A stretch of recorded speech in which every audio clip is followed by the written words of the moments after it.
Welcome back to Kearney, Nebraska, the Sportsplex here as Luke Clydesdale out on the mat at 150-pound weight class. He currently trails by a score of 8-2. Yeah, it had a nice battle there for the last takedown, and I think he kind of just slipped on his feet. First takedown was a scramble situation, and his shoulders just kind of broke the criteria for back points. The guy didn't really have control, but he was able to control him long enough to where his back was exposed, and he gave up the takedown and 2 back points. Looks like he's going to get a reversal right at the edge of the mat, and now he trails by a score of 8-5. I don't know. He should have had a reversal at the end of the first period, but the referee changed it and only gave him an escape. Well, they gave him 3 for that reversal because it was 8-2. Yeah, they gave him 1, and then no, that can't work out. 1 and then 2. No, can't. 1 and 2. Yeah, it was 8-2. But for a reversal. It was a reversal. I'm sorry. Yeah, he got taken down. Guy cut him. Well, no, I don't know. It's a good question. Yeah. If it was on Track Wrestling, I could click on the scoring and I could tell you exactly what the scoring is. I'm sure it's on there. It's just that we don't know how to get to it. Yeah. As they come back to the middle. I haven't tried getting on the dashboard, maybe. I haven't even seen the dashboard. No, I have. Oh. Luke will hook that inside leg and drive into him as he's trying to work that little Miller roll, and he's getting back points counted for himself. I think. Yeah, it looks like Green is. Now he's turned to a reverse half Nelson, needs to suck back a little bit. Time runs out, but he will give four near fall points as he shows that he's down 9-8. And he should be ahead 9-8. Yeah, that's what I'm thinking. He's green, isn't he? Yeah, he's green. Okay, there it is. Yes. So he was leading the whole time. No. Okay. It was 8-5. He just got 4 back points. Now an inside switch try in there by Luke, but wasn't able to get that taken care of as he comes back to a base. Has his head down a little bit as his opponent will be working up towards the shoulders and head now. Luke trying to set back a little bit now. A bow and arrow cradle try in there by, oh boy, I wish I could tell you his name. I wish I could tell you where he's from. Gamino of Scotts Bluff. Looks like Luke's going to get a reversal and has him in a cradle. Oh boy, there's a looks like he's pinned. Yeah. There, yeah, as soon as he got into better position, he was able to get that fall. Luke Clydesdale over Gamino of Scotts Bluff with the fall.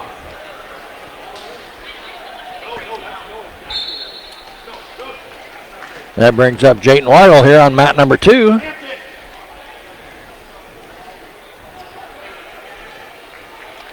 See if we can zoom in on number 2.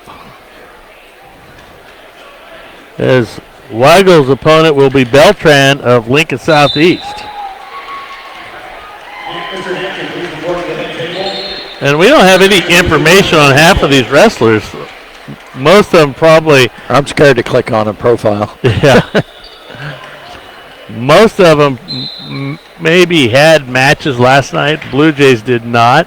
Well, like I told you earlier, that Klein, Texas already has 6 matches. There's one wrestler that already had 6 matches.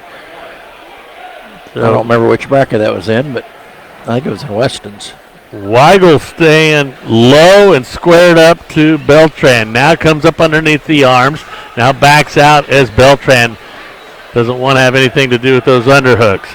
Off the edge of the mat, Weigel driving into him forehead to forehead. Now popping at the head, trying to snap it down. Shot try in there by Beltran. Weigel trying to pick an ankle, holding on to it, trying to get his hips out. Now draw in that leg, now cross-facing into Beltran. Beltran still staying in with that try, and it's going to be Weigel with the takedown, 3-0 lead for Jayton Weigel.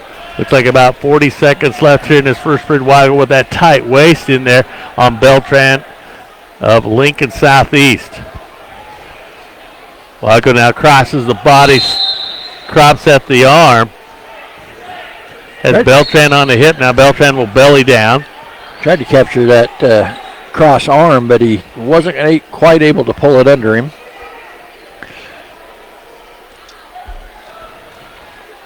Jayton probably needs to move side to side.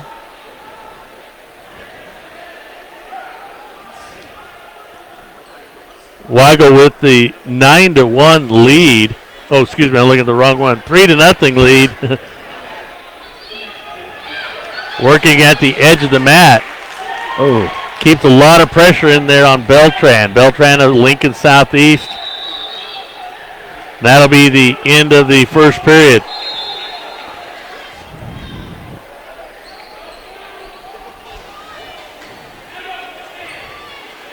Weigel will take the down position for the start of the second period with a 3-0 lead.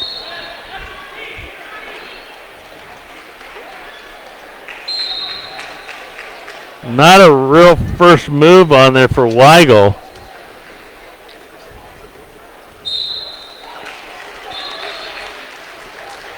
As now he comes up to a knee, trying to clear the hands. Beltran just trying to stay underneath the arms. Probably be called for stalling here if he doesn't do anything.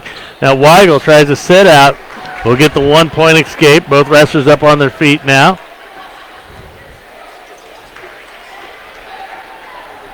Weigel in there on a double leg, and Beltran trying to rip that nose back. Weigel with the double leg, drives in. Oh, they waved off the 3 because there's a whizzer thrown in there by Beltran. They're at the edge of the mat. They come to their feet. Weigel trying to keep his toes in there.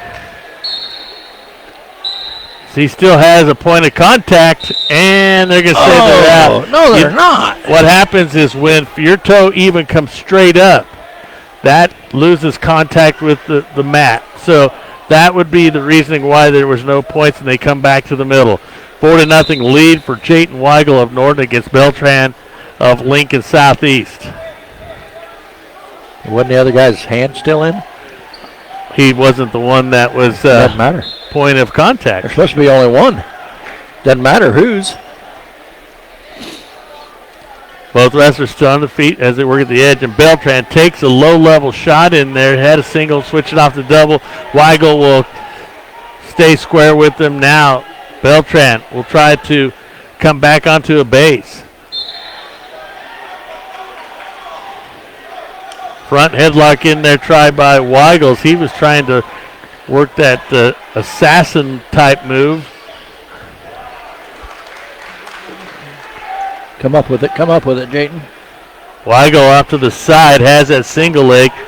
If he can elevate it, but now a lot of pressure put on that shoulder in there by Beltran. 10 seconds left here in the period. Now Beltran gets high, and Weigel will get the 3-point takedown, increasing his lead to 7-0.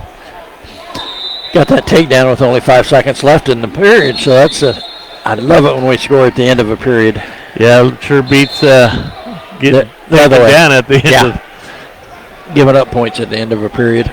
They'll be on their feet as Weigel with the 7-0 lead here in the third period. Beltran wants to tie up with Weigel. Weigel controlling the elbows. Still working in the middle of the mat. 1:50 remaining here in this third period. Well, again, Weigel with a 7-0 lead. Shoots in on a single leg. Now needs a limp arm. Hopefully get that takedown. But Beltran with that whizzer in there. Weigel can't get his arm out. Weigel will stay on that leg. Now switches off to a double. Trying to drive into Beltran. Beltran, good balance. And he put pressure on that shoulder of Weigel. Weigel trying to come up over the body. Oh, that's the exact same thing that we gave up the takedown for Luke. Granby in there by Weigel. Should be getting the takedown. 3 points for the takedown. Should be 10-0 now. Should have had probably some back points on that reversal. Twice. 2 different times. Major decision so far in there for Jayton Weigel against Beltran of Lincoln Southeast. It looks like maybe 45 seconds remaining in this match. Weigel working up over the shoulders of Beltran, trying to work in that spiral ride. Now switches sides as he works at the far wrist. Weigel putting pressure out there on that upper body. There's stalling call in there now on Beltran. It's Weigel trying to elevate the hips, step in between the legs. Nice. Now has Beltran on his back. Get the fall. Get the fall. Weigel trying to stretch out the legs. Elevate the head, Jayton. There it is. It was. He got 4. 4 points for the near fall.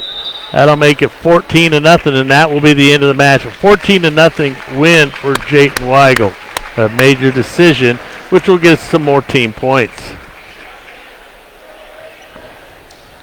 Should give us 3 more points, being on the front side.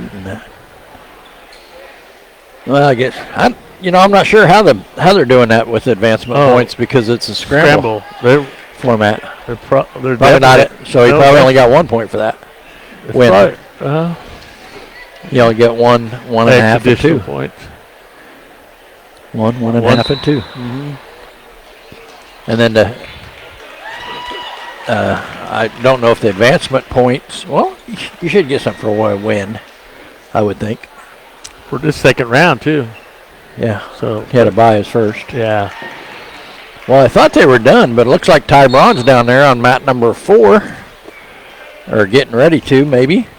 They've been out there cleaning it for quite some time. I don't know. I don't think his match was going on, but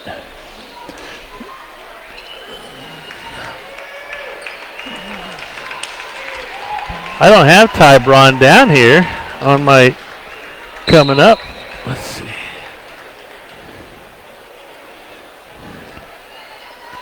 What is he at 157? 157.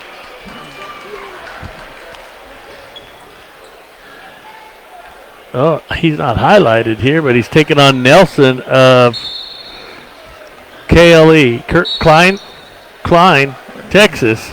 Okay, he's not. Oh, yeah, that is him. Yep.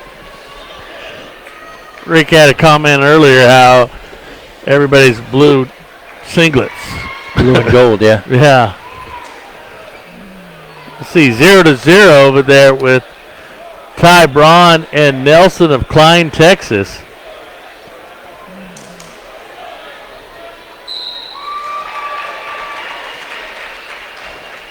As both wrestlers pretty much just kind of staying away from each other. If I had to say, Rick, I'm going to say that there's a lot of muscle being thrown out there instead of technique. Yeah. Guys built about the similar size of Ty, and there's a lot of uncertainty with both wrestlers of shooting in and staying in there and using technique. That'll be the end of the first period, 0-0. And it looks like Braun will win the flip. He will take the down position for the start of the second. I'm surprised I can still see that flip over there. What was it, heads or tails? Red. Is that because he pointed at him? No, I seen it land. Oh. Braun trying to get to his feet, and Nelson will right in behind him. Tripoding up is Ty Braun of Norton. Nelson of Klein, Texas, just holding on to the body. Surprised he doesn't get called for stalling for just holding on there. Nelson will go back or put that tight waist in there, and Braun trying to push his back into Nelson. Nelson not doing a thing, just holding on to the body. And Braun tried to work a little set through, wasn't able to get it. Keep that head secure. Looks like the girls will start back up here. I would guess that means the boys are going to break, but I don't know.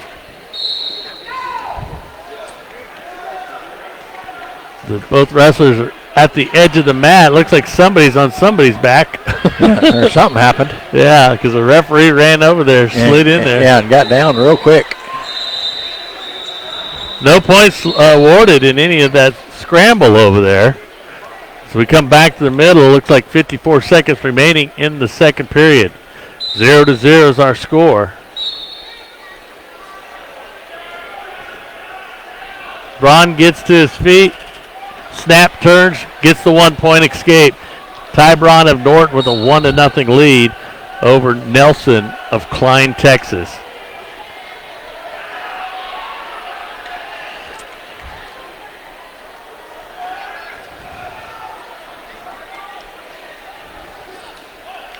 Both look a little weary already, and a shot in there by Nelson, and a block of the head in there by Braun, and he gets by him, but he hasn't got the takedown yet. As he loses it, he tried to lift him, bump lift him, and he lost the hips, and no points were awarded in there.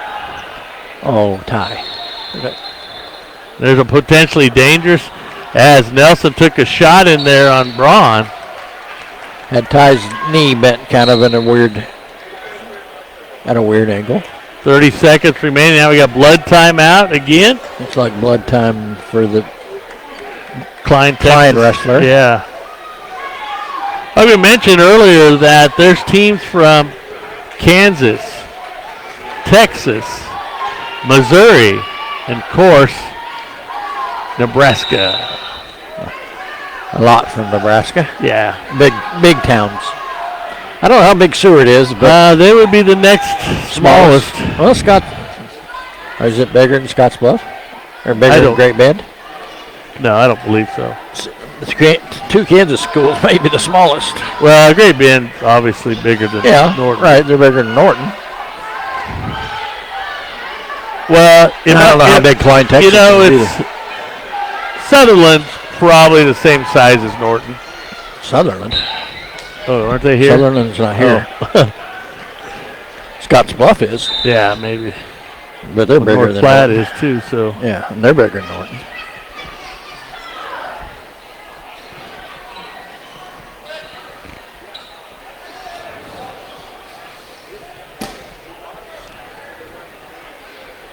Oh, let's see. Where am I? Boy. We're currently in a blood timeout with Ty Braun leading 1-0.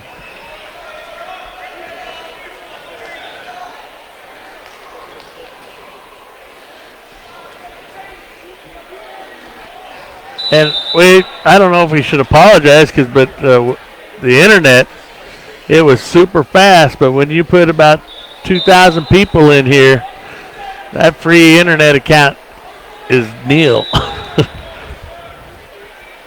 And I even brought a MiFi, and I can't seem to get anything off of it.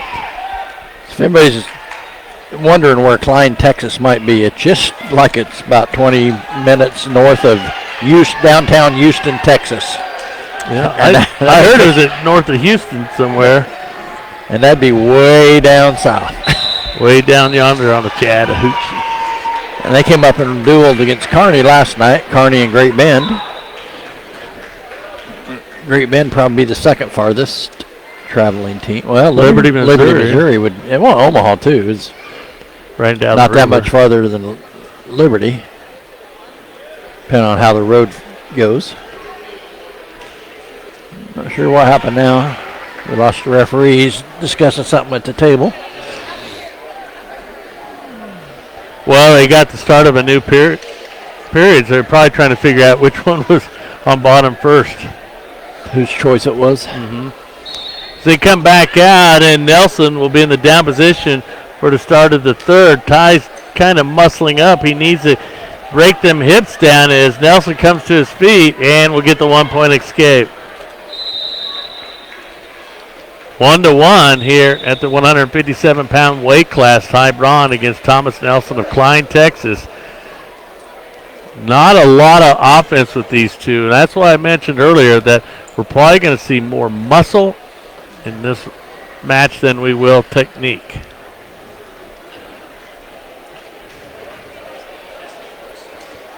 Shot taken in there by Nelson as Braun trying to sprawl back and block at the hips. As Nelson picking up Braun. Braun trying to cross face. Braun gets his hips up and he'll give up that 3-point takedown now as he trails by a score of 4-1. Braun comes to his feet, trying to do a standing switch, but I wouldn't reach around the head like that. Not around the head, no. Now, Braun will come back down to the mat, and he will be working back up to a base. They're at the edge of the mat. 40 seconds left here in this match. A 4-1 lead in here for Thomas Nelson of Klein, Texas. Well, like Ty has him on a hip, maybe face to face. Needs to drive him to his hip or his back. There's a 1 point escape now for Braun as they come back to the middle with 19 seconds left. 4-2 is our score. Braun tries to take a shot. Nelson blocking up with the underhooks. Back out and go again, Ty. Elbows in. Go out. Look where you're at. They'll go out of bounds, and is that final? Looks like it. Yep, a final 4-2 with Nelson winning that match over Norton's Ty Braun.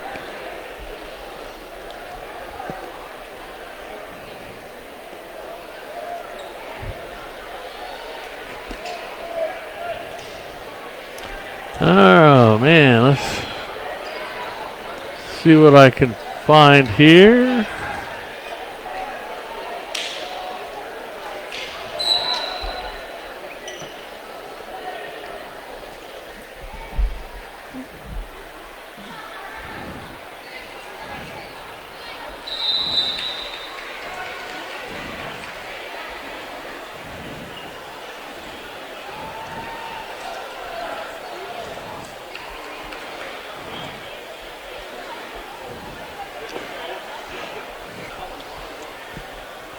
Let's see, where are we at?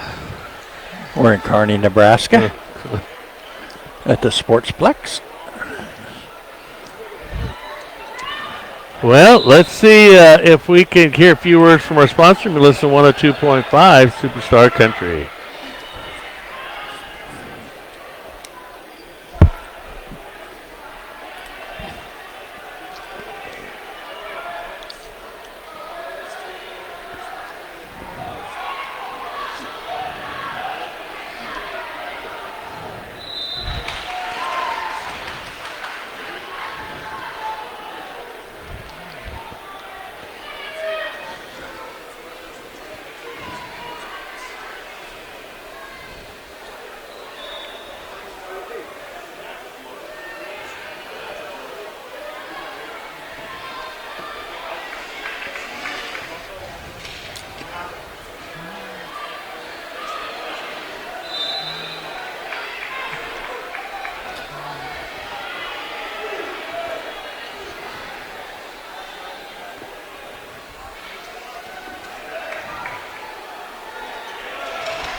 They're going to start the girls again, you know?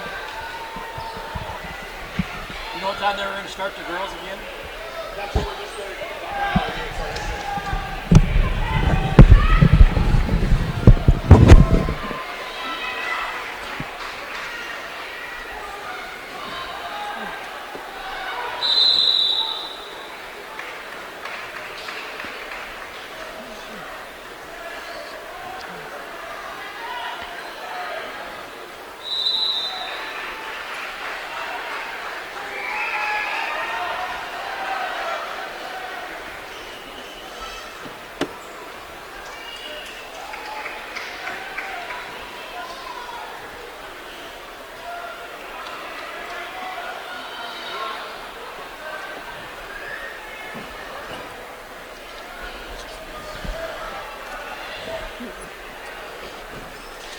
We hope that you're enjoying what you can here. We know that internet's kind of sparse here, but thank the sponsors that bring you this coverage: Bow Creek Ranch, Lenora Farmers Market, Norton Sports Center, Jamboree, Boxler Insurance, Natoma Manufacturing, Next Tech, Dr. Shirk, Mad Duck Construction, Clydesdale Agronomy, Norton County Hospital and Clinic, Cole Family Eye Care, Norton Auto Supply, Sonic of Norton, Iron Insurance, Farm Bureau Financial, Moffitt Drug, Equity Bank, Bumps Auto Body, Roy Sales and Service, New Age Industrial, Bailey Ag Solutions, Porter Ranch and Beef, Mid-American Bank, Crafted Caffeine, First State Bank, Pizza Hut Wing Street, Cowpoke, Ingalls Sales and Service, Ambi Home Acres, United Northwest Federal Credit Union, Mates and Miller, Solution North Bank, and Fit to Go. Thank those sponsors for bringing you coverage of today's Kearney High Open.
Match 5 through 8. With girls varsity, table workers, officials, please report back to the match. Girls varsity, table workers, match 5 through 8. Workers and officials, please report to the tables. Wrestlers 5 through 8, please clear the match.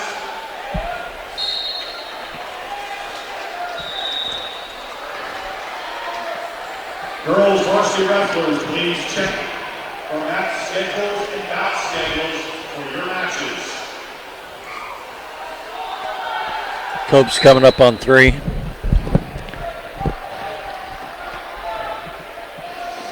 Like he's starting.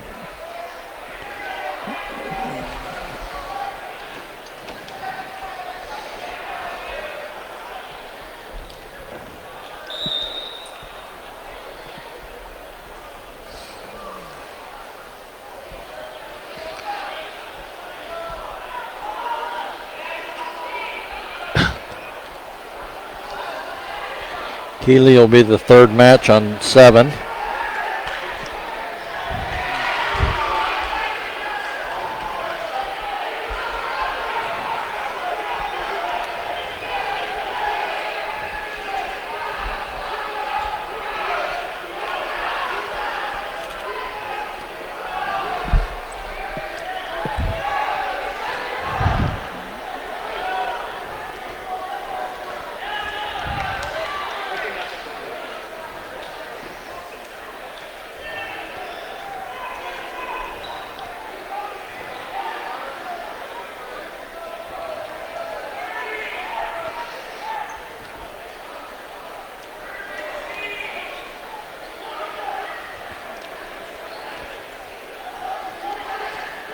Welcome back. Cope Rails back out on the mat right now as we're trying to find out who his opponent is. It's currently 0-0, 45 seconds remaining here in this first period. We're at the 215-pound weight class as Cope comes off to the side. Salpus of Grand Island. Cope elevates that leg, needs to keep him in bounds. Will drive into him, needs to get that leg free, needs a high leg over. No points awarded just yet. Stay on the mat. As they will go out of bounds. As if they would just put the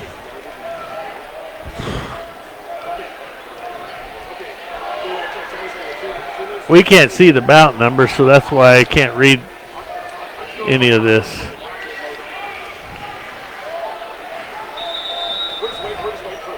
Well, I don't understand how they have the bout numbers listed, because this says it's 11:20. And it's not on mat 11. There's been way more than 20 matches wrestled. And there hasn't been 120, I don't think. So Salpus is of Grand Island. Then Keely Millen will be up at 115 on mat 7. But Railsback currently trying to get out of a pinning combination. I don't know if they're just working off the bottom, or that must start the second period. Yeah. Railsback sits out. It's got to be pulling the singlet. It almost had it clear off of his shoulder. Capture that leg. Salpus getting kind of high on Railsback. If he can reach up and grab that head. Or grab that arm and climb it. Yeah, now the leg's in on Railsback. He elevates his hips. The Salpus will give him the 1 point escape as he was falling off.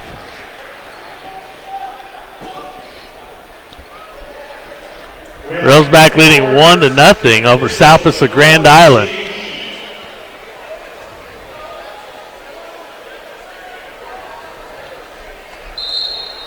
Almost a little duck under try there by Cope. 1-0 lead. 51 seconds left here in this second, I believe. Both wrestlers up on their feet. Railsback with the lead. Railsback with overhooks in there on Salpus.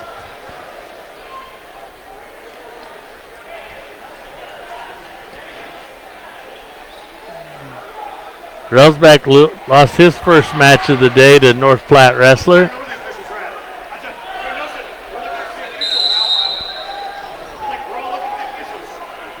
Railsback goes forehead to forehead with Salpus. 15 seconds left in the second.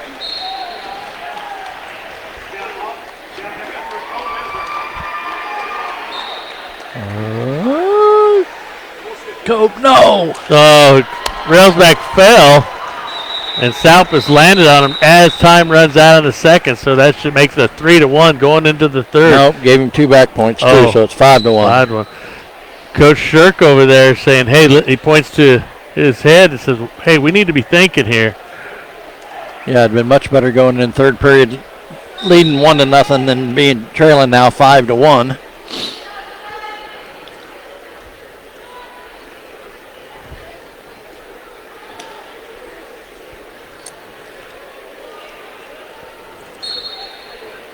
Both wrestlers on their feet. 5-1 lead in there for Salpus of Grand Island. Railsback puts that underhook in there, tries to elevate the body. Now trying to work off to the side of Salpus. Salpus trying to keep the hips out on Railsback. If you are sitting there, please look at seats or perspectives behind you. You can't see the matches very clearly. Reserve the middle area for coaches, officials. Railsback trailing 5-1, 1:12 remaining in the match.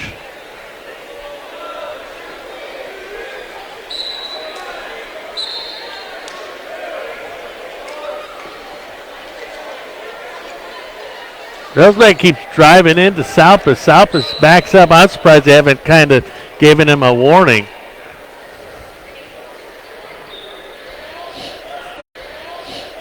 You know, I'm not sure I've seen a stall call all day. Well, true. Railsback trying to work in there on a headlock. That throws the hip into Salpus, but they'll go out of bounds.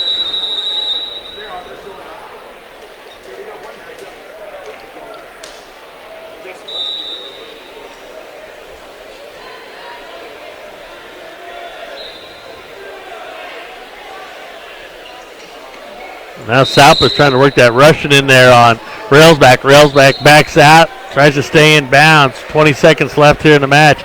Railsback trails by a score of 5-1. Needs a takedown here and maybe some back points in there. Is the stall. Green on Cope? Wow, he was the one that's driving in.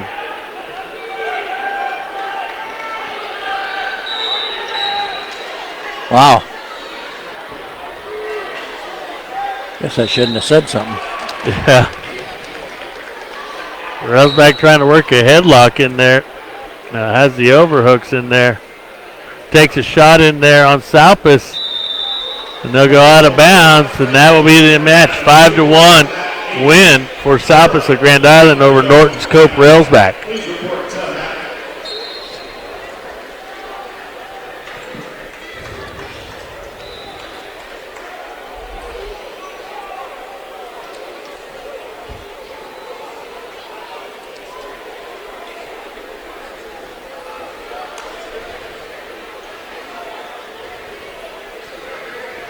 Let's see here.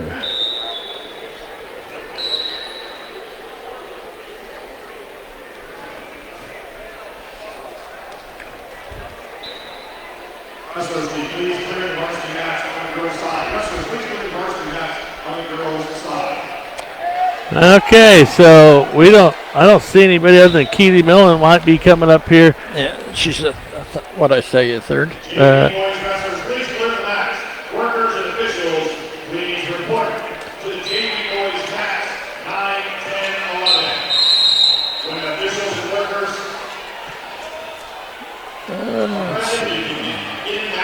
See, Madison Scott was going to be up too on one of the JV girls mats. I think she's up. She's out there now. Could be. Yeah, the middle mat here over there. Yeah, in the pink shoes.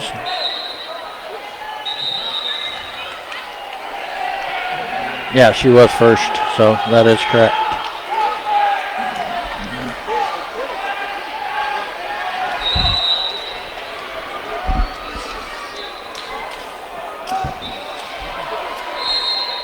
She's wrestling the Gallets of Lexington, maybe?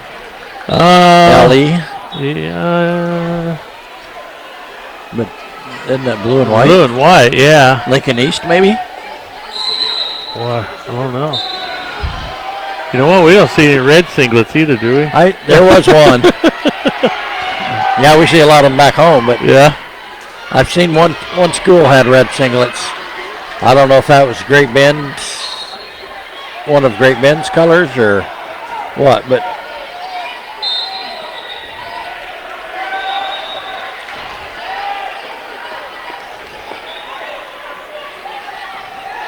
so the boys will probably take a break like you mentioned, don't you think? I don't know.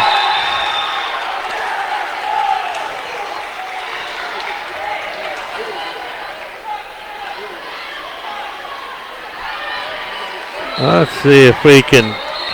Well, I don't know what we're doing. Kind of feel lost in the dark. A little bit, I do too. Especially where I can't really look up what period. With Bond still leading by the score of 3-0. Sprout will win the flip. She wants to be on her feet against Hallie. Hallie got the first takedown.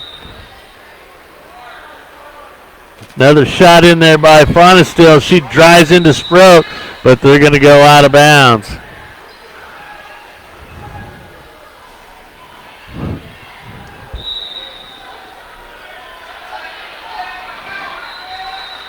Sprout trying to work on the head of Fonestill. Fonestill backs out, takes that shot in there. Sprout now switches off to short fireman, changes it up, comes up, climbs the ladder, gets in behind, gets a 3-point takedown, trying to throw the half in there on Sprout. Sprout will keep her base, but Fonestill will increase her lead by a score of 6-0. We're at the 127 mark in the second period as Sprout gets her feet, a back trip in there by Fonestill to bring her back down to the mat, working just off the middle of the mat now. Fonestill tries to put that tight waist, controls that wrist, puts some upper body pressure in there on Sprout. Now drove her off her base, trying to work that single chicken wing, trying to walk the head, but Sprout will turn her back to Fonestill and block that up, but Fonestill's not going to give up on that combination. Now she walks that head, has Sprout on her back, and Sprout trying to arch. Fonestill trying to tighten that waist. And Sprout's going to come around and get the reversal. She climbed through her hips over the body of Bonesteel. Bonesteel will get 4 near fall points if she leads by a score of 10-2. Now we'll get, well, she did a set out and a switch, but hadn't got the points awarded to her. Now does. I think she's wearing down Sproat. 12-2 lead. 10 seconds left here in the second period.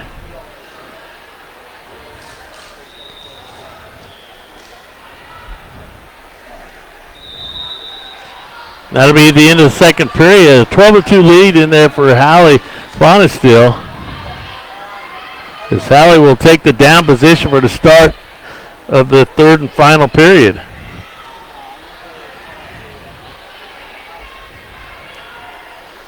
We'll have a caution in there now on Bonesteel. Her positioning in the down position. Switch try in there by Hallie, but she can't get it finished. She'll come to her feet. We'll get the 1-point escape. Back trips Sproat, but they said they were out of bounds. They'll come back to the middle. A 13-2 lead for Bonesteel over Sproat of North Platte. Now Bonesteel popping at the head, trying to get the angle in there. Now Sproat will take a shot in there as Hallie will sprawl back, trying to work a cross face in there. Sproat will drive into Bonesteel. Bonesteel will give up the takedown. They will go out of bounds. 13-5 now. Sproat has found a little groove in there. 1 point to Hallie. Not for sure what that was for. Hallie grabs that head, pops his head down on the mat with that front headlock. Trying to come off to the side, pops that head back down again on the mat. Now comes in behind. No points awarded just yet. Now does get the 3-point takedown, making our score 17-5. 104 left here in this match. Bonesteel now try to sit back in on that wrist control. Went a little bit too quickly. They rolled right through it at the edge of the mat. Bonesteel works underneath the arms. They're going to say out of bounds. Come back to the middle. 17-5 is our score with Hallie Bonesteel leading Sproat of North Platte.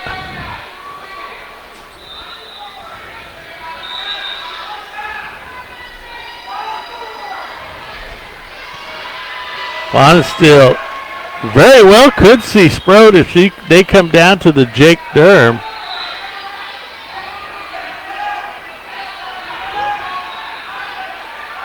Bonesteel working on that head of Sproat as she maintains her base. 17-5, 25 seconds remaining here in the match. Sproat of North Platte. Ladies and gentlemen, we need some help. We have some cars parked just to the west of the complex in the pickup and drop-off area. Both wrestlers come to their feet. There's stalling call in there on Bonesteel, not bringing her down to the mat, and that'll be the end of the match. And they will be closed if they are not moved. Thank you so much. Let's see what we got coming up here. The boys will be starting again at 8 and 1:15.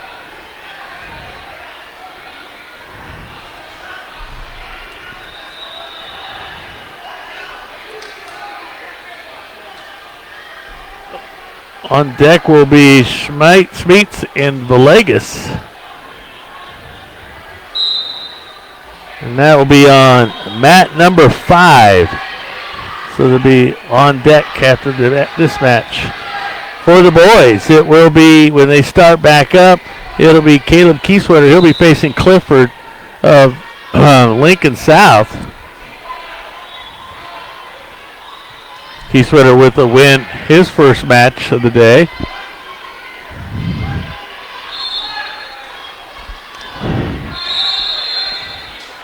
Then we'll have Weston Green on mat number 3. He'll be facing Hainborg of North Platte. We'll have Daniel Hildebrand taking on Small of Kearney. Grady Briner will be wrestling Schwartz of Long Island, Lincoln South.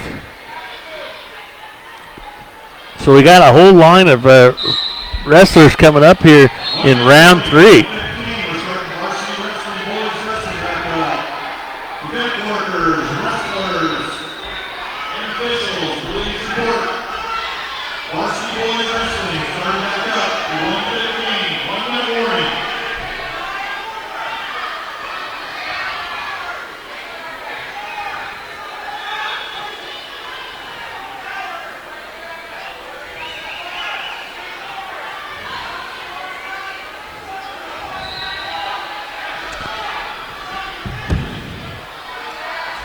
Let's see what we can see here as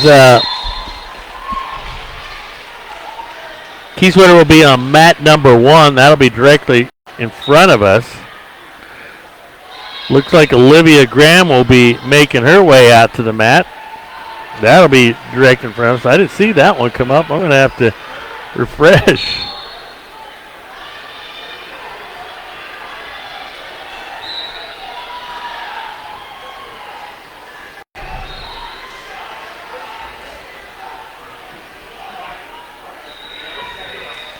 Graham will be facing a Grand Island wrestler. Let's see if we refresh and get some kind of headway here.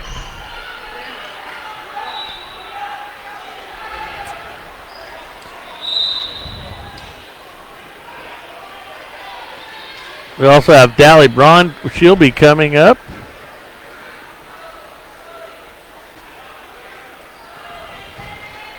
As Graham out on the mat now. As she got out from being taken down. Doing a nice job fighting that off. Graham against Hellberg of Grand Island. Hellberg with the underhooks.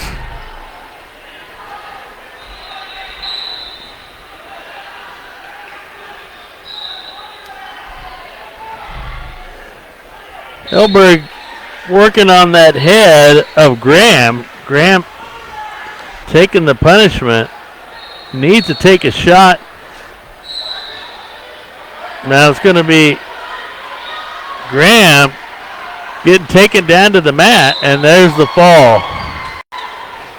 Hellberg will get the pin over Norton's Olivia Graham. As we have, see, the boys haven't started, but I think Grady Briner might be out there. And he is on that far mat. Oh, and there's the fall. Both the Briner boys, they got a lot of fight in them. It's just that their weight is a disadvantage. Both come in maybe about 95 pounds, giving up at least 10 pounds, if not. Probably 15. Yeah, so. And maybe 20 from wherever they started. Looks like Daniel Hildebrand's now up on mat number 4.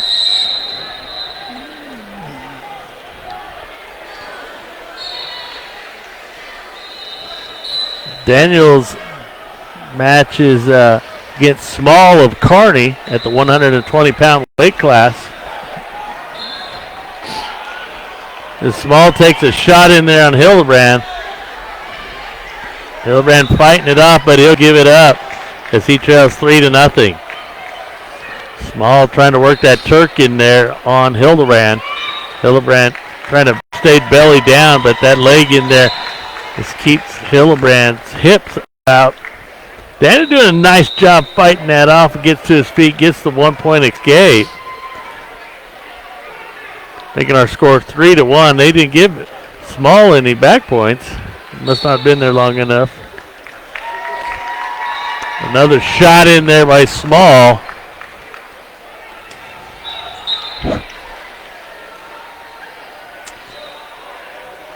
Right now it looks like Sophia. Let's see, I don't think I had that up there. Yeah. Okay, Sophia Kane is there. She will be facing Campos Noriega.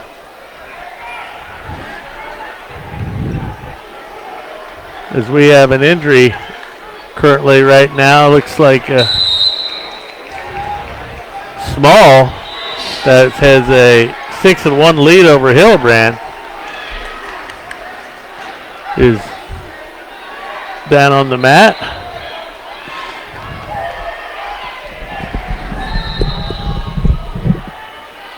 Noriega tried to take a shot in there on Kane. Kane got the takedown instead, but she gives up the 1-point escape to Noriega, making our score 3-1.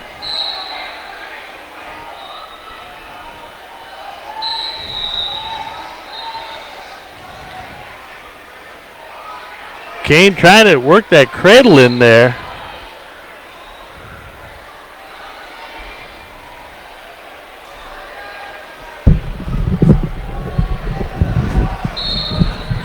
Kane will bring her back down to the mat. Puts the upper body pressure in there. There's Hillebrand over there trying to fight out of a cradle.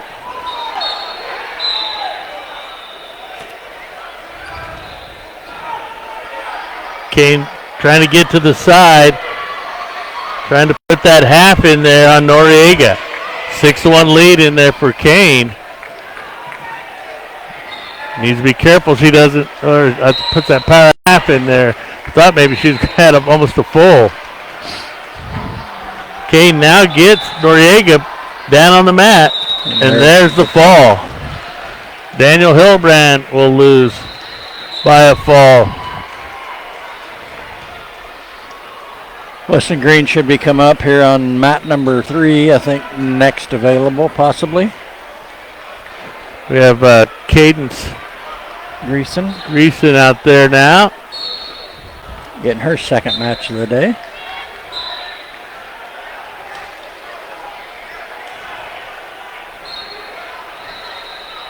I have to keep refreshing so I know who's out there.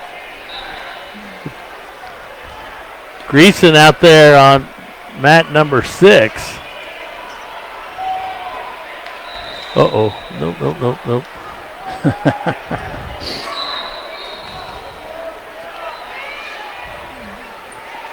Refresh here.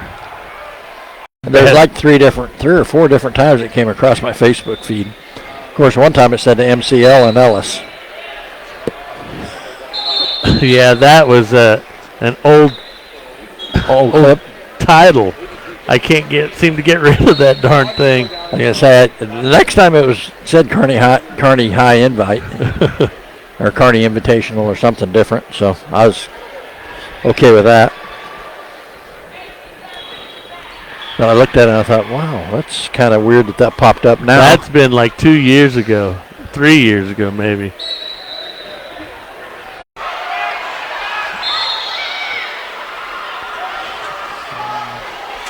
Let's see, I'm finally getting a refresh. Thought maybe we were picking up some more internet, but is Holdridge girls team here? I didn't see them. What? I said HOLD. Oh, maybe they have one or two wrestlers. Yeah. I think their boys are at Hoxie. Yeah, I believe so. It looks like Brooke Abel will be wrestling on mat number 13 next if she isn't out there now. Well, I got Asen, and then we got Keely Millen against Gutierrez, so Klein. That one did not pop up on my. What mat was that one on? What mat was that on? Which one? Keely.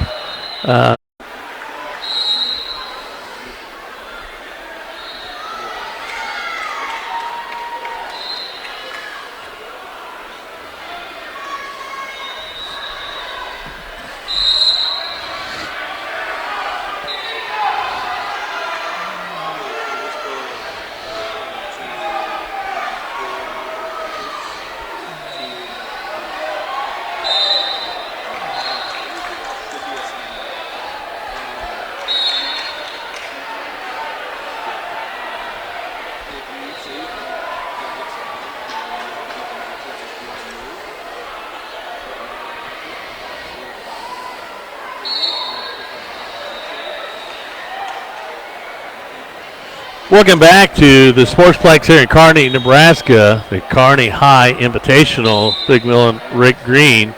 We trying to motor through what we see on Flow Wrestling, but it's sometimes not making any sense. Rick, do you know that there's how many have two pools or one pool or? Well, depends on how many's in the bracket because I just go by Weston's bracket. He's in a 16-man round robin scramble tournament. So there's 4 different pools, and there were supposed to be 4 in each one.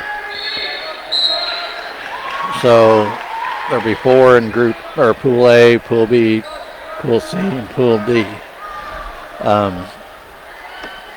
So you get 3 matches there, and then I think what they do is they take, if you finish first in your pool, you go in for the 1, 2, and 3, first, second, and third, so you'll get 2 more matches.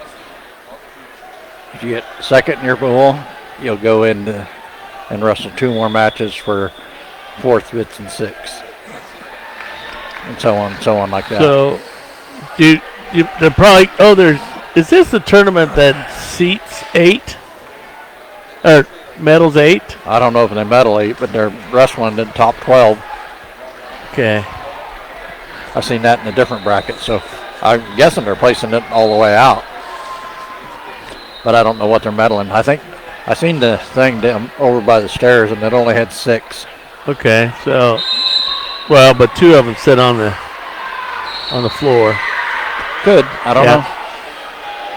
Some national tournaments do it that way, but I don't know that this isn't, well, it's kind of national. Texas, Missouri, that's in Colorado, and South Dakota, and Iowa.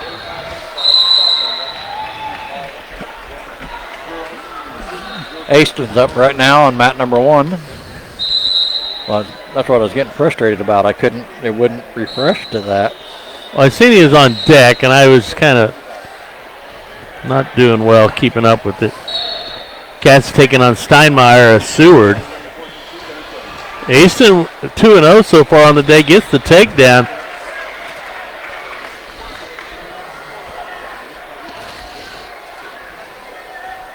Now he's going to give the 1-point escape, make it score 3-1. Both wrestlers up on their feet. 1:10 remaining here in this first period. Aston with another takedown. He'll get to make the score now 6-1.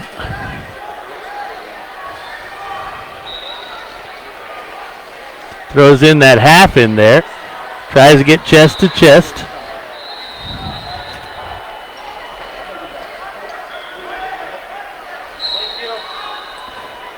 And resets back and drives into. Oh, there it is right there. I believe that's 3 falls for Aston today, isn't it? I think so. Let's see, that should be a flurry of wrestlers coming up too. Yeah, I think Braylon's supposed to be on mat 2. Caleb was supposed to be on mat 3. I think it's Caleb. Should be, no, Weigel. It was Jayden, yeah. Weigel against Rodriguez, Linden against Peterson, and Cats with the fall over Steinmeier. That's going to be 1, 2, and 3, and Linden is on deck on mat number 2. Weigel has a mat assigned to him, and that'll be mat number 3.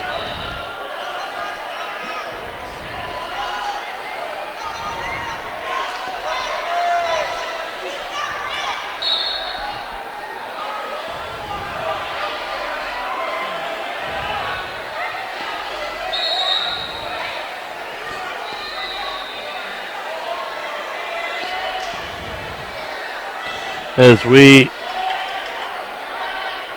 I don't know, it seems like we haven't been here long, but we're already seeing 3 to 4 matches already for some, and I don't know, maybe this tournament might get over sooner than I think. I guessed about 3 or 4, well, 4 or 5. I was just kind of looking at Casey Miller's bracket. Looks like she's going to have, she's already in the medal She's going to have 5 matches. She only has one more match. No, she has 2 more. I'm sorry. There's 2 girls that are undefeated as of right now. Yeah, and I've seen Lorelei. She's already placed out to 8, and she is 1-1 on the day, or 1-2 on the day. Really? I only seen her wrestle once, and she pinned a girl. Oh, Jade's yeah. out there on mat 3 now.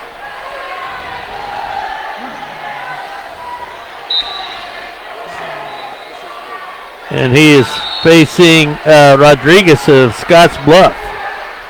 Huh? Scotts Bluff? It's red? Must be. Weigel with a little duck under. Hasn't come out with the takedown yet, but now he comes in behind as Rodriguez pushes the head down.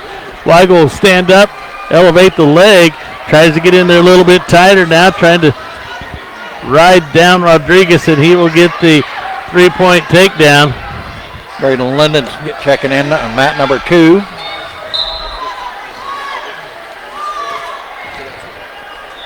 Let's see, mat 2, that's Linden there. Yeah, right next to.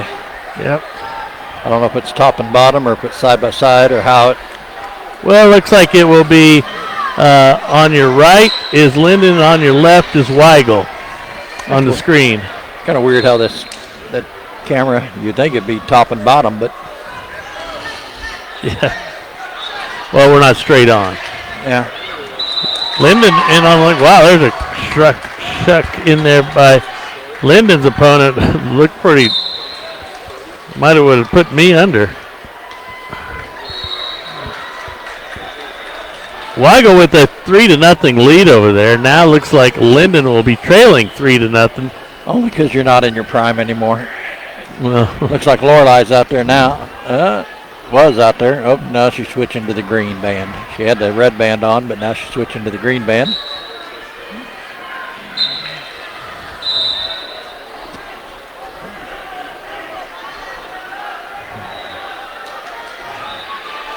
Weigel working at the edge of the mat. He leads 3-0, 14 seconds left in this first period. Braylon Linden trying to fight off his back as he gets tilted. Wrestler did a Lundy, had a tilt. And there's now Linden's down 9-0, and they go back to that tilt.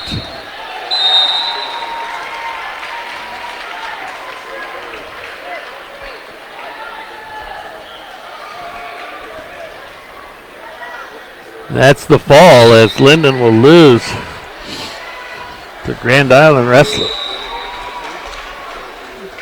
I was talking to Eric Johnson earlier today and said there's some kids that have need some attitude adjustments. I just seen one of them. Yeah. On mat 1? Yep. And he won. Yeah, he was like, this is ridiculous to have to raise my hand. Yeah, he raised his own hand and the referee called him back and he raised a hand for him, but he was very disrespectful to his opponent and to the referee. I know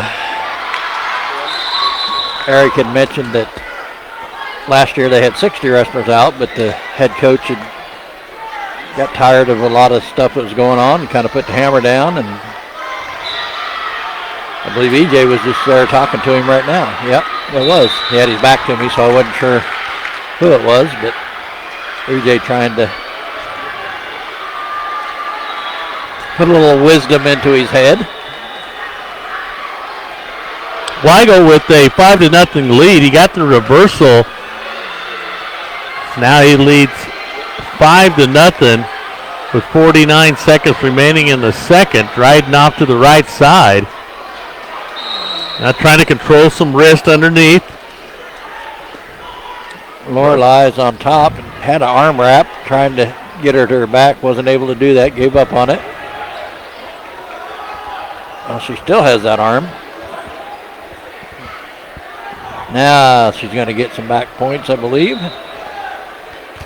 Oh, time ran out. Oh, boy. Unfortunate, because she definitely had that tight. Rodriguez worked his way off the mat, but Weigel still at a 5-0 lead.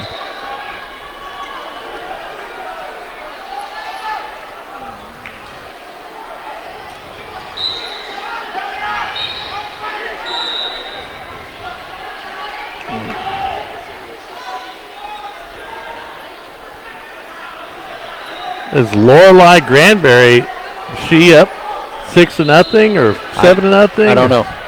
That's a scoreboard that isn't working. Jayton is trying to get a little exposure there. What? Oh. He's got blood on him. I was looking at Jayton's match, and he was pointing at him. I thought he was putting his fist out like he gave him an unsportsmanlike, and I was going to say, what is that for? But he's telling him it's his choice, and Jayton said, no, I had the last choice.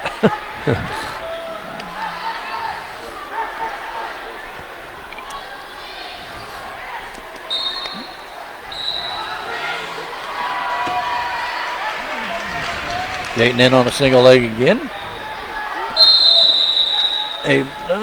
Not quite able to get it. Able to get him flat now. Needs to try to hip down and break the... Try to reach back for a crossface. If he can peel that off, he should be able to circle around behind.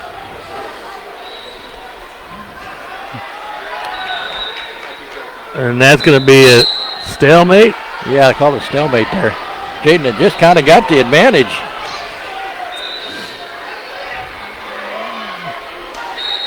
Lorelei just gets taken down there. A little bit of an assumption that Lorelei is in the lead. I sure wish I could tell you. Yeah, that's the only clock that's out. Or one side anyway, let's put it that way. Yeah, I can't, I don't see anything on this side over here either. Wago looking for that near side cradle. It's going to give up on that, come up underneath the arms of Rodriguez. It should be 8-0.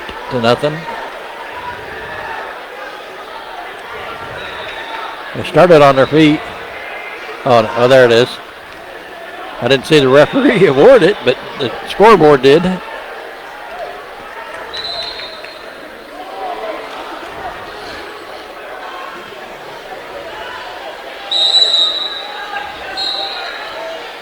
Lorelei gets to her feet. Trying to get off running down the mat. Yeah, needs to get the hips out, and she's brought back down to the mat. Wago will win that by a score of 8-0.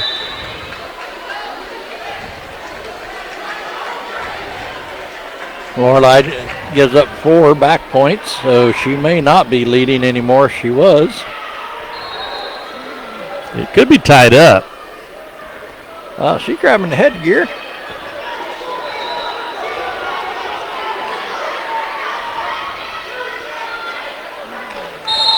Go, go, go, go, go, go, go, go. Scoot, scoot, scoot. Archer, you're back.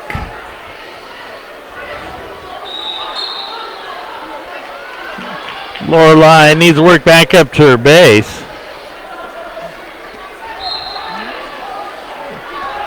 I don't know if it's just me, but it seems like they're letting the girls' side ride parallel a lot. Yeah, you're exactly right. Lorelei trying to stay off her back, gets a count against her, trying to roll through. She could come around. She could get a reversal and maybe get some back points.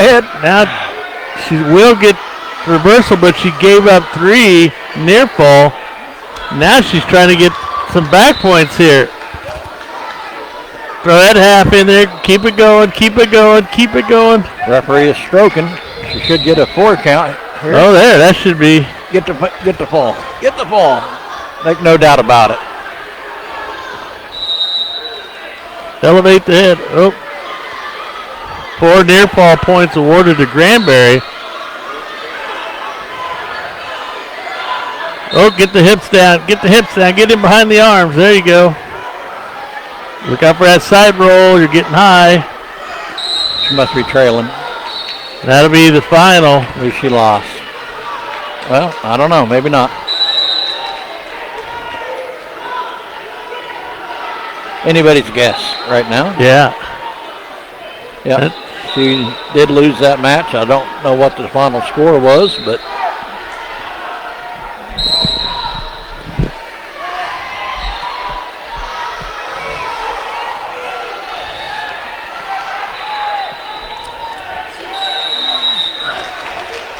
Well, if that was a Scotts Bluff wrestler, I'm still confused at who that team is that just has the S in the blue singlets.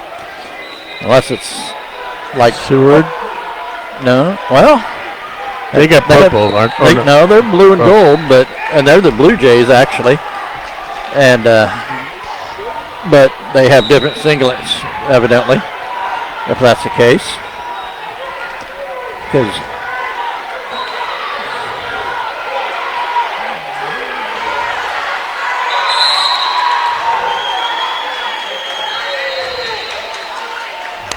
well, I don't know if maybe a little patience here and we might be able to come up with a score or something. So let's go back to this Flow Wrestling and see what we come up with. Let me refresh to see if anybody's coming up really quick. Ty Braun's going to be come up on mat 1.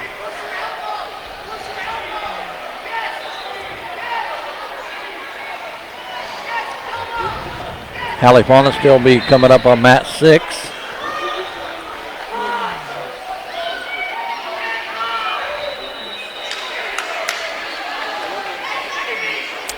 Braun will be facing Lockhart of Lincoln South. Bonesteel will be facing Solis of Lexington. Madison Scott's out there right now. She's wrestling against Peterson of Grand Island. Puga on the junior varsity side will be wrestling along Lincoln South wrestler Nelson.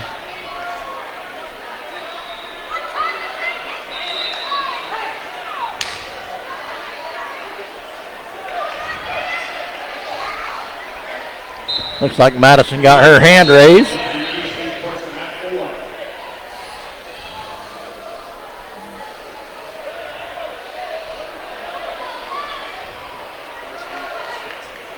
Let's see here. Mat 1 for Ty, Mat 6 for Hallie, and Mat 11 for Puga. Those are the Blue Jay wrestlers coming up. I wish the JB wasn't so far down there. Yeah, it is. There's a lot of kids that deserve to be looked at. It looks like a mess down there, though, doesn't it? Look how many people are in that middle. And And the stands over there are full.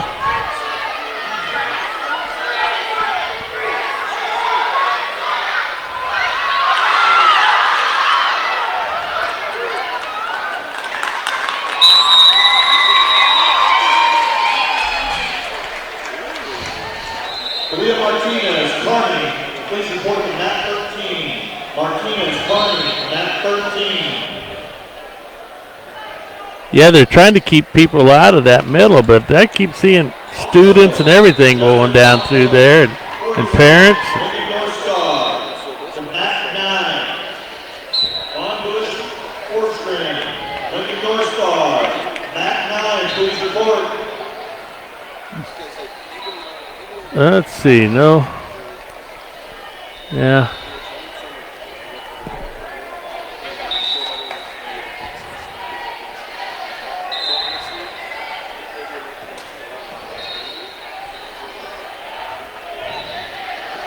Let's see if we can find some scores for you. Boy, I'll tell you what, I've been challenged a lot today just with this Flow Wrestling.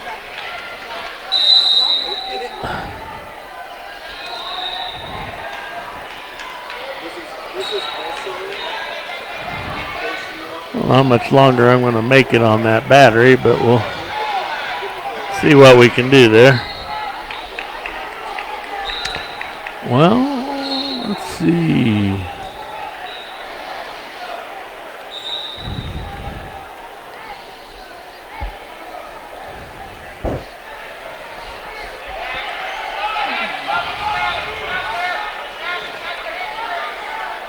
Oh, I only showed North Platte first. That's the only one that shows on there. You know, I wasn't a fan going to Flow anyway, but after today, I'm even worse. And we got to we're going to have to learn to deal with it because. Well, this shows, and I believe this is girls. Kearney with 149.5, Grand Island 146.5, North Platte in third with 138, Lincoln Southeast with 116.5, Norton in fifth with 106, Scottsbluff 97, Klein 82.5, Liberty North 81.5, Lincoln Southwest 62.5, Seward 55.5. That's top 10. Ties out on the mat now. Okay, let's see. With Norton sitting in fifth.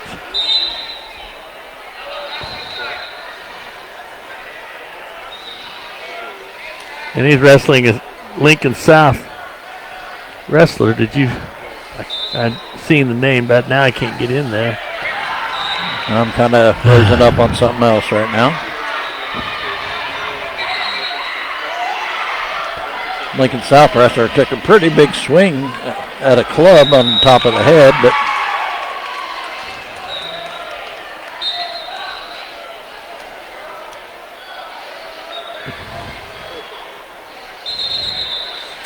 well, that's a bunch of thinking there.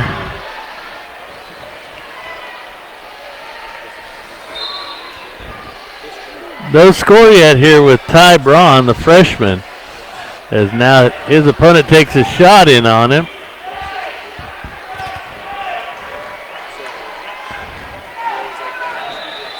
Braun working the head, but they'll go out of bounds.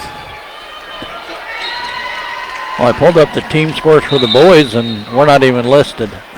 Well, I could get with North Platte on the boys. It has Kearney with 149.5, Grand Island 146.5, North Platte 138, Lincoln Southeast 116.5,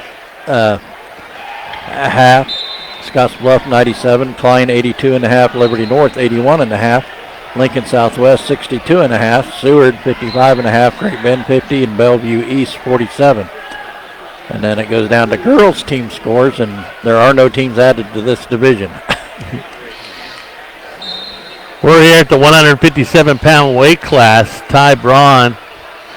Did the name ever finally come up? It did, finally. And he's facing Lockhart of Lincoln South. That is 0-0. 10 seconds remaining here in this first period.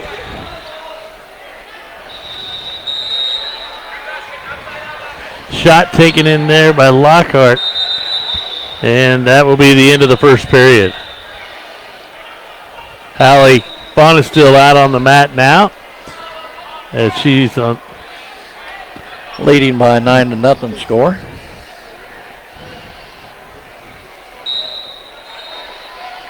Hallie gets looking for a reversal in there. Looks like she'll get it with the, that looked like a side roll.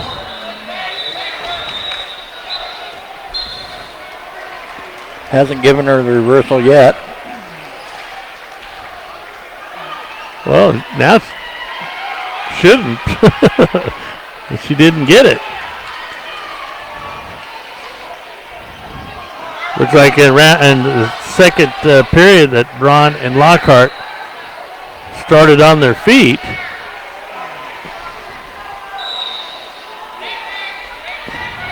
Hallie now gets the escape and leads 10-0.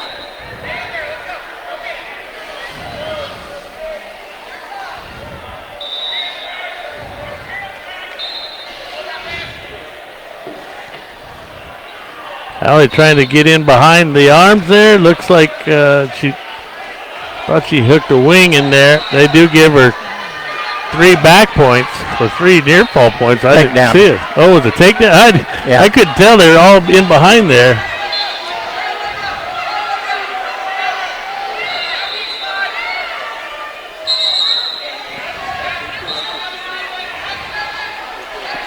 Hallie leads 13-0.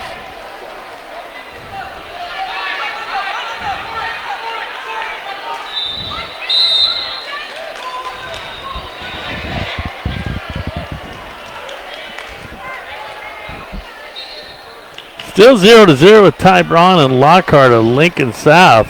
Lockhart's really making some big punches under those underhooks. He goes in there solid.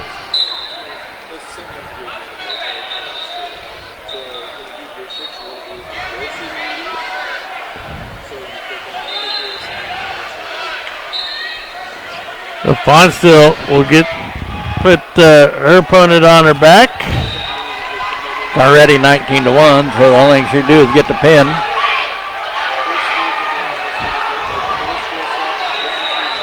That'll be the final there. 22-1.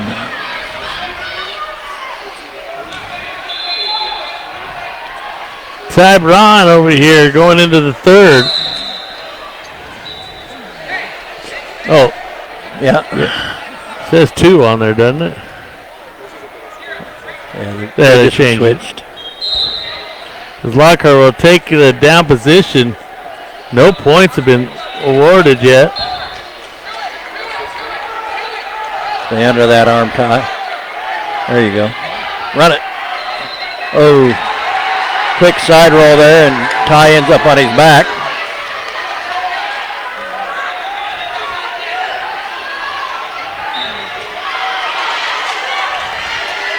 Pretty tight half in there, and he'll get pinned with 1:32 left in the match.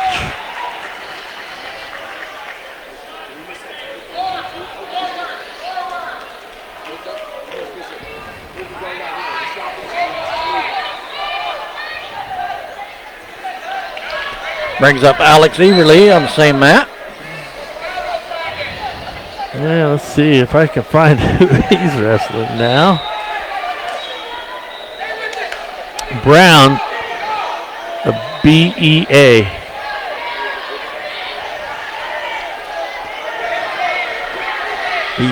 Beatrice? That's what I want to say, but I think it's Bellevue. Bellevue. What's the A? Yeah. Well, East. Bellevue East. B-E-E. Oh, there's 2 E's. Yeah. You only said one. Oh. Like I say, I finally got into track wrestling. Oh. Evilly trying to hook them elbows in there, and Brown just muscling them around.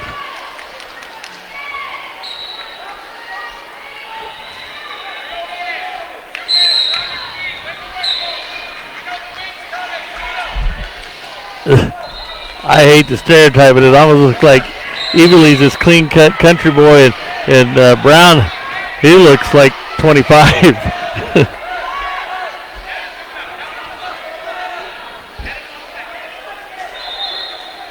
0-0. Underhooked. Oh, nice little head heel pick in there by Evilly to get the 3-point takedown. 1:10 remaining here in this first period.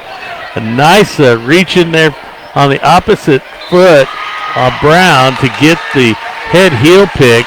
Evilly now leads by a score of 3-0. 58 seconds left here in this first period. Working at the edge of the mat. Evilly works in there for that head lever, but he can't hold on to it, and Brown will get the 1-point escape.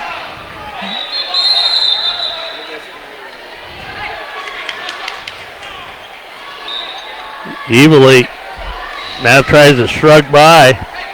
Brown will stay square with them. Works at the edge of the mat. 3-1 is our score. 30 seconds left here in this first period. Now, Brown wants to work around the head. He's going to back out of there.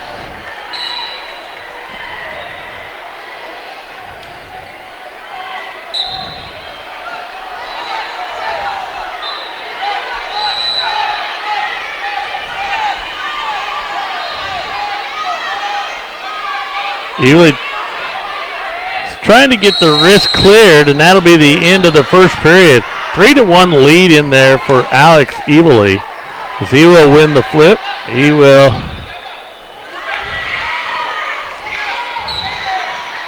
will defer.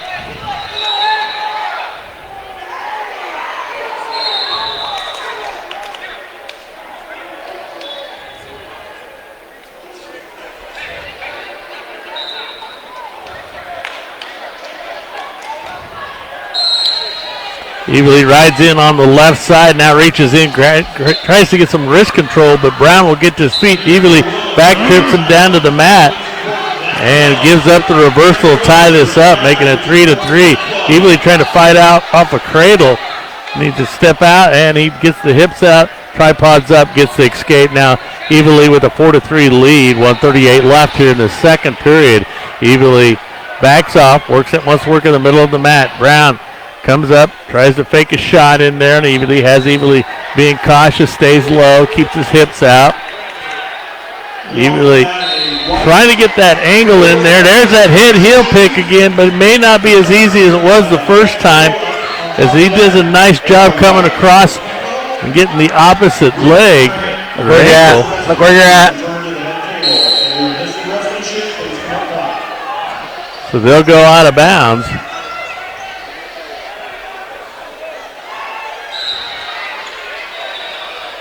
They'll come back to the middle. 4-3 with Evilly of Norton leading. Brown of Bellevue East. Don't be over aggressive here now, Alex. He's been pretty patient for what he's gotten. Brown is just pretty much trying to bulldoze him over, and he will get the takedown, making our score now 6-4 with Brown with the lead. Tripoding up is Evilly. Brown just trying to ride up underneath. He reaches for the far leg, brings Evilly back down to the mat. Alex trying to work back up to his base. 27 seconds left here in the second. A 6-4 lead for Brown of Bellevue East.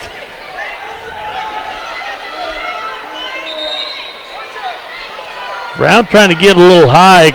Evilly needs to take advantage of that when he does get high up on the body. I believe he's going to run out of time.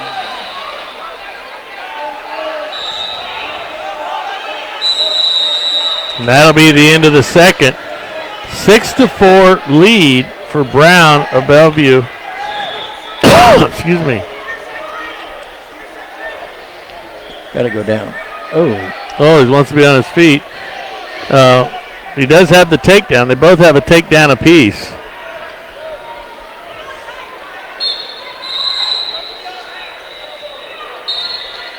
Wow, Brown's going in there, pounding the face and head. Man, those almost like slaps. And they're going to call stalling on Evilly for backing out. Boy, he's taking a punishment over there. Getting the slaps and puts a forehead to forehead and then push it into Evilly to get the stalling. 6-4, 1:37 remaining here in this match. Both wrestlers up on their feet. Evilly with the overhooks. Brown just sticking his head right in there and just staying pretty neutral. Evilly tried a low level, got the missed the takedown. Now Brown just trying to muscle him with that near side cradle. Evilly trying to keep driving into him. Brown with a 9-4 lead now. It gives Evilly the 1-point escape. Brown looks pretty tired. Yeah.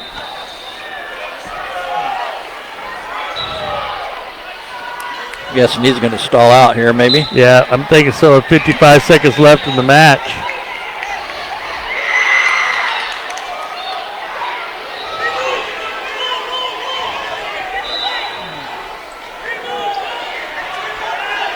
Drop your knees and your belly. Yeah, now Evilly falls into a half Nelson and he gets pinned.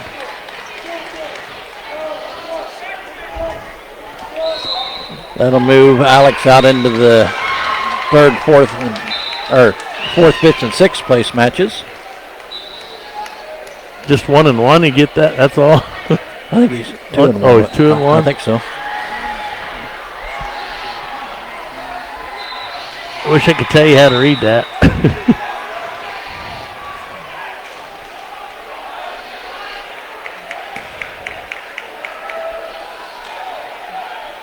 Landon Schroeder from Bellevue East, please report to mat 9. Landon Schroeder, Bellevue East, please report to mat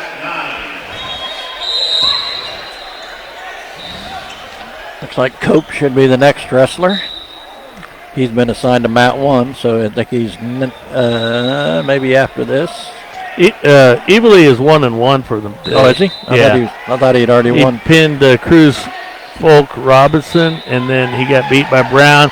He will be wrestling Schneider of Seward his next match. We will have Olivia Graham coming out against Sealer of Minden. We'll have Spawn is still out there now against Solis. Or no, that's Olivia. It says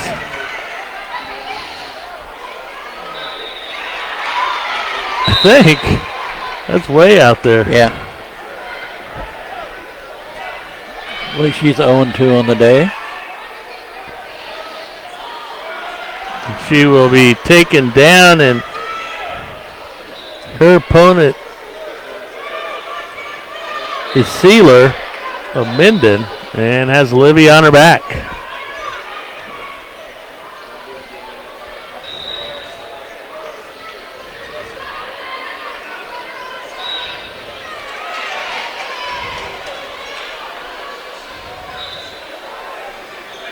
Let's see. There's the fall.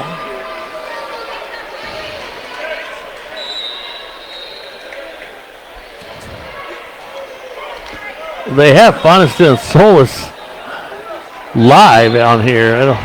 Cope's up on mat 1 now.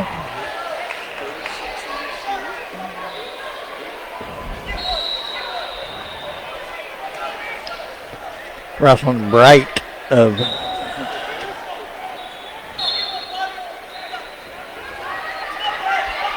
says Lib B, but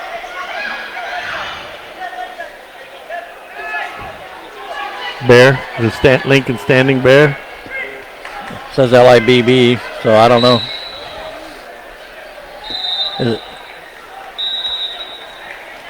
Says North on his singlet. Oh.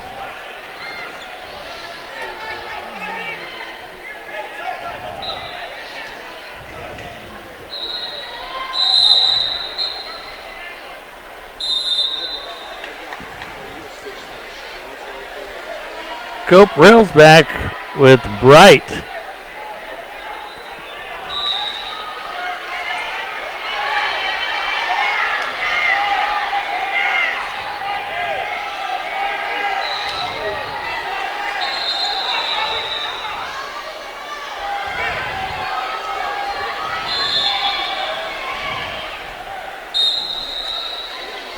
Let's see.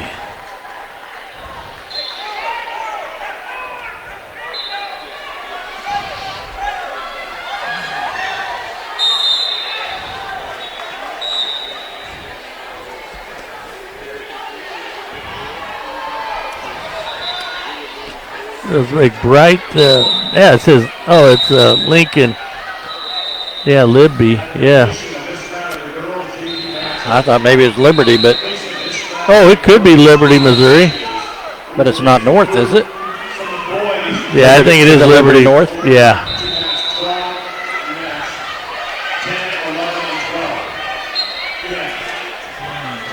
They're also blue and gold.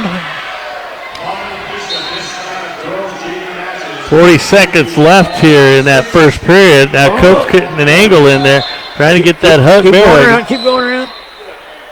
Now backwards. Oh, don't let him sneak off. There's stalling call in there on Bright.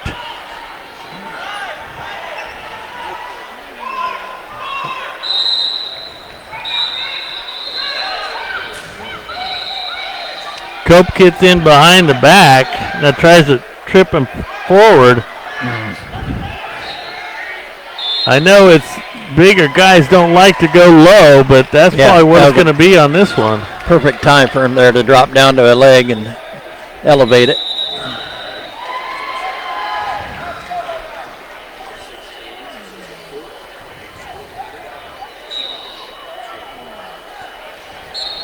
Oh, if he knew a lateral right there was... Back in his younger days, that's probably all he would have thrown. But that's the end of the first, 0-0. A lot of angles that Cope could have took advantage of. Wasn't able to do it.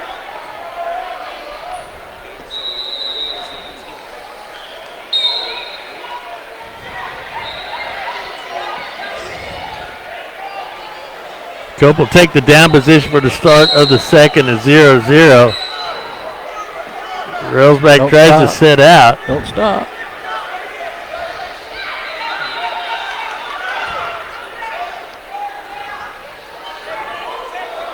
Railsback grabbed that head as he tries to angles out, and he tries to work a little. No. He stalled out on a sit out. Dropped that elbow down. He needed to keep back pressure into him, but didn't keep that up. Now, Bright getting awful high.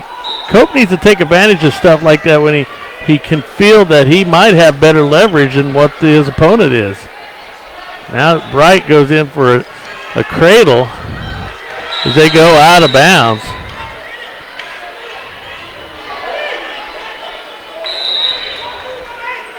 As Dally Braun out there on the mat now. As she has her opponent on her back. And there's a fall. 29 seconds.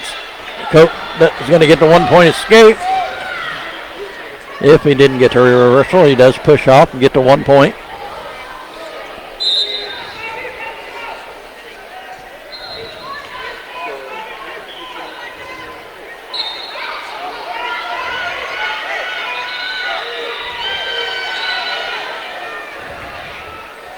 Cope with the lead, 1-0, 40 seconds left here in the second.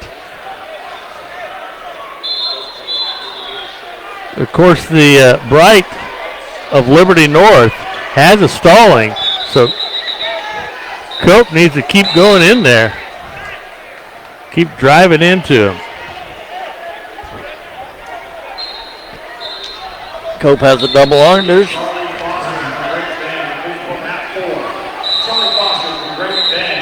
Kind of went for the throw there, but yeah, he was falling back instead of kind of throwing a hip in there. He's got to step in the danger zone there, Yeah. step in front of him and to throw that. He doesn't need to do anything too. Let's take the 1-0 lead going to the third period. That's how he lost his last match.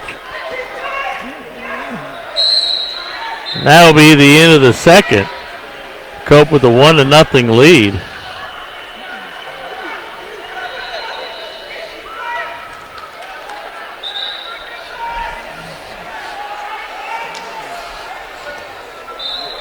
Going to start the third period in the neutral. Bright chose that.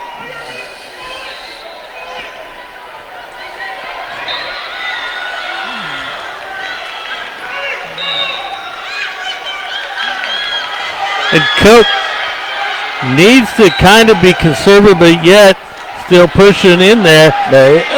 He just almost had a lateral. Oh, don't go to your... Oh, nice. He pushed in there. Bright pushed in on him. And he's stuck. He's stuck. Oh, he had him stuck. There it is.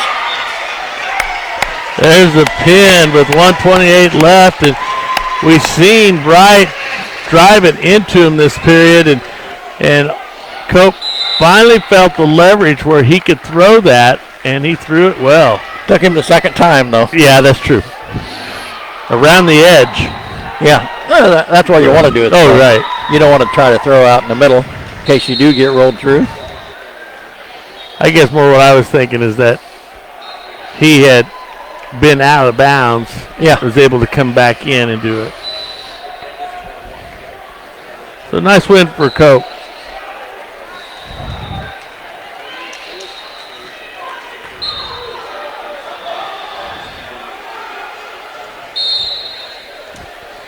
As Coach Brockelman is going to give him some advice. Hey, when you got him around like this,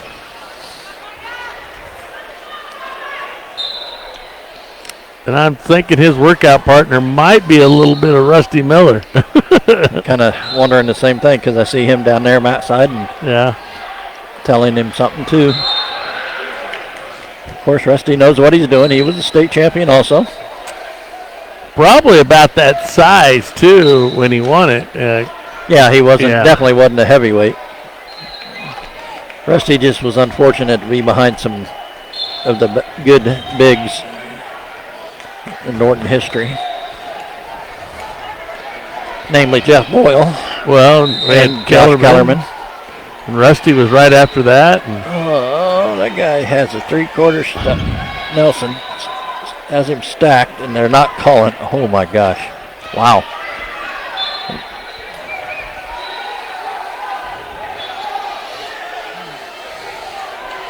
He didn't even get back points?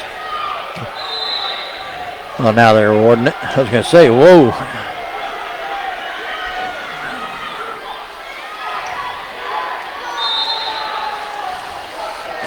Did you guys see that guy that ran right down through here, all 4 of these girls' mats? Yeah, I did, yeah.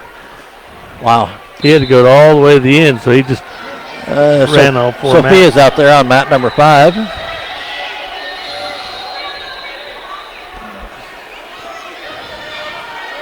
Looks like she's wrestling a Kearney girl.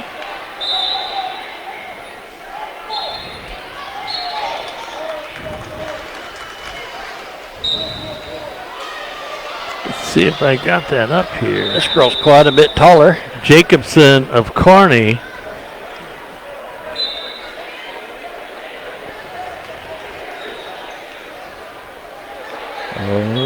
Jacobson with that single leg, and Sophia will stomp it down.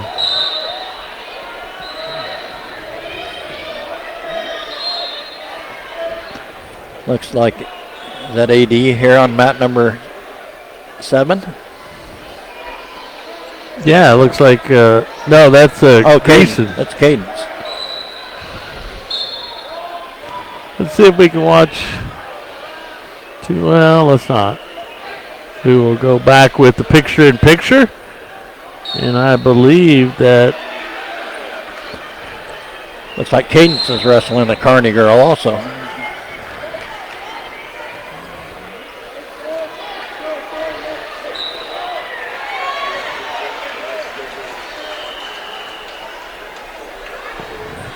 Arm drag in there. Nice little arm drag there. Got her opponent to the mat.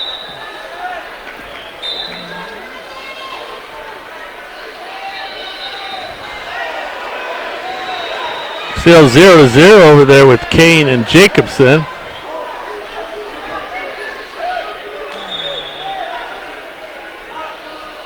A pinning combination in there for Greason.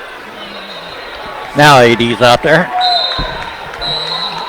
As Greason will get another pin.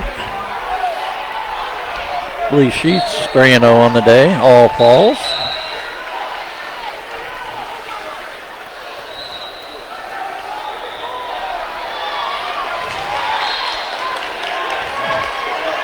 As we see, still 0-0 going in second period.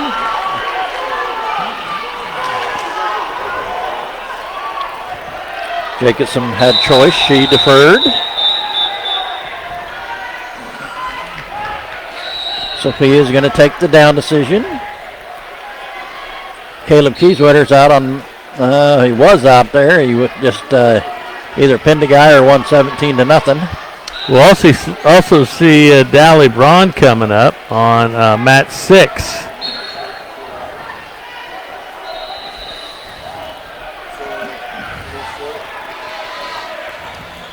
Where's Caleb? Oh, he already won. He won. Okay.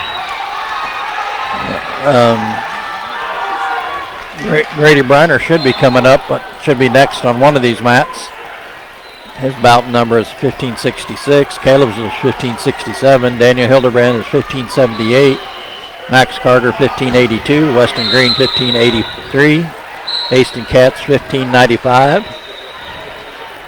Jayton 1604. Braylon 1608. We're going to have quite a few matches coming up here pretty quick.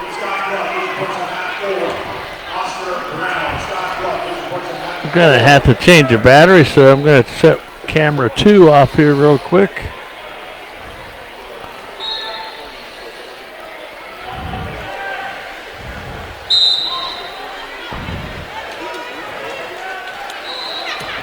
I have to get me one of them batteries that never die. Well, they always plug it in.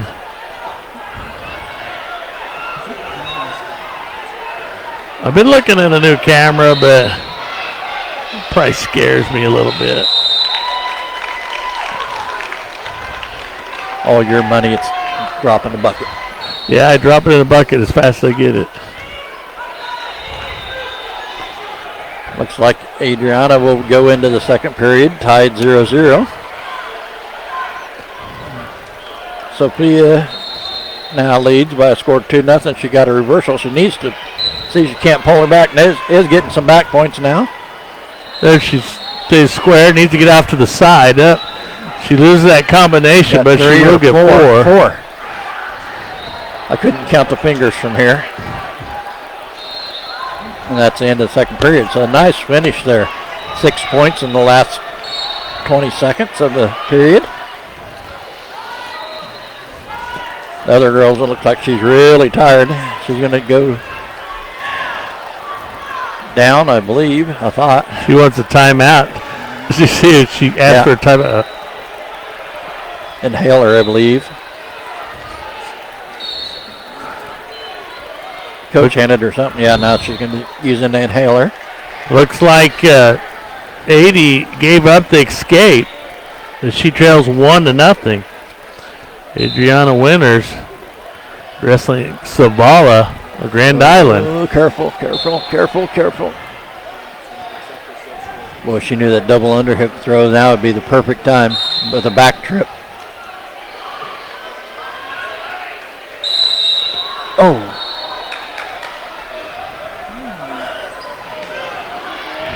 Did Grady Briner go out yet? I haven't seen him yet. Okay. He's got to be coming up next on one of the mats. Sophia Kane. They didn't give her those 4 points. She's leading 6-0. Oh, I thought it was 10. No, she it was 0-0 going in second. She got a reversal and 4 back points. 80 Winters trying to keep from being taken down. 15 seconds left in the second. And get that wizard. Nope. She does give up the takedown. Jacobson decided to be on her feet.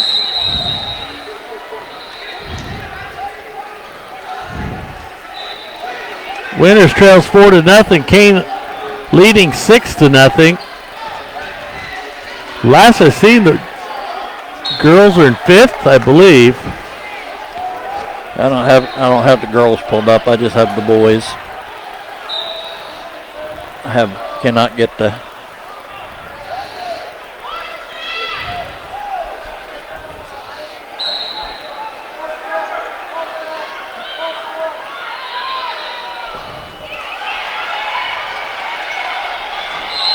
Winters has the takedown and pinning points combination.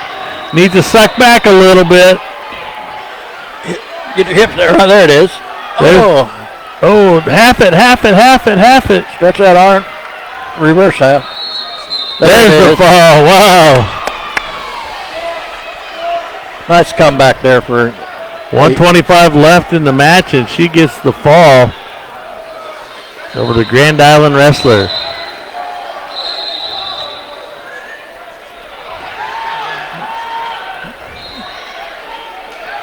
Looked like, I thought they said one green. So Sophia must have got a hold of something, or 6-1 now. It's like 25 seconds left.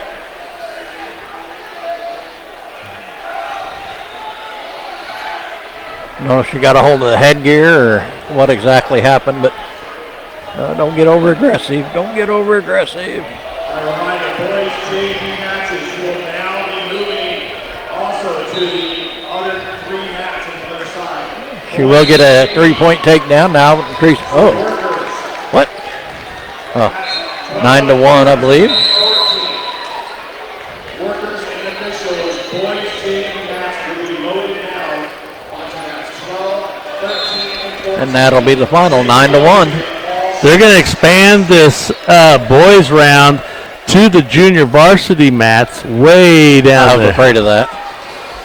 They're going to overload them, they said. So I'm not for sure where.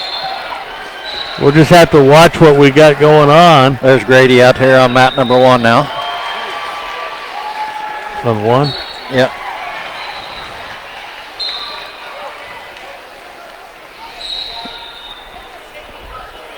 If he gets shrugged by,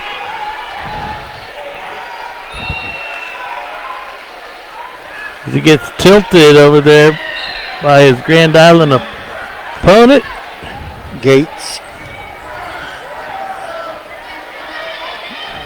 Looks like Daniel will be right after him.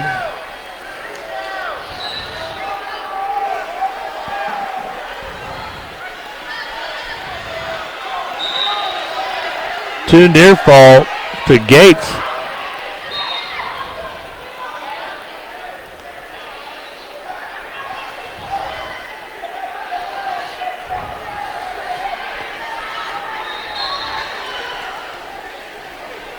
Must have got 2 near falls.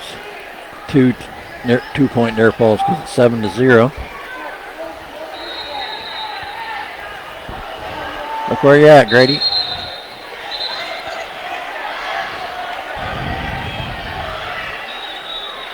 And there's the fall with 50 seconds remaining in the first period. So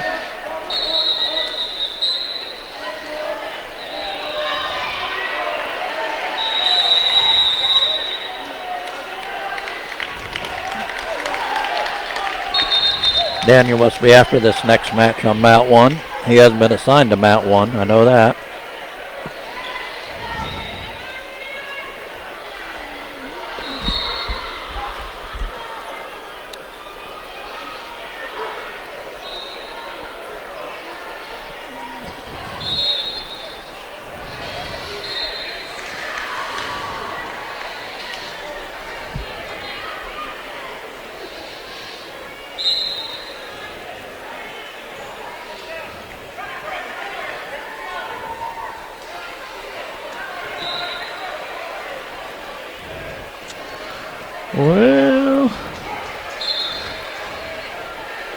So we will have Daniel Hillbrand coming up. But first of all, we're going to hear a few words from the people that bring you the coverage of the wrestling today.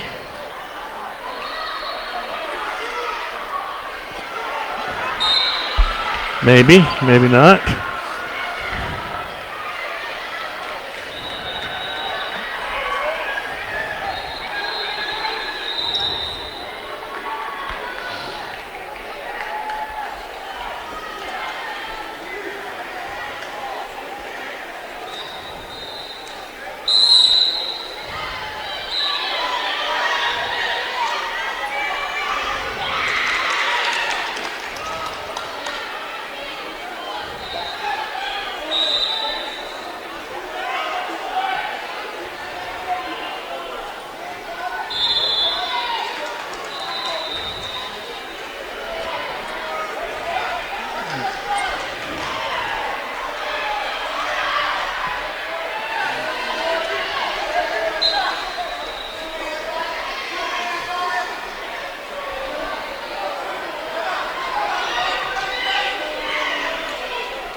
Well, I don't know. We kind of lost station, but we've been kind of just barely having any kind of internet or cell service today. Wouldn't surprise me that we lost them earlier. So we'll see what we can get done here pretty quick.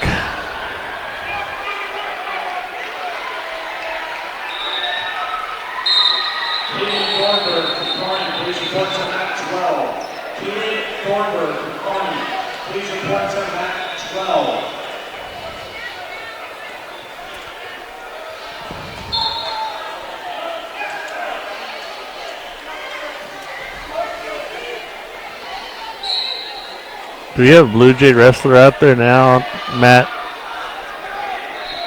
Way up at the last mat. Is that Derek? Down there? Yeah. That I don't know.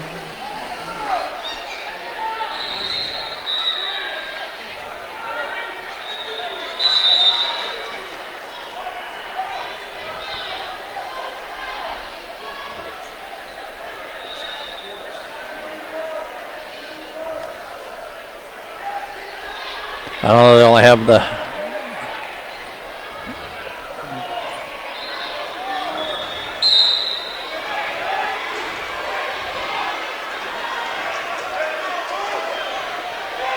that's Luke, I think. No?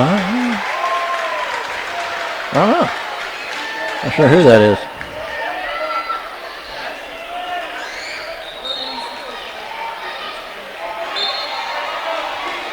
Is it got, yep. It's a Kearney wrestler, I believe. We only got the dashboard on the first 4 mats.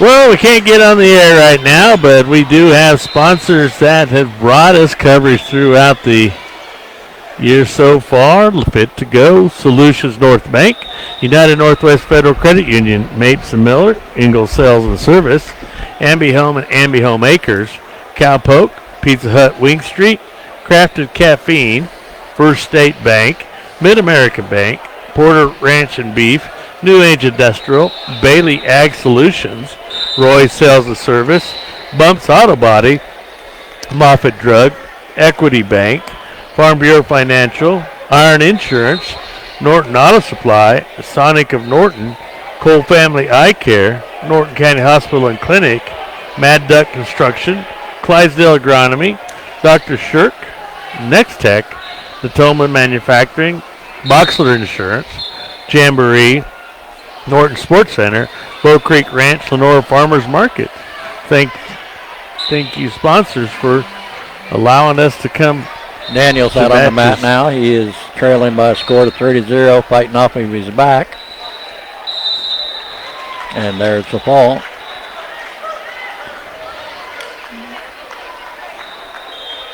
That's at the 120-pound weight class.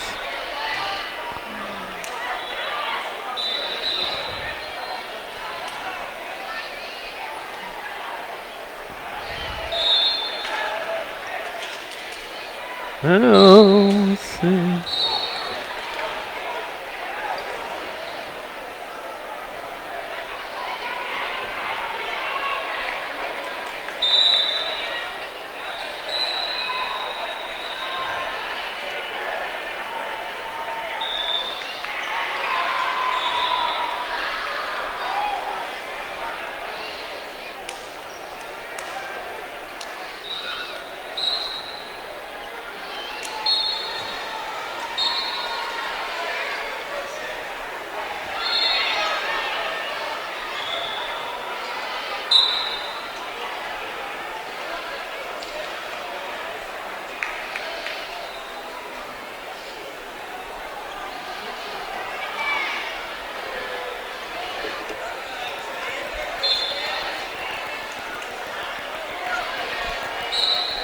Welcome back to Kearney, Nebraska at the Sportsplex, where there's 14 mats out here, and they have expanded it to the varsity into the junior varsity mats as the junior varsity tournament has been completed. Are you sure they didn't expand the junior varsity boys over to the girls' side? You didn't? I say, are you sure that's not what they did? Because it used to be girls down there, now right, it's boys. Right. That's maybe I should say that into the 3 mats of the girls' junior varsity tournament. I think the JV boys are now wrestling still down there. Oh, you think the JV wrestlers just moved over there? Yeah, the JV boys. Oh, okay. Spilled over into the JV girls' side. We still can't see who's up there. No, we just had a Norton wrestler win down there, but I'm not sure. Well, the reason I say that is because Max just got assigned, and he's on mat 4, and then Weston's assigned to mat 2. Let's see, Jayton was warming up too, so he may be coming up fairly soon. Aston should be too. And they look like they are going to be on mat 2 or 3. Aston will be right after Weston. He's actually 12 matches after Weston. Jayton is 21 matches after Weston.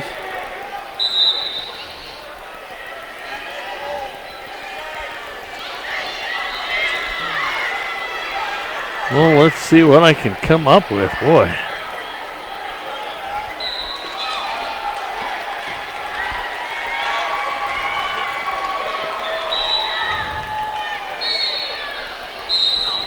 We have Kaysen Miller out there now. Looks like she's wrestling a great band wrestler.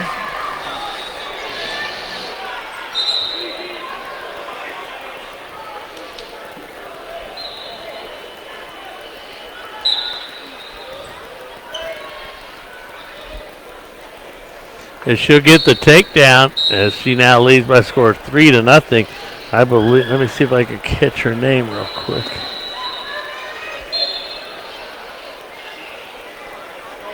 She'll be facing Kelly, a great bend, and then we'll have Lorelei Granberry as she will take on Agri. I'm not sure. Something. Evidently something that starts with an A. And a G and an R and then a bunch of U's. Kaysen got 4 back points there. Now she leads 7-0.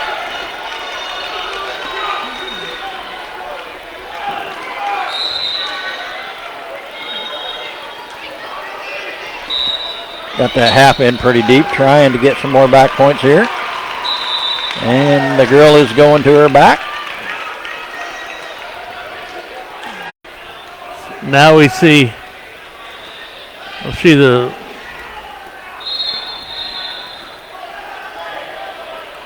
another Blue Jay, I think, on the mat. I'm not for sure.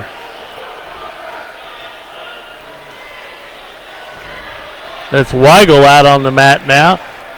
He's looking for that takedown. Oh, wait, I missed that as somebody's up 14-0. Weigel just won 17-0. 16 seconds left here with Keeley's match in the first period. Segelke has a hard time. Oh, they have a full Nelson, so Keeley will get the 1 point, make it score 3-1.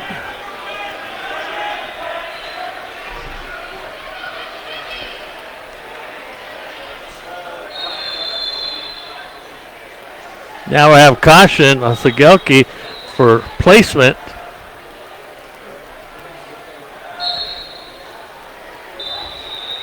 Have another Blue Jay up over there. I think that might be Ty Braun.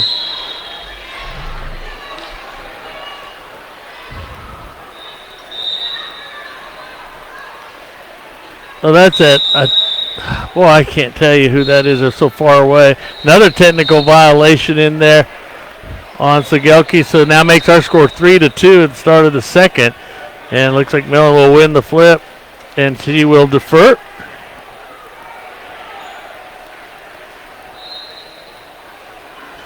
Segelke wants to be on her feet.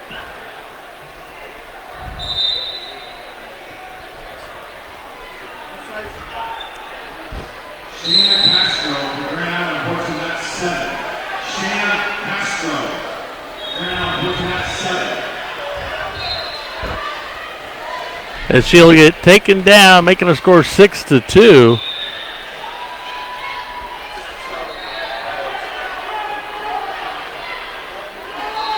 Oh, that wasn't a. Is that a Norton wrestler? No, yes. Linden losing that match.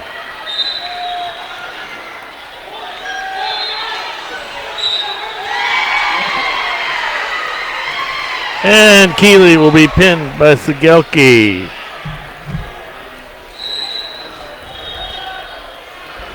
Let's see what.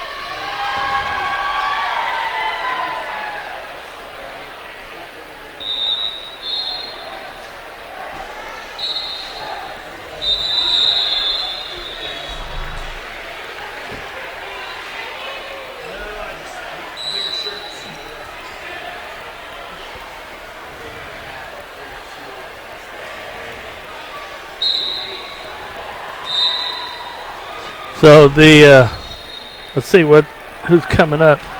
Weigel won, Linden was pinned, and Millen was pinned. So we'll kind of refresh here and see what we have coming up here right away. As we're coming into the championship side, a lot of these are round robin, so advancement points will start to come out, and it looks like they'll move them over to the girls' side, and I believe that. Derek away out there.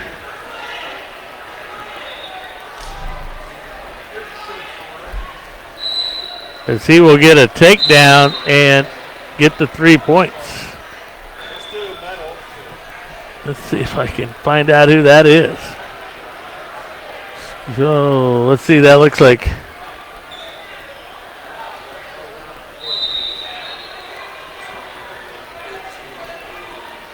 Well, that's Luke Clydesdale. As he's wrestling a Lincoln South wrestler right. As Luke has a 3-0 lead, has a half in there on right, but not able to get it turned enough to get any counts.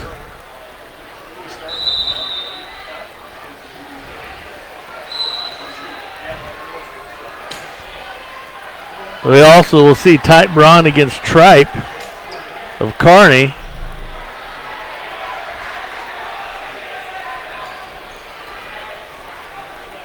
So Luke Clydesdale out there right now with a 5-0 lead.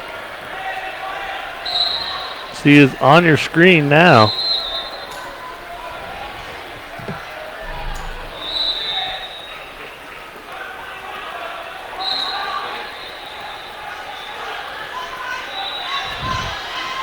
And Wright will get the 1-point escape, making our score 5-1, 35 seconds remaining in that first period.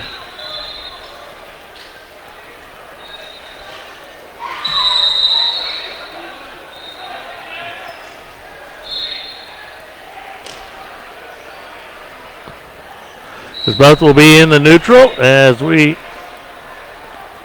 have 30 seconds left in the first, a 5-1 lead in there for Luke Bondestill. Oh, he went in, he kept his elbows out, and he's going to get taken down and put to his back by Wright. Wright got there with that reverse half Nelson. And there's the fall. Luke went in there with kind of his elbows out and was shrugged by and thrown and to his back, and he will lose by a fall.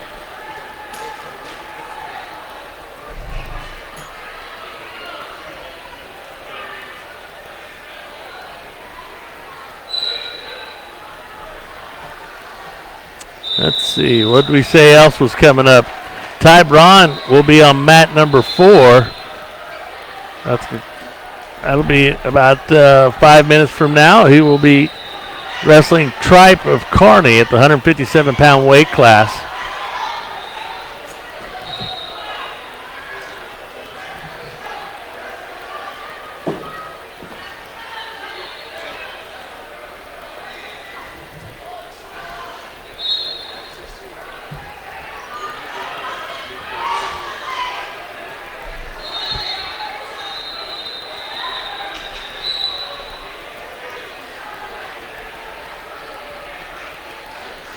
All right.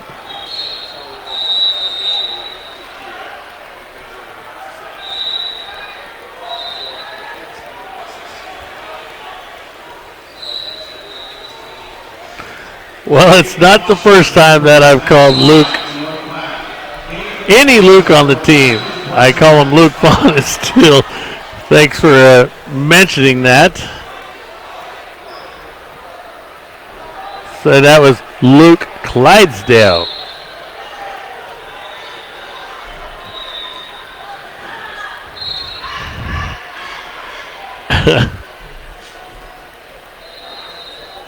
Usually Rick is here to correct me, but he took off. He won't know unless you tell him.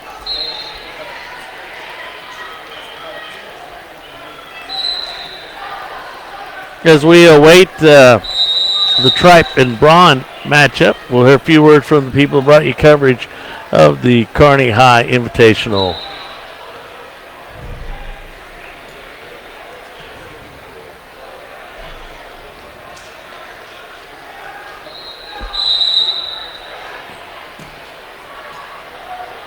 We need a flying coach on mat 1 to begin. We need a flying coach to mat number 1.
Can an athletic trainer please to mat 12? Can an athletic trainer please go to mat 12?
Welcome back. Now we are into Ty Braun's match against Tripe of Kearney as it just started, and Braun will get the takedown as he leads 3-0 against Tripe. He picks him up, brings him back down to the mat.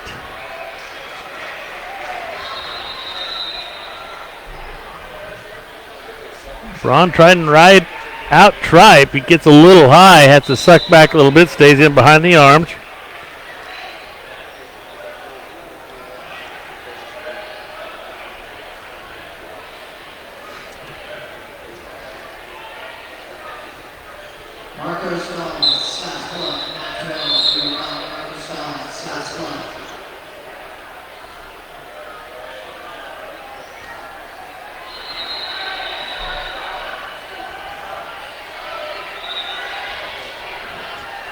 Braun still maintains, well, he gets a 3-1 lead. Now he'll get another takedown as now he leads by a score of 6-1. Tries to stay in underneath the arms. Gets the hips broke down. They're trying to drive force on those single wrist rides. Tripe will come back up to his base. Ladies and gentlemen, good deal for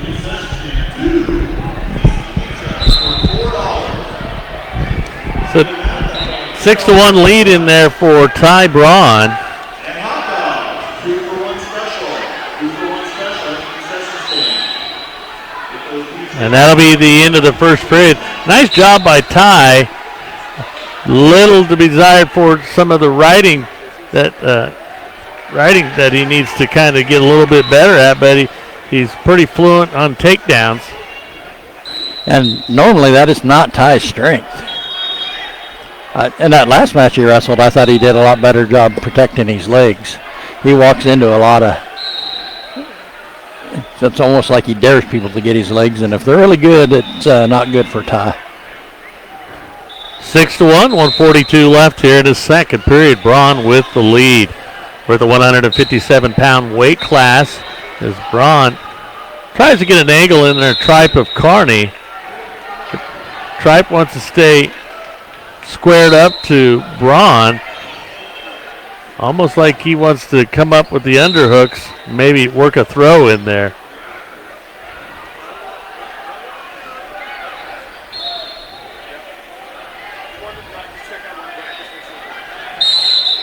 Now Braun trying to get the underhooks in, their throw try in there by Tripe.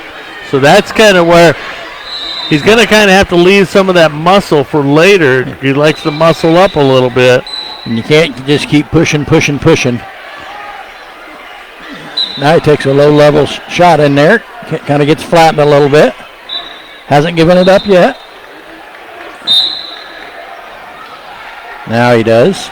Making our score 6-4. Braun tried to get to his feet, was brought back down. Now gets back into the base. Tripe being a very aggressor, being the aggressor on above the shoulders. Yeah, that's a pretty wicked crossface he threw there. Hooks the ankle of Braun. Braun trying to turn into him. He can free up that leg. I think he might have enough to get to face Tripe. Tripe now trying to work that spiral ride in there on Braun.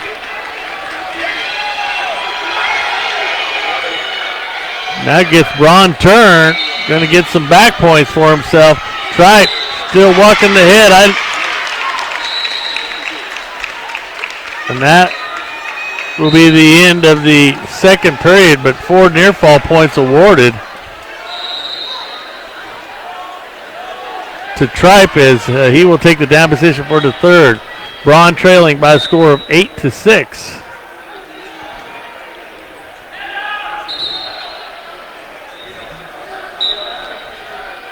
Looks like we'll have a little blood time out there.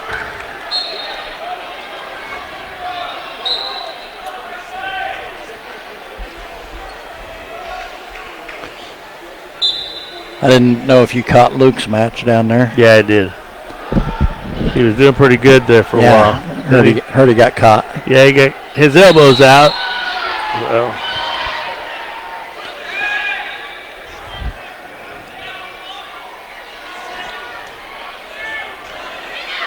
Yeah, they call them freshmen for a reason. That's true. And he's in a weight where there's some pretty aggressive guys, too. I mean, 150, 157, there's going to be a lot more juniors and seniors than there is at.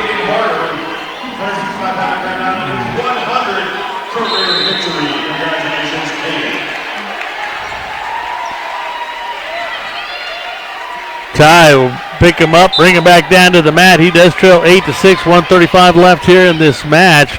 Braun again trails 8-6, trying to break the hips down to Tripe of Kearney.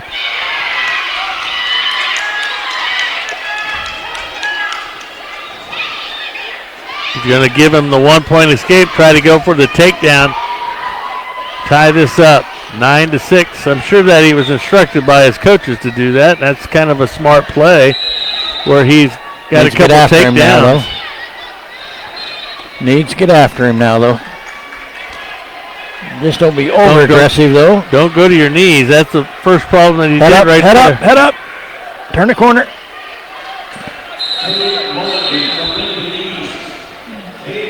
Get your head up. There. Oh. And he gets dumped there, and he gives up the 3-point takedown now. He trails by a score of 12-6. Spiral right in on him now, and he's going to his back. There's the fall with 31 seconds remaining in the match. And Braun will lose by a fall.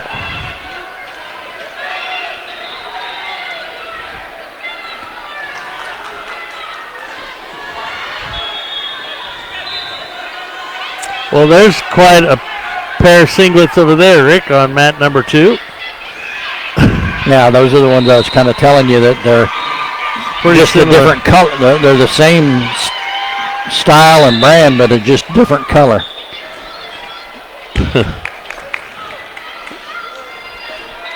That'd be Klein and North Platte.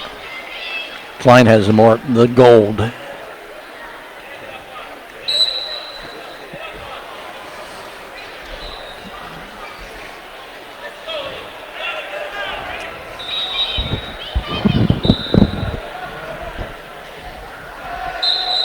Well, let's see what else is coming up here as we're kind of dwindling down the day. More to the consolation side than anything.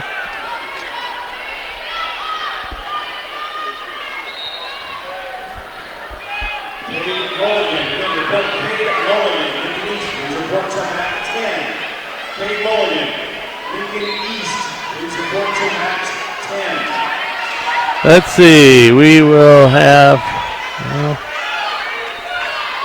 Eberly against Schneider of Seward at the 175-pound weight class on deck. We'll have Villegas against Lay for the 13th place match at the 130-pound weight class. We'll have Granbury against Nodule or Kearney at 135. We'll have on the JV side, Ethan Bailey will face Hodney of Liberty North.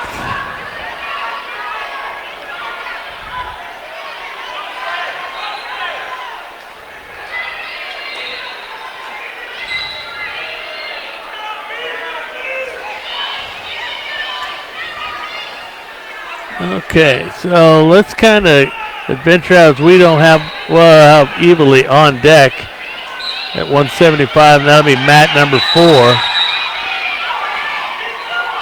They just started that one. Oh, we got Villegas out there. Yeah. I think it just got over, but I don't know exactly what happened. Coaches are smiling. Yeah. She might have got the 13th place medal if they medaled that far out, but they don't. They do. Well, they don't medal, but they place. Yeah. Maybe she had to go get her hand raised. I don't know. Maybe that's what they're smiling about, because I didn't see anybody else coming off the mat there. I was going to try to do the same with the girls and what I did with the boys, but. So, we said Eberly will be on deck.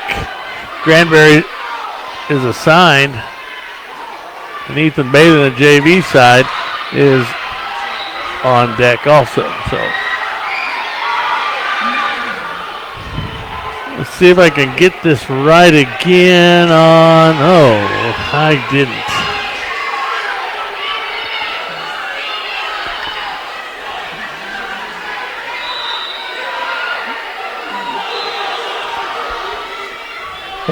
That was my tell, wasn't it? Yes. She wrestling varsity? I think Karen is. I think Karen's gone, but Yeah. I didn't think they were the same weights, but maybe they are. Because I thought Bree Everly was wrestling for Karen.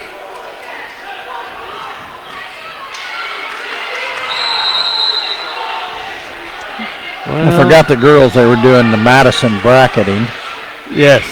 so it's kind of by weight.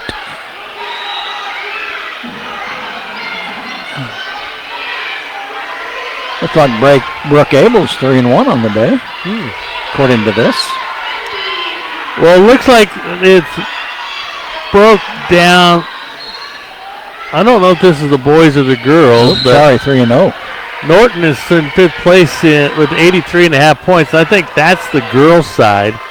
Kearney leads with 125.5.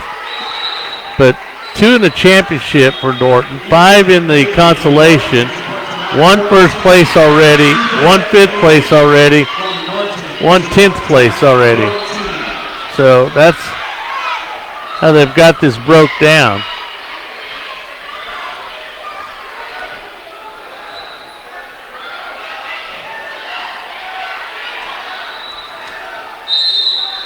Looks like Kearney or Grand Island and Lexington have 3 in the finals.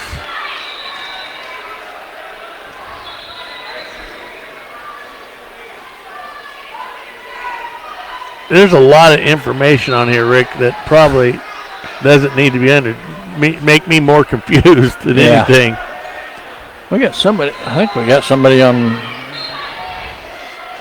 the first mat over here. I know they just called Ethan Bailey, but they said mat 14, and that should be the farthest. Let's be moving them around. But it sure looks like it's a Norton wrestler on that first mat on the right-hand side, on that half of the. Yeah, it does.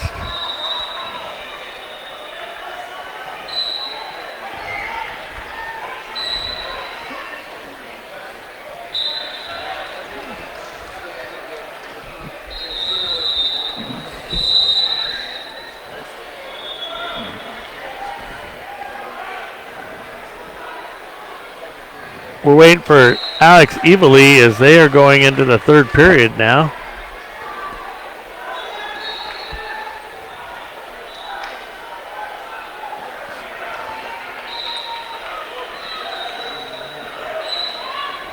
That might be Ethan. Well, he was already out on the mat when they called him. Boy, I don't know where I'm at here, unless this is JV, but now they have Norton as only 42.5 points. Unless that's the junior varsity score. I don't think they're keeping junior varsity's team scores. At least I didn't find it that way.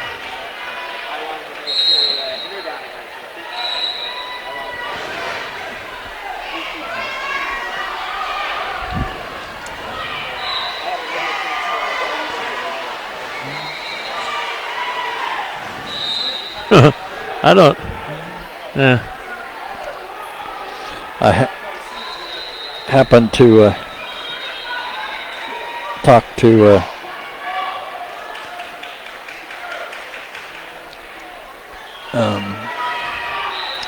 Bo while I was down there, and he said that we know we missed the first period of Hallie's match, and said, yeah, she should have had 3 takedowns and called her out of bounds on all 3. So she should have been like way ahead in that match. And speaking of Hallie, she will be on deck against Haynes of Lexington, the 140-pound weight class. On deck? That's what it says. Man, that's not a very long break. Mat number 8. Said this, Bo said this girl is ranked number 1 in the highest classification in Nebraska. Looks like Charlotte Garrity is undefeated on the day, too.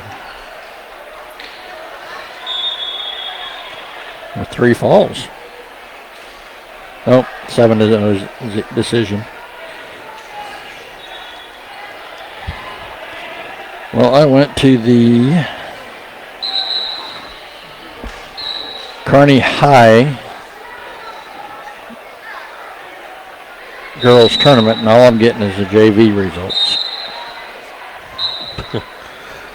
I don't know what I'm getting. Boy, I sound like a broken record today. Maybe that's why, because I'm a beginner.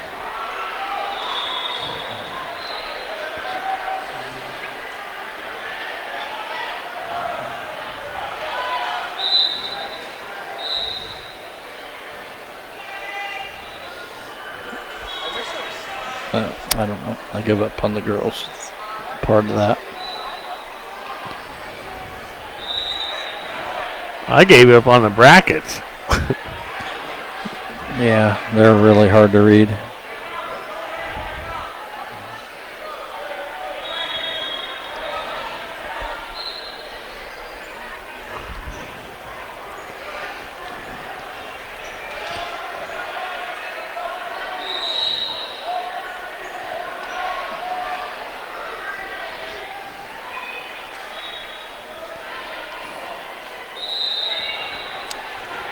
We're waiting on Alex Evely. That match is 12-5 over there, and that's really drawing a long time.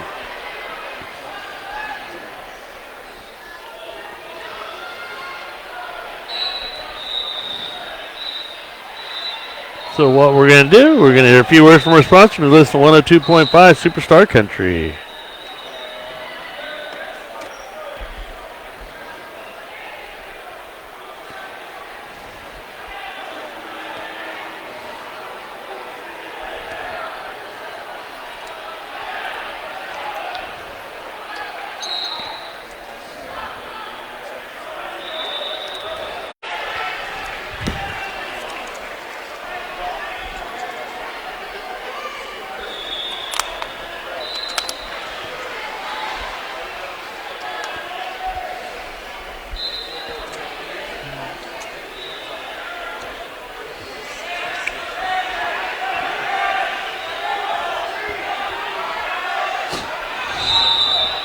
Now I went to the girls bracket, and they don't have them listed at 18 points.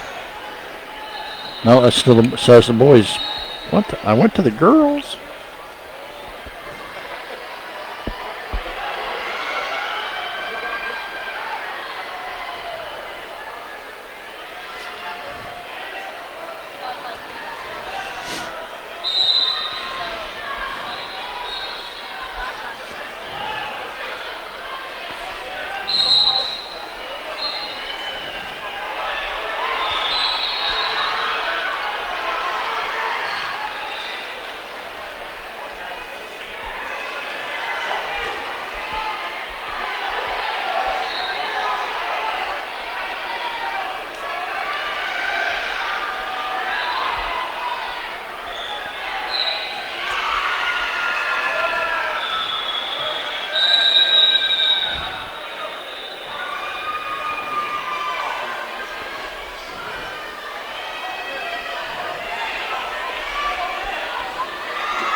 Welcome back to the Kearney High invite here at the Sportsplex. And it's quite the Sportsplex here as we have multiple mats out there. Right now we have Lorelei Granberry out there on the mat. And she is facing Nodule of Kearney. And we'll probably have Evely come up to the mat. We'll have Hallie Bonnet still coming to the mat too. That most likely will be the championship match Yes. at 140. Looks like Alex is checking in right now. As he faces Schneider of Seward. Somebody's already wrestled with Schneider, haven't they? Not, unless it's only a 3 or 4 man robin in the round robin. I don't know if it's this weight class. It just seems like we've wrestled with Snyder. Of course, Lorelai's on the mat that has no scoreboard.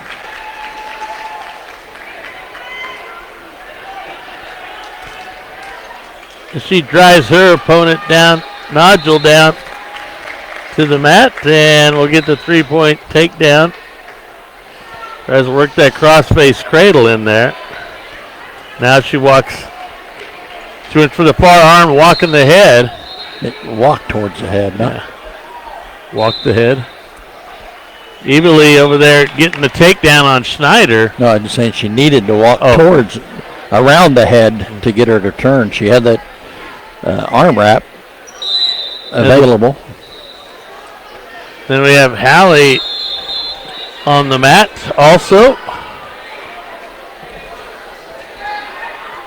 She's in on the legs on, who was her opponent? Haynes. Haynes of isn't that Lexington or is that Lincoln East? That's Lincoln East. Oh. Lincoln East. I seen the LE. Me too. Like I said, Bo had said that she's the top ranked girl in the biggest class in Nebraska. Her number 1 ranked girl. Hallie was in there nice and tight, but couldn't come up with the takedown. She got the takedown. Oh, she did. They just set her up? Yeah. Oh. And she just cut her. Lorelai, we assuming that she is in the lead over there. As she's trying to arm wrap. Hallie will be taken down now. As that score is 4-3 with Haynes in the lead there. Alex Evely with the pinning combination, and he'll get 4 points as now he will lead by a score of 13-1. Hallie ties the match up, 4-4. 30 seconds left in the first period. Lorelai working for that half in there on her opponent, Nodule, and will get the fall.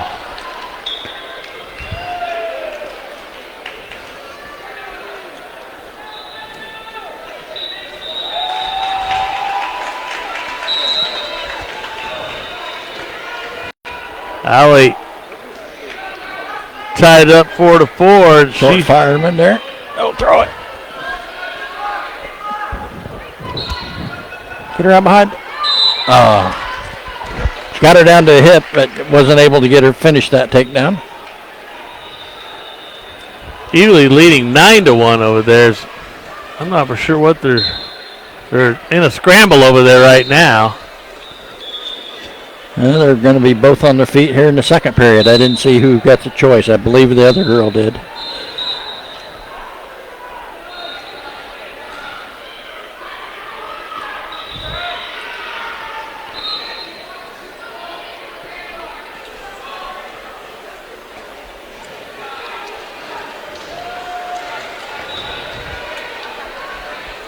Four to 4 here.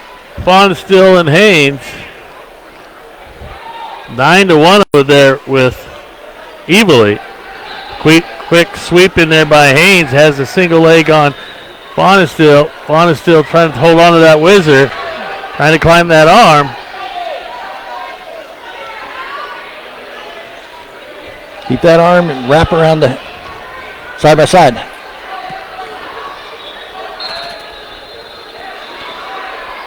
This girl's quite a bit taller than Hallie, so she can tree top her pretty high. If Hallie does a nice little roll. And she will get the 3-point takedown. Nice little somersault roll right into the legs of Haynes. Gets the takedown as she now leads by a score 7-4. 12-1 lead over there. I believe that's going to be evenly with the lead.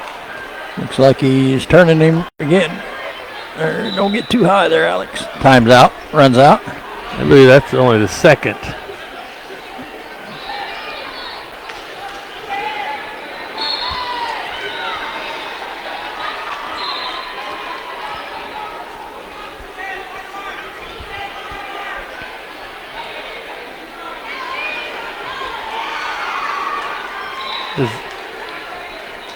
Hallie with a 7-4 lead, 8 seconds left here in this second period as she controls the wrist of Haynes. Haynes will get to a base, gets her hips up, and Hallie's going to ride up over the hips for this final second.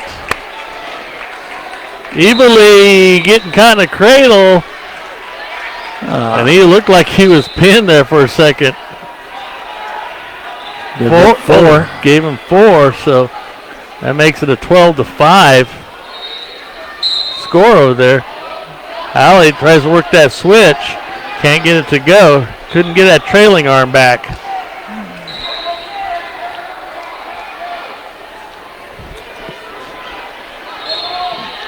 She tries to hook that elbow. Fawn's still belly down. She tries to come back up to the base. Head lever in there by Haynes. As Hallie will turn her back into her. Now sits out. Back pressure. 7-4 is our score. 128 left here in this match. Fonstill's going to have to be working a little bit because the referee's down there saying something. I don't know if he's looking at watching the hand.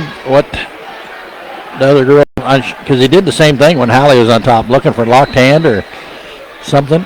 I'm not sure. Hallie tries to keep her elbows in.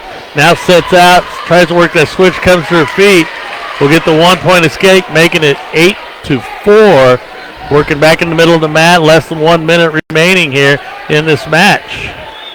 Evilly maybe getting taken down here and does. It's 13-5, now 13-8. Hips down, Hallie. Keep your hips down. Hallie's got her arm caught in there as Haynes will come around. Nothing yet. Hallie's going to throw that whizzer in there. Grabbing the bottom hand. She'll give up the takedown. Making her score 8-7, 20 seconds left here in the match. Hallie did a nice job fighting off the bottom. She's going to have to probably try that set out again. Now they're just stalling there on Hallie as she comes up with the Granby instead. That's getting some back points. She's stuck. Referee down there looking, and that'll be the final. 4 more points awarded to Hallie Fonestill, making our score 14-7, and wins over the number 1 ranked Class A wrestler in Nebraska.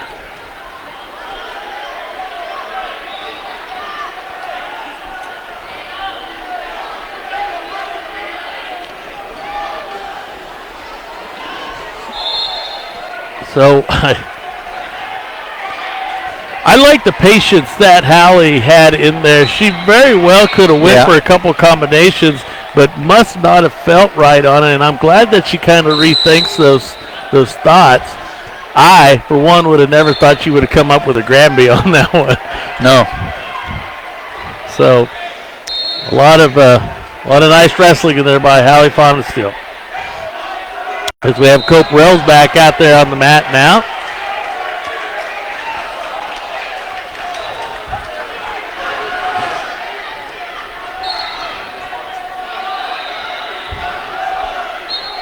Alex ended up winning. He was up 12-9, 8. He must have. 12-8. Doesn't look super happy, but probably blew a big lead. Probably got him upset. Yeah, could be. Like Railsback's trailing by a score 3-0. Huh?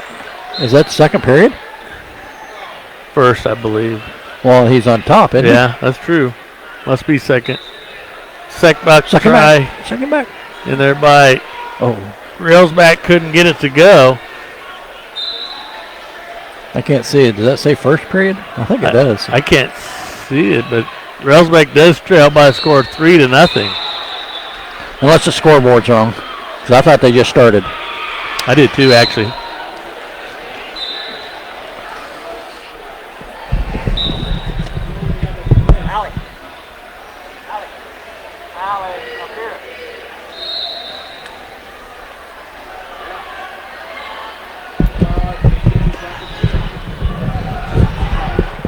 Railsback takes a shot in there. Looked like a little hesitation in there for Railsback. As he kind of stopped instead of drove right through him. Keep turning. Turn the corner. Pop your head out. It's a 4-0 lead in there for, I'm not sure where his opponent's from, but looks like Southern or whatever the S is. Oh.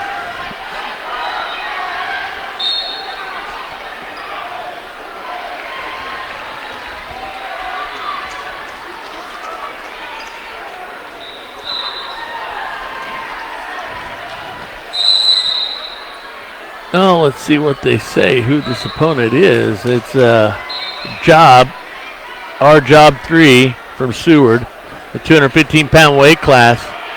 Then we'll have Keysweater against Hernandez of North Platte, Dally Braun against Ackerson of Lexington, and Olivia Graham against Amandars. Railsback trailing 4-0. Both wrestlers on their feet, and that'll be the end of the, must be the second, start of the third coming up.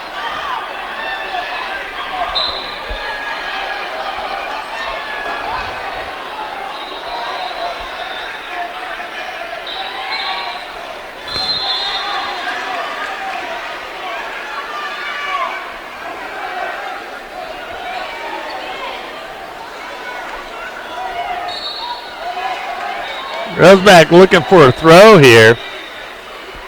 Got to remember that he's got to be in there tight, and he wasn't looking for the throw, but he wasn't in there tight. It looked like he was, yeah, but he lost it mid throw.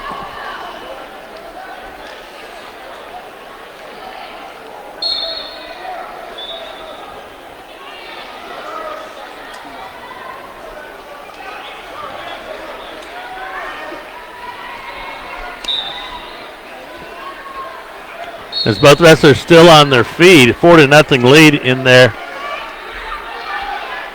I forgot the kid's name already. Can't help you. Yeah.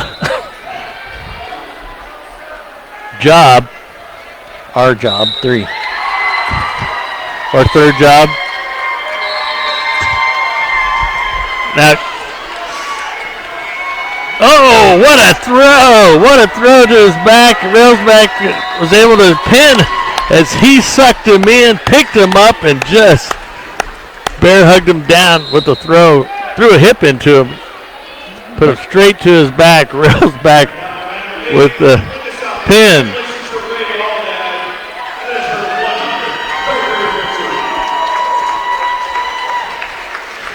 As Coach Shirk is talking, smiling over there with Coach Brockelman.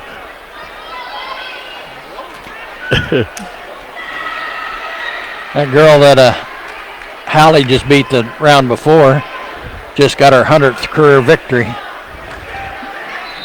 She was running around the mat like a knee wasn't hurting her at all.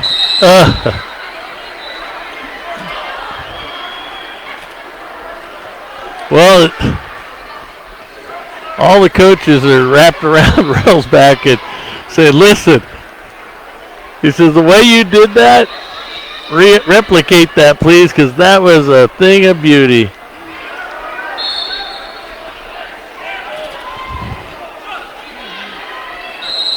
As Caleb Keysweater makes his way out to the mat, as he is facing a North Platte wrestler, and that is Hernandez.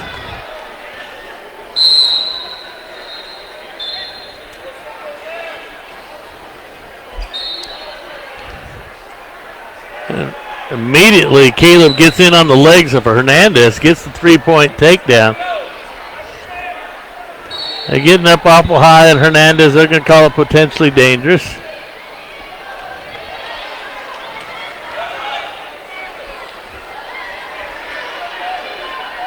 Caleb will give Hernandez the 1 point escape to start in the neutral, making her score 3-1 as they come back to the middle of the mat.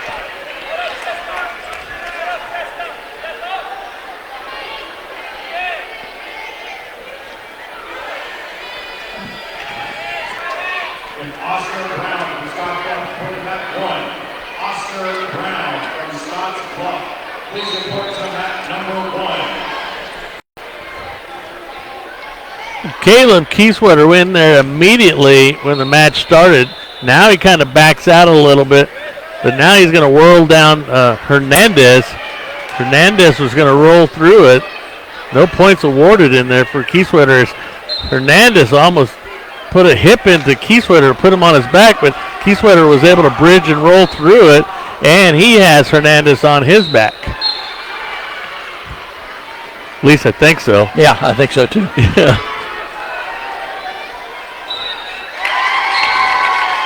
Yeah, it's a 6-1 lead over there for Caleb Kieswetter, but they're behind the crowd. I can't tell you. He's going to get at least 4 more if he doesn't get the fall. So it'll be 10-1.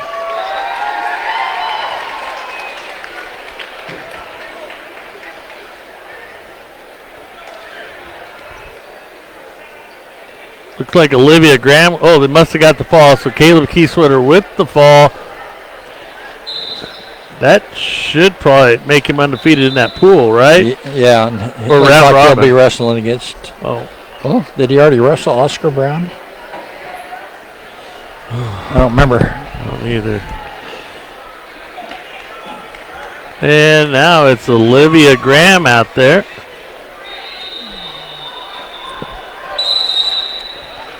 As Olivia will be facing Armandez From Great Bend, it looks like. and Armandez will get the takedown.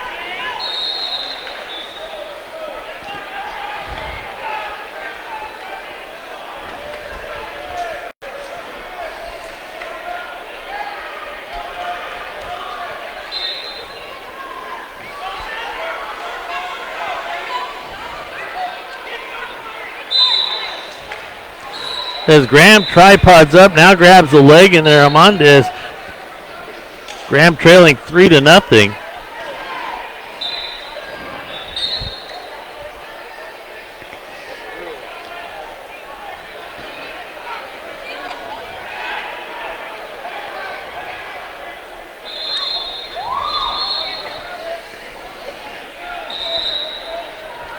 Graham trying to hold on to the elbow, keeping Armandez from driving through. Well, I'm definitely going to let you do all of the announcing Jayton's next match with that name. I see it. Seoane, capital CANC, and I'm not sure if that's all. Well, it is getting a little bit tougher out there. Olivia Graham trying to fight out of a cradle now.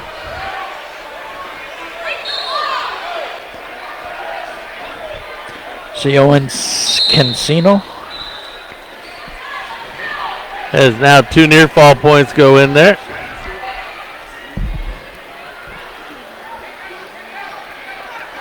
Casino. Sienna. His first name is Brian. That's all he's left. Oh, Sienna Casancina. I'd call him Brian. Hello, Brian.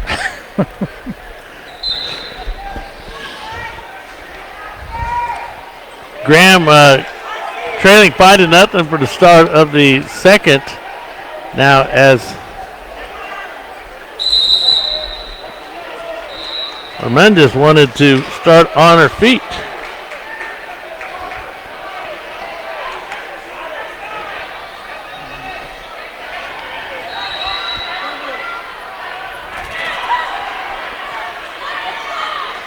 Graham takes a shot in on a double leg as she trails 5-0.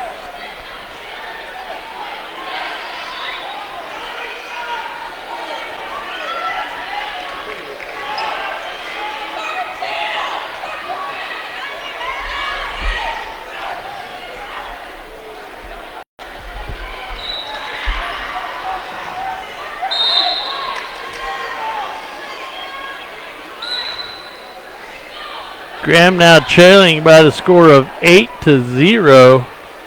Trying to fight off of a half. Fight a half off on the left from the left side. There's a full Nelson, so she will score. They're going to score 8-1. 1 minute remaining in the second period.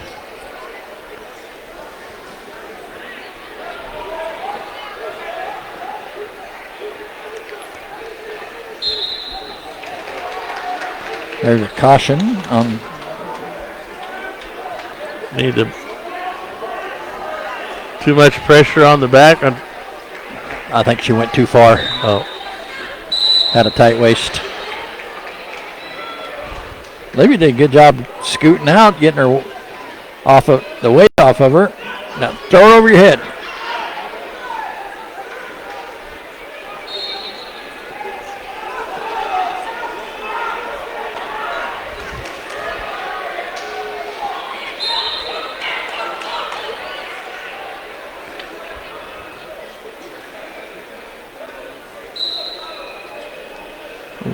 Get your feet too close to your head. 28 seconds left here in the second. An 8-1 lead for Mendez.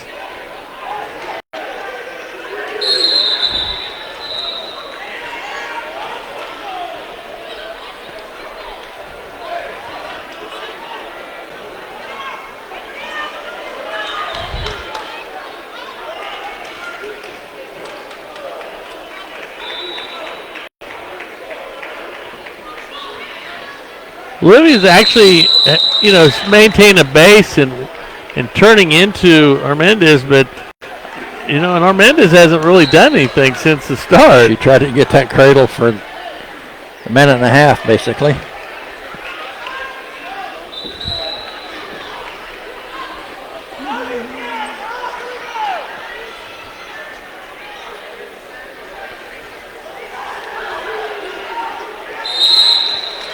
Set out in there by Armendez, and Olivia does a nice job on bringing her back down to the mat. Needs to break the hips down. Get under the arm. And needs to break the hips down. That one's half.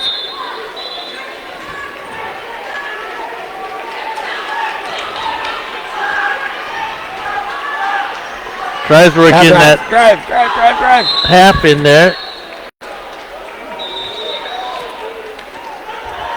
She had it, but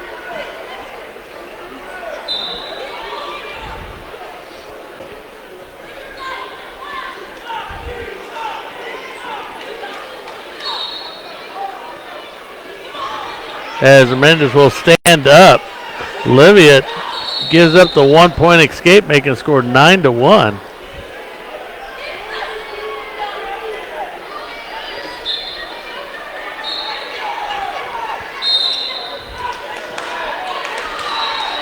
Coach Brockman telling her need to take the shot. She's tired.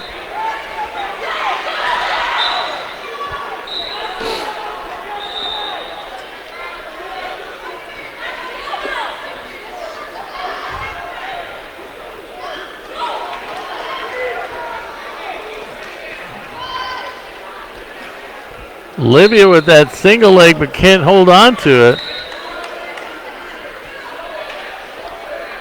Looks like Braylon Linden's out on mat number 2. He is wrestling against Adams of Klein, Texas.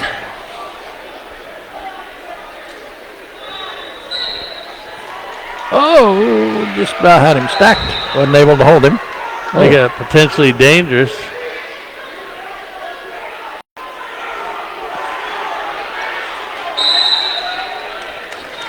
Looks like Braylon's leading by a score of 4-0, and he's going to give him the 1 point escape.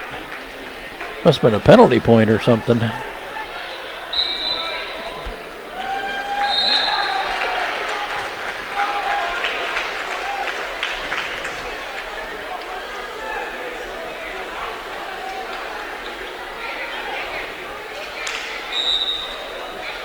Olivia will lose by a score of 9-1. Finish it, Braylon. Finish it. Right to his back. There you go.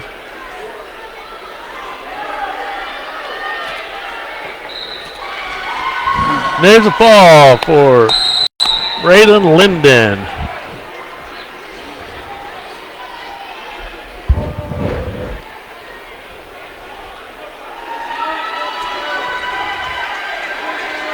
Is there another Norton wrestler down there on the end? Is that Daniel? Daniel? Yep.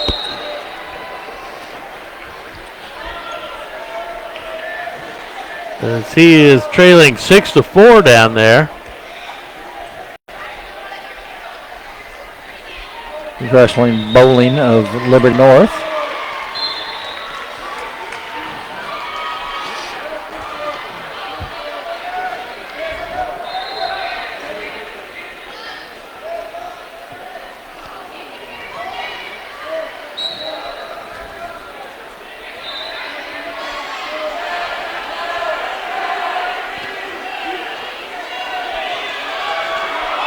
We will soon start the awards ceremonies for the girls varsity in the concourse area. We will soon begin the awards. Like Daniel's going to give, well, maybe not. About gave up the reversal, but still in control. Now he does give up the reversal. Now trails by a score of 8-4.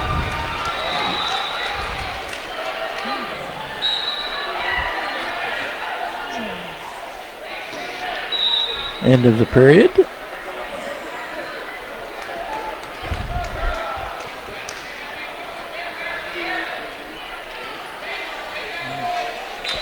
Bowling deferred. Daniel chose down.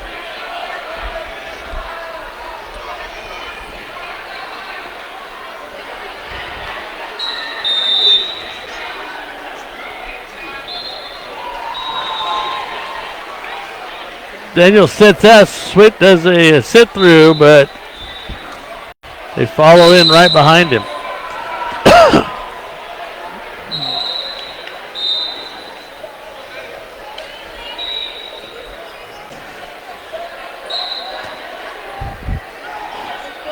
Jayton might be next on mat. Yeah, he's on deck. 3. Yeah, Okay. he's on deck. Daniel trying to fight out of a cradle. He bellies down. He does, but he does give up the 4 near fall points, making our score 16-4. It should be. He could have got that 12. No, it was 8-4. Oh, okay. Now he's in an arm wrap.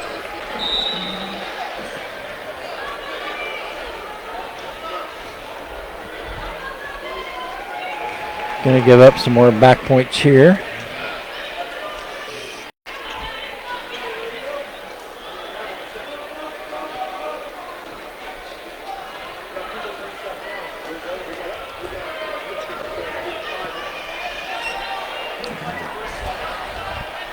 We'll probably have several as Jayton now comes out on mat number 3 as he faces Cancino. Seeing What? Cancino. Sione Casino. That sounded pretty good. Yeah. It's Brian. It looks like we'll have Candace out here on mat number, what is that, 8? 8. Yeah. Oh, seeing Cancino. Sione Nice. Casino. Got the nice little quick high C and got the takedown on Jayton. Ferguson will be Cadence's opponent. Also, we'll see Sophia Kane in there against Wolf. She's on the next mat. So we'll have 3 Blue Jays out there, 2 females and a male.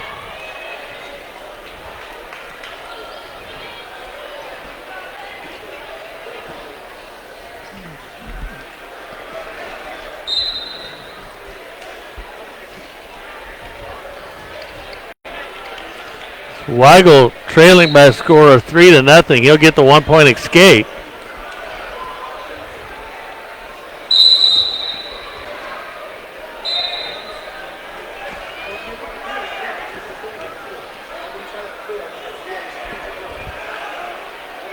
I got that on the wrong one. Nice little snap down for Cadence. Has her opponent on her back.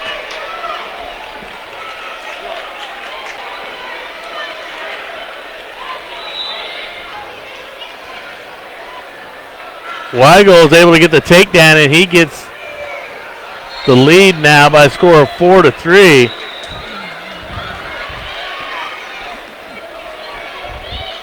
There it is. And there's Cadence with the fall.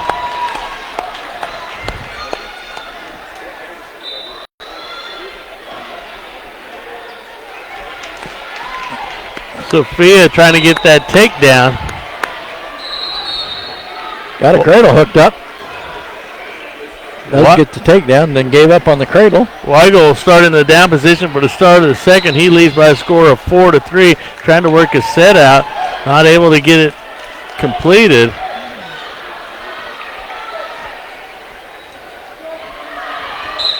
There's a nice little side roll in there. Weigel, anyway, couldn't complete it, but he did get the 1-point escape. So he now leads by a score of 5-3.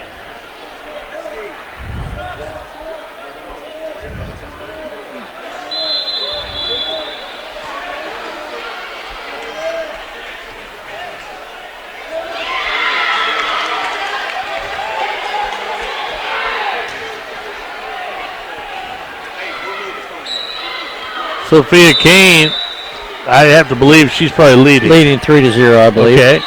Start of second period now. She takes the down position. I don't know if she won or the other girl, DeFort, don't go over it. Weigel was taken down, and then he got the 1-point escape to tie this back up 6-6. As they work off outside the inner circle, Weigel changes his levels as Sione Casino will. Now Jayden gets a takedown. Now should lead 9-6. Sophia gets a 1-point escape. Should be ahead by a score of 4-0. Of course, it's on the mat that we don't have a score. Evidently, the light bulb was out.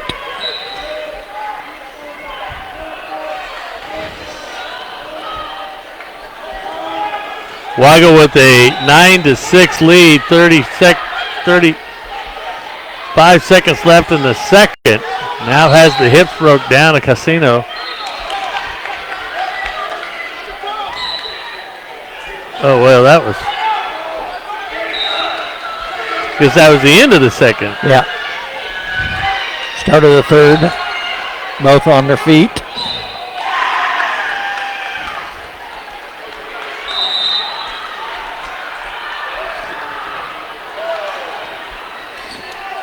Weigel in on that single. There's Casino sprawling back, a Liberty North. Seems like we've been matched up with them a lot here last few matches. New teams get that a lot. Yeah, that's true. Yeah, so there goes another takedown in there for Weigels. He stayed low and drove into Casino. Sophia Kane got another takedown also. Should increase her lead to, I believe, 7-0 as the second period comes to an end. Weigel with a 12-6 lead. Kane with the possibility of 7-0 lead. Evidently that girl must have chose top because Sophia's choice now, and she is going down.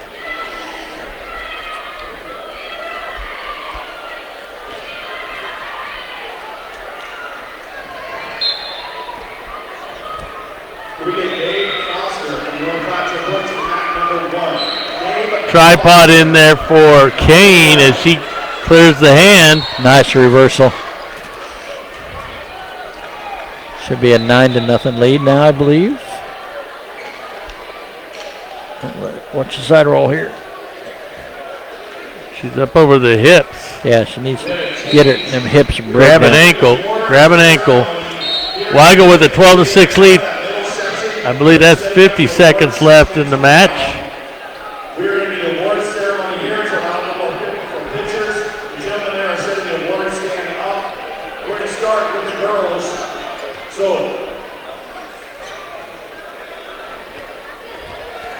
we got all those mats on the JV are all rolled up, Rick. I know. I didn't even notice until now. Yeah, they just announced they're going to do the awards down there. Top 6 medalists from each weight class.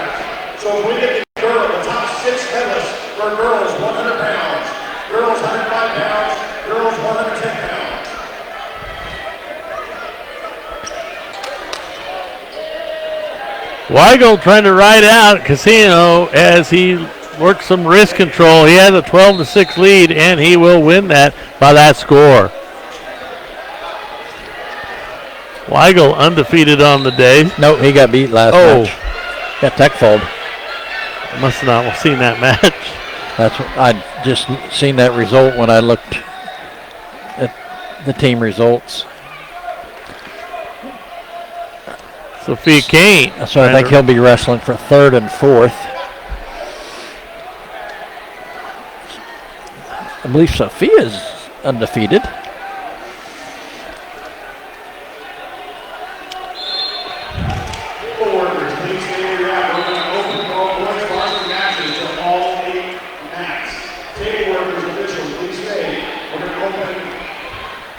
Sophia with the win. Did we miss Kaysen's last match? I haven't seen her come up for quite some time.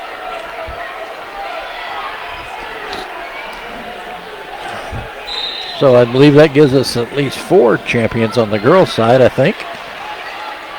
1, 2, 3. Kaysen, Hallie, Sophia, and Cadence. Yeah.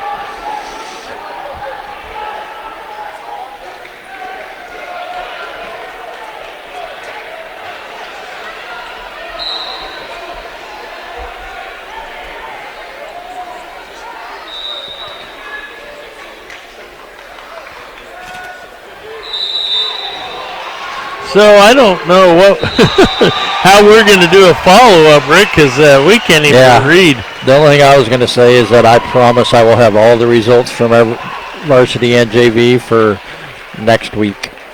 That's the only thing I can say. Looks like Ty Braun should be coming up on mat 2. I don't know if it's right now or after the next match. Match just got over and I don't see him checking in. Coaches from Klein and Great Bend, please report to mat 5. Coaches from Klein and Great Bend. But they did announce they were going to move the boys to all 8 mats now. The girls evidently are over after this last 235 weight pound class. Did we see 80 wrestle her last match? No, I did not. I don't know if she was in a round robin to where she's got wrestled them or unless all. she has another one there on that mat. But I don't have their lineups, so I don't know. I guess I could try to see what I got coming up. I think I'm going to run to the little boys' room before they get going. And hopefully we don't get 8 guys out there at the same time. That'd be a record, wouldn't it? Hey, that's for sure. Yeah, Braun against Young, Kieswetter against Brown. And he will be on mat 2, same with Braun. Briner will be out there against Foster or Great Bend. That's all we got coming up.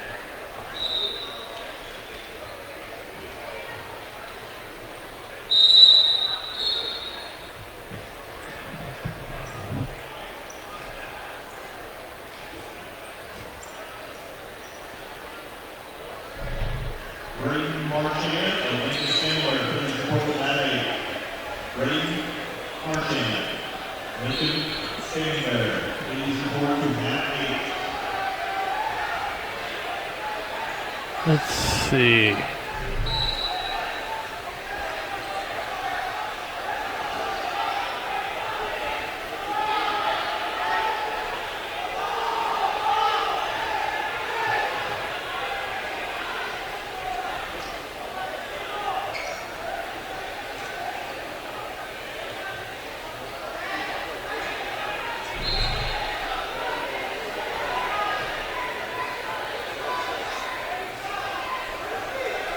Let's see, so we're going to have Ty Braun coming up here, and then shortly after that we will have Caleb Kieswetter. In the meantime, let's see if we can sneak in a word from our sponsor to listen to 102.5 Superstar Country.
Welcome back to the Kearney High Invitational here at the Sportsplex in Kearney, Nebraska. Nice facility, and if we could ever learn how to read flow wrestling, navigate's a good point. We would probably love this facility. Next year should be a lot easier. Well, actually, we're going to be here again in January for the college invite, the dual tournament. In this building? Yes. I believe so, anyway. So we will maybe learn from this experience today on how to, well, we got a lot of tournaments to go through. Maybe we'll learn by the end of the year. Yeah, that's our hope.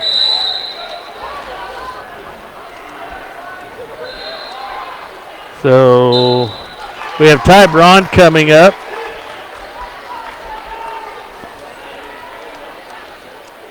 And we will then have Caleb Kieswetter come up and Grady Briner.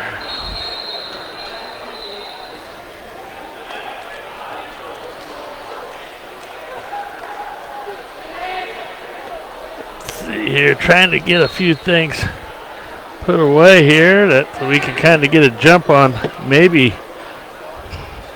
an early getaway.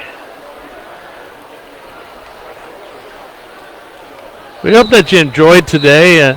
We know it may have been a little off and on, but we're glad that you'll be able to hear that the Blue Jays are doing pretty darn good against all these larger schools in Nebraska and Texas and Missouri. So Norton probably is the smallest school here, and they performed well. Let a couple get away, but I think we took away a few from others.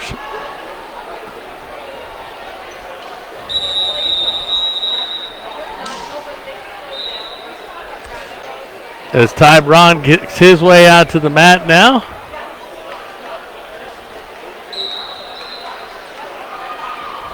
As he takes Young on of Liberty North.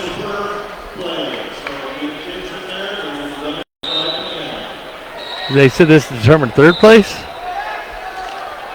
That one? I don't know. I thought they were just announced. I don't know what they announced for sure. Grady Briner is going to be over here on mat number 8. He's right there. Grady Briner of Norton, please report to mat 8. Foster Briner, mat 8.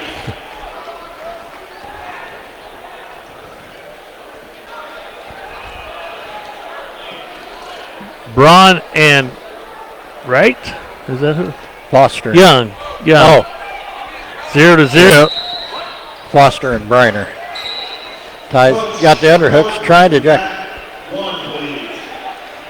Norton head coach for mat 1. 3 points awarded in there to Young against Braun. For the 100 pounds, please report to the medal ceremony. Top 6 girls, 100 pounds, please report to the medal stands. To check in. Braun trailing 3-0, trying to stay out of that chicken wing. He has his leg figured forward. Braun trailing 3-0.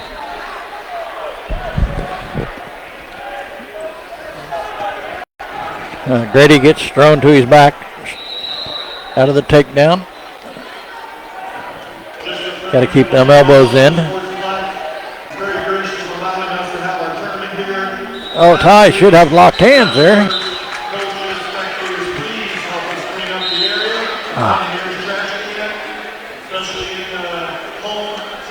A 3-0 deficit for Braun against Young of Liberty North.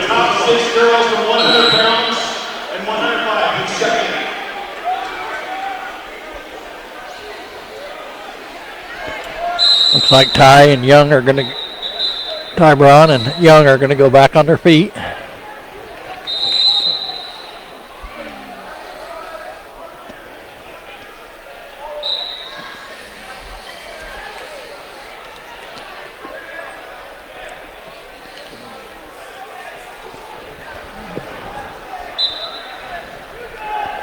Daisy Lombardo Perez from Grand Island and Kendall Perez from North Platte. Please report to the medal ceremony. Perez from Grand Island, Perez from North Platte. Please report to the medal ceremony. 3-0 here with 1:33 left in the second with Ty Braun and Young of Liberty North, Missouri. Leva from Great Bend, please report to the medal ceremony. Wallace from Grand Island.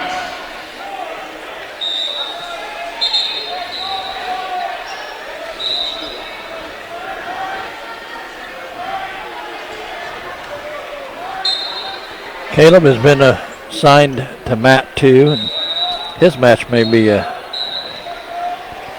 Another barn burner Yeah. against North Platte kid, isn't it? no, he just beat the North Platte kid. Oh, that's right. Scotts Bluff. But that Scotts Bluff kid beat the kid that Caleb just wrestled 18-4. So he must be pretty good on his feet.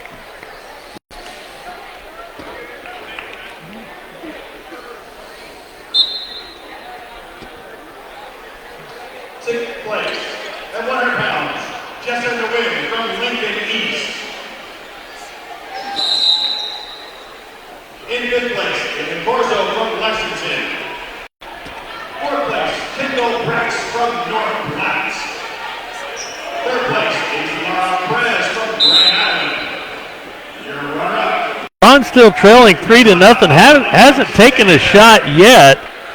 And your 20 seconds left here in the second. He's selected to be on his feet. Sophia Bauer.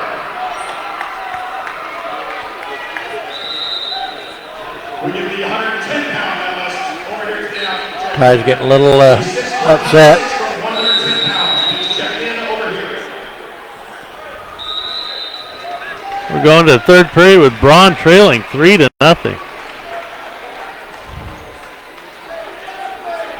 They want. Thank you, ladies. Young wants to ride Braun this time, so let's see if Braun can get out. At 105 pounds. In sixth place, Yasmin Gonzalez from Grand Island. In fifth place, Ella Warburton from Minden. Fourth place, Paula Bonilla Franco of Grand Island. Huh? Third place, Alicia Really? Moreno of Kearney. In second place, Kira Leva from Great Bend. Ty's going to tripod up. He's trailing 3-0, 133. High School, Lauren Farah.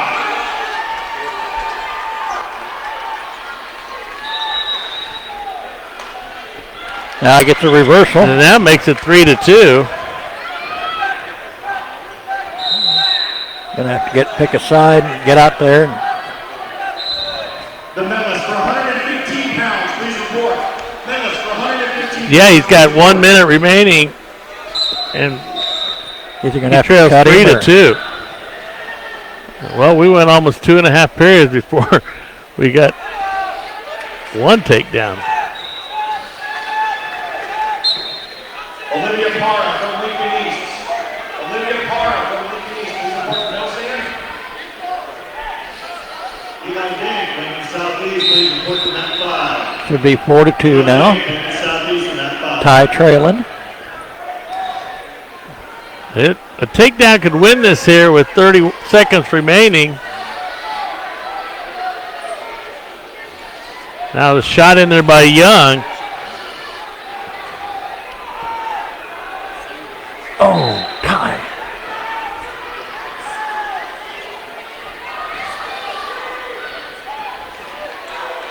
Medalist at 110 pounds.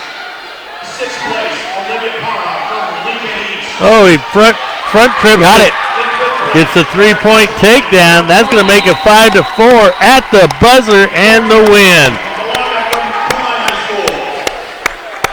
In third place, Natalie Ramirez from Lexington. Second place, Damien Coach. Caleb Kieswetter will come out now as he will be featuring the first yellow singlet for the Blue Jays this year. You get 120-pound medalist, please check in. 120-pound, top 6, please check in over here. Looks like Weston wanted to try his too. Looks like he's coming up on mat number 1. So we're going to have 2 wrestlers out there. Let's see if. At 115 pounds, in 6th place, Eva Carl from Scotts Bluff. In 5th place, Hale Baldwin, Rick Bend. 4th place, Emilia Gutierrez of July. 3rd place. Who's Weston Wrestling? I don't remember the name. Just a second. Finley Harris, Lincoln Southwest. As Keesler gets a takedown on Brown of Scotts Bluff, lets him up, making our score 3-1.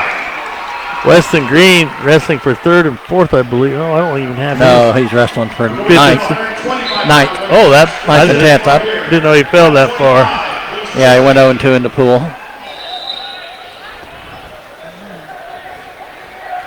Get up, get up, get up. Get up. Nice, nice.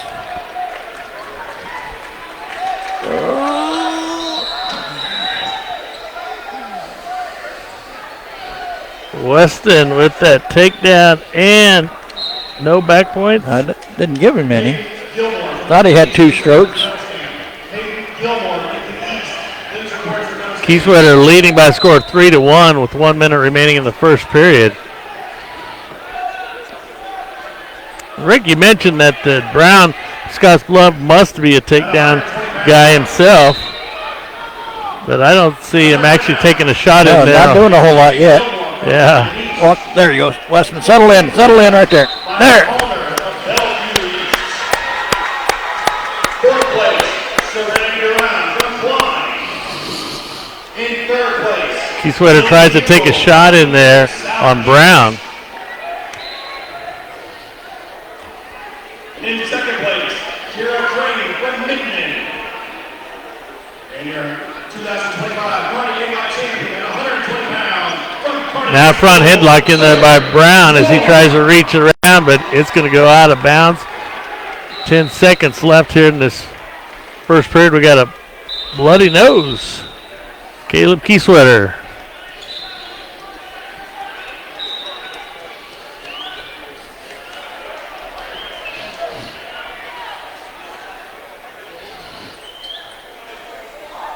As we are in a blood timeout now.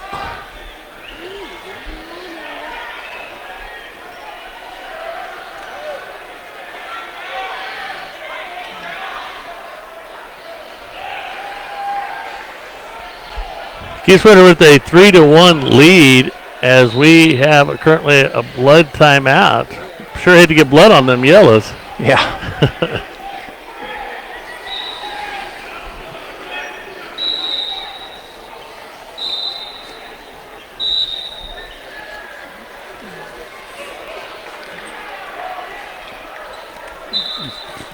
Sent Weston a text, told him he's undefeated in the yellow singlet. Good one.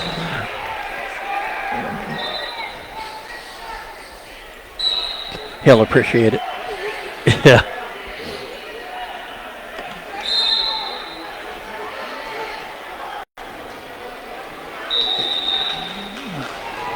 Got 2 teammates wrestling over here on mat 8. We're going to have Max Carter against Candenosa of Klein. And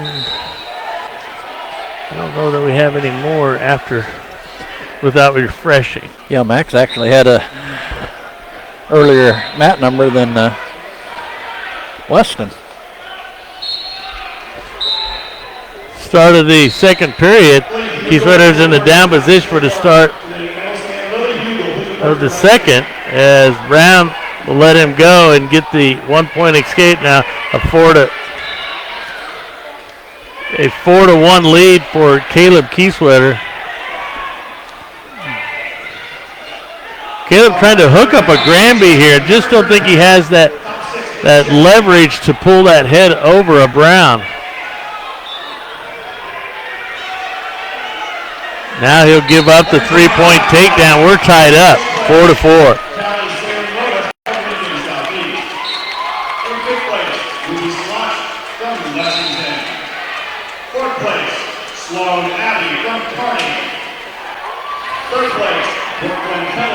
Great Bend. Second place, Lyle Ramos from Norton Platte. And your 2025 Kearney Invitational champion at 125 pounds from Norton High School, Dixon Miller.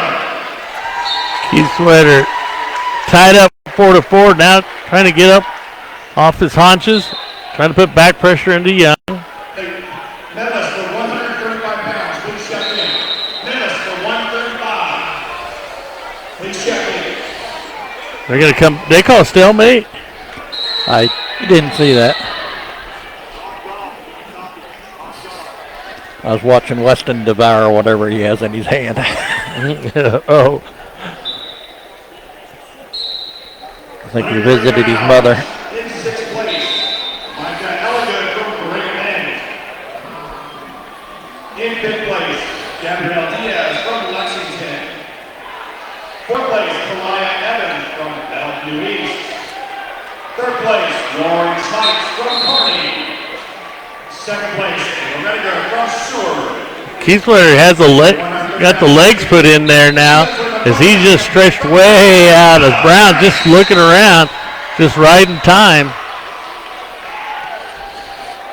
As there's 5 seconds left in the second period, we're tied up 4-4. Just laying on top of him.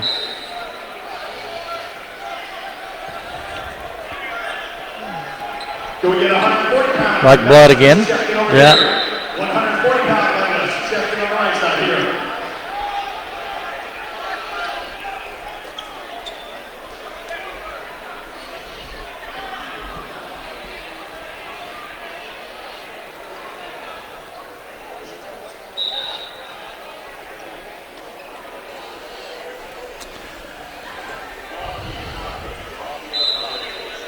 As we're currently in a blood timeout. And I actually kind of think Brown might be a little bit tired out here.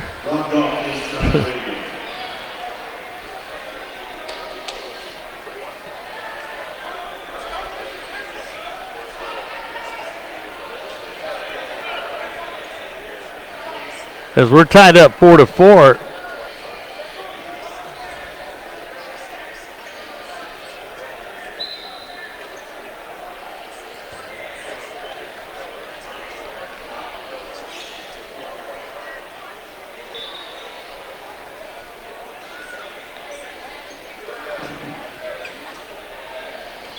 I don't know. Okay, there we finally. Boy, if this is correct, he's already wrestled 9 matches this year. With Brown? Mm-hmm. All right, at 135 pounds. In sixth place, Michaela Davis from Bellevue. Started at third, 5-4, so from Lexington. Caleb gave him the 1 point to start on their feet, evidently. Third place, Victoria Hansen from Minden. Second place, Evelyn Diebold from Seward. And your 2025 Kearney Invitational Both are tied up. 135 pounds from Klein High School, Amaya Moray.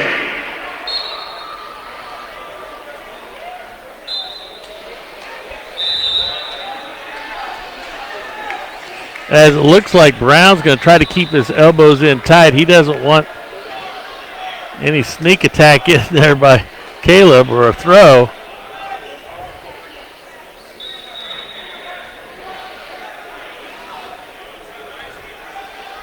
At 140 pounds, in sixth place. 5-4, Keith Sweater trails Brown of Scotts Bluff. 1 minute remaining in the match. Fourth place, Delilah Solis from Lexington. Caleb backs out, circles, takes a shot in there on Brown. Brown trying to fight it off. Keith Sweater now trying to pick up the hips and drive into him. Expose the back. Stack him up. Oh, they're calling potentially dangerous. No, they called it an illegal. Oh, illegal, yeah. So I think he scissored the head. 155, please check in.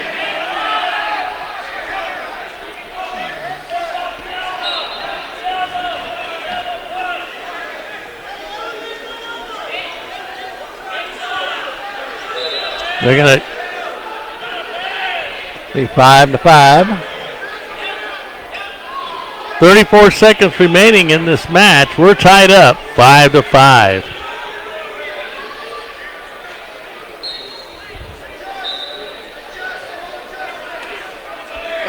Now Brown being a little bit more aggressive here.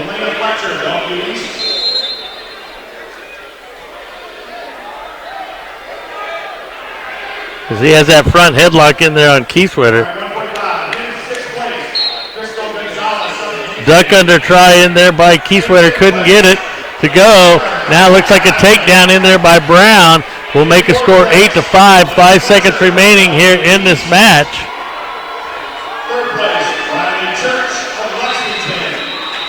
And that will be the final, 8-5, with Brown winning the pretty much a championship at 113.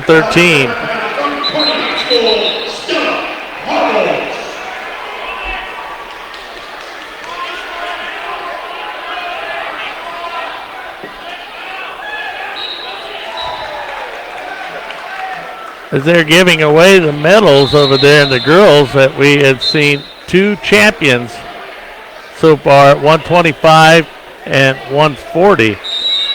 Kason Miller and Hallie Fonesteel. The 170-pound medalist, please check in. 170-pound medalist. Well, and if Sophia comes in at undefeated, she will win the. I think she was undefeated. Plus, I've already been told who the most valuable wrestler is in that. The announcer just happened to in the girls tell division. me, in the girls division. I think Hallie may beat the number 1. I was kind of thinking that bracket might have been a little bit tougher than the current person. And that other girl just got her 100th win too. Yeah. So.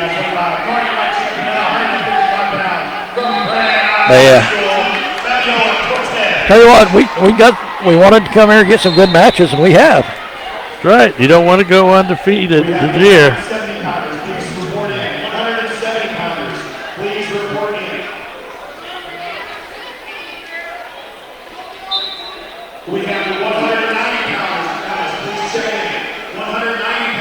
Well, so what do we got going here? Got Max Carter out there on mat number 4. Okay, there's Max way over there.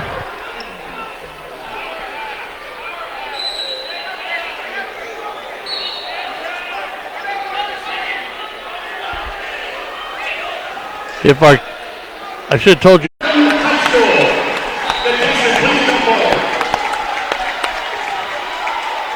Max got the reverse, or he was reversed. Now he leads by a score 9-2. Going into the third period. Aston Cats 0-0 with Cabrera.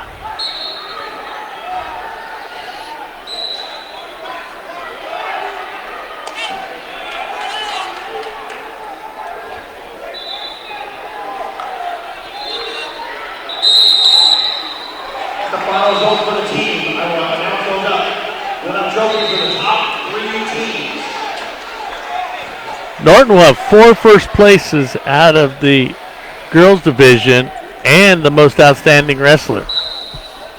And probably the runner-up. You think that's the close we got? No, I meant Hallie, runner-up. Oh, yeah, Hallie had a tough bracket. But still had.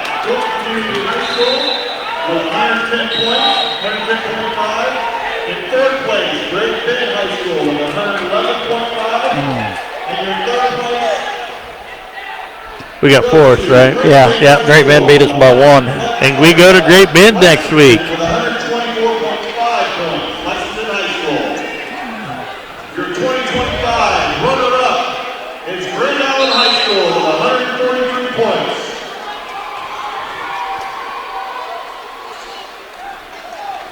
And your 2025 Cats trailing 4-0 as he is wrestling in the 3rd and 4th place match.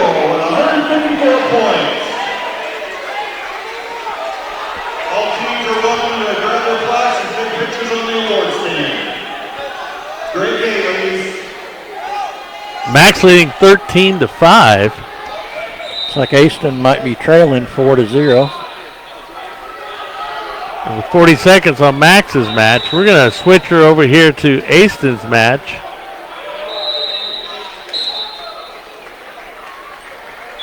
Max is riding out his opponent right now, 13-5, 25 seconds left in that match. Aston trailing 4-0, 46 seconds left in the second.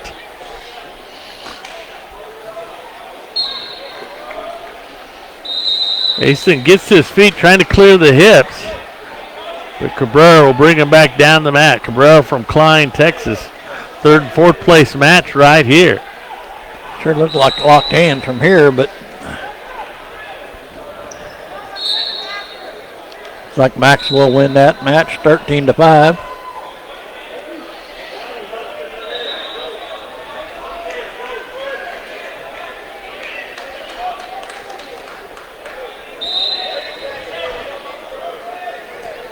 Aston's been having a hard time getting out from underneath Cabrera as he blankets him and doesn't really do anything.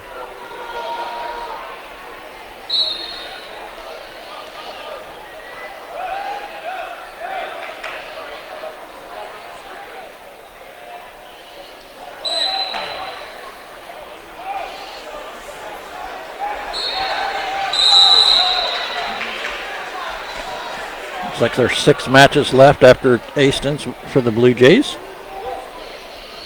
It should go fast, though, if they put everybody on all the mats. Yeah, 8 mats going. Both wrestlers started in the neutral for the start of the third period. 4-0 lead in here for Cabrera of Klein, Texas. Third and fourth place match, Aston Katz and Cabrera. As Cabrera tries to snap down on Katz, they go out of bounds. They'll come back to the middle.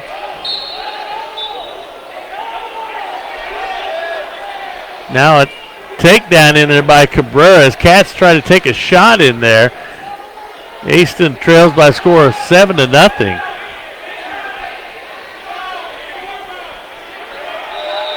Tries to work a switch, can't get that taken care of.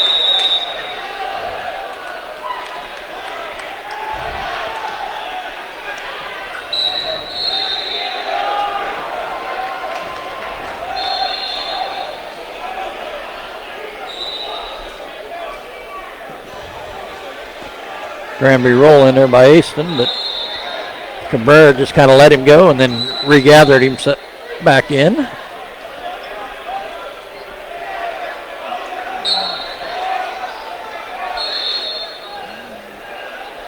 See, almost another one. Just about had the reversal and put him to his back, but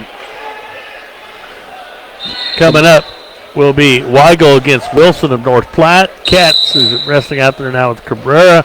Linden will be going Raskorashek of Seward. Those are the three coming up with the Cats coming to the conclusion at 23 seconds left. As he trails by a score of 7-0.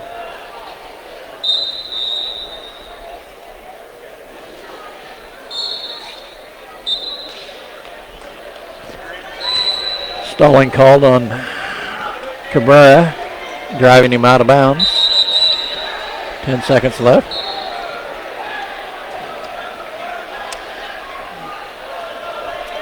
Should be another stall there, not trying to return him. There it is, yeah. Gets a 1-point penalty and a 1-point escape. Makes the score 7-2. And Aston will finish in fourth.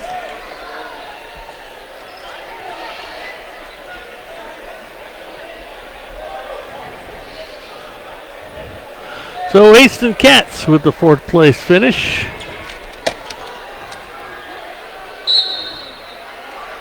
And do we have anybody going for, or Derek still going for first and 8 went White? Oh no, he said Weigel got beat. They don't have Derek listed anymore. Did he just outright win it? I don't know, good question. Let me see if I can find that out.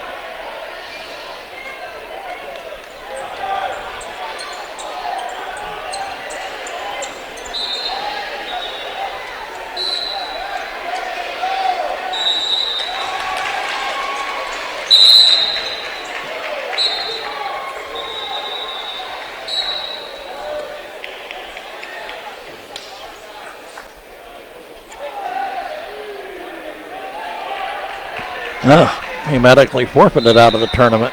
Who did? Derek. He forfeited out? Mm-hmm. So he finished in 4th.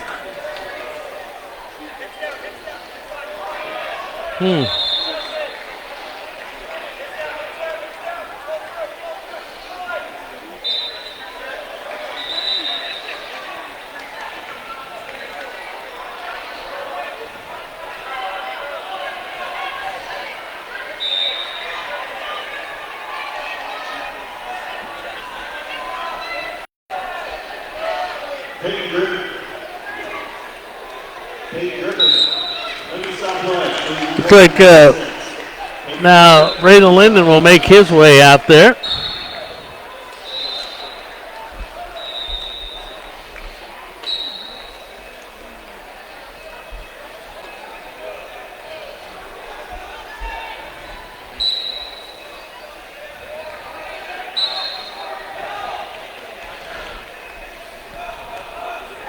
Linden will be wrestling Razgorashek.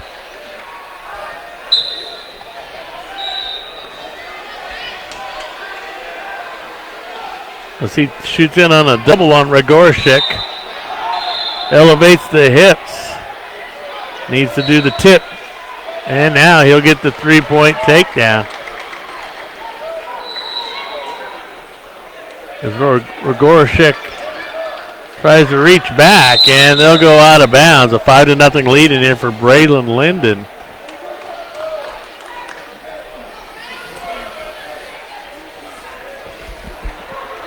This is the first boys match we've had on this match. I think so. Yeah. Linden trying to get a stack move in there. Kind of caught himself out of position now. As got 2 more back points. Now leads 7-0.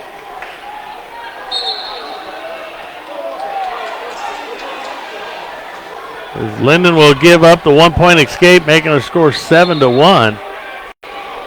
As he takes in another shot, but a hit thrown in there on Linden, and that, what do we call that, a ring neck type thingy, or I don't know if that's actually a cow catcher. Or. Well, you know how they used to do that, grab him around the chin and throw the hip in there. Whip, yeah. Chin whip, I think it's actually called. First ones I remember seeing to do it was the Shippers from Hoxie, Shipper twins.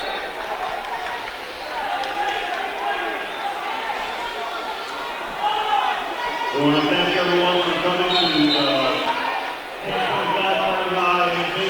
to Linden leading 7-1, but having a hard time with that whip as he finally, he had him around the waist and should have just drove right on into him.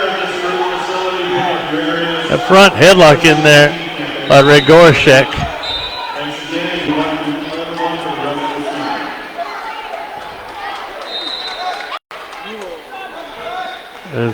Linden will get the 3-point takedown. 10-1 now is our score.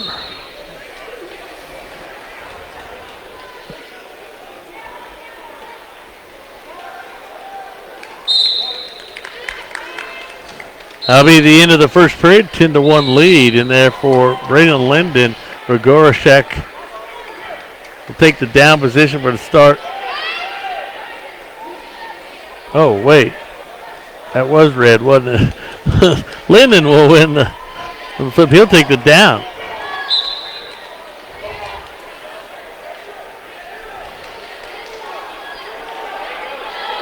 Now a stack move in there by Razgorashek. As Linden trying to fight that off. There's the fall as he tried to throw his hips over the back of Razgorashek. As Linden will lose by a fall. He was leading 10-1 at the time.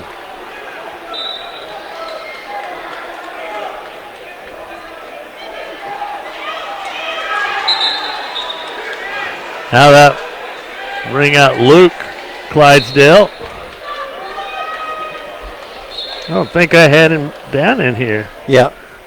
Wrestling Lions of Lincoln Southeast. Well, I mean, that didn't come up on my refresh. I got it right here. Down to 4 matches now. Upcoming is Ty Braun, Alex Everly, and Cope Rosback.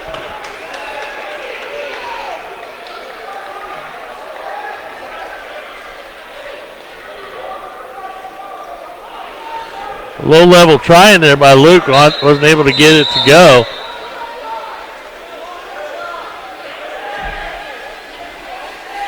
Lyon trying to get that high crotch in there. Can't seem to get that to go.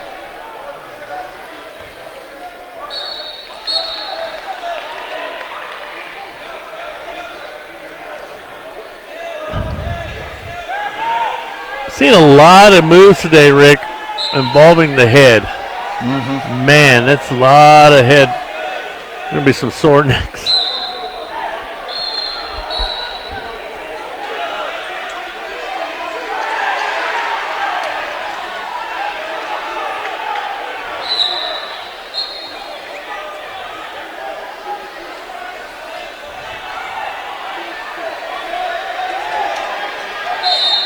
Luke with that near side cradle gets the three-point takedown. Kind of needs to recover a little bit. There he does. He tries to work a claw in there. And there's the fall.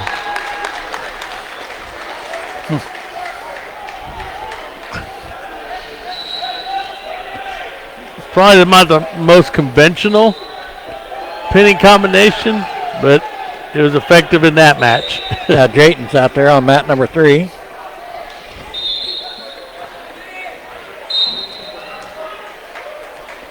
So actually there was 5 matches. So his was at the very top. So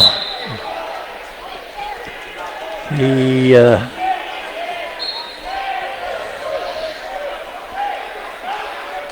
wrestling Wilson of North Platte. Weigel and Wilson at 144 pounds, and then it'll be Everly and True. I don't know if this is the one that had the attitude. Kind of looks like him. Earlier. Yeah.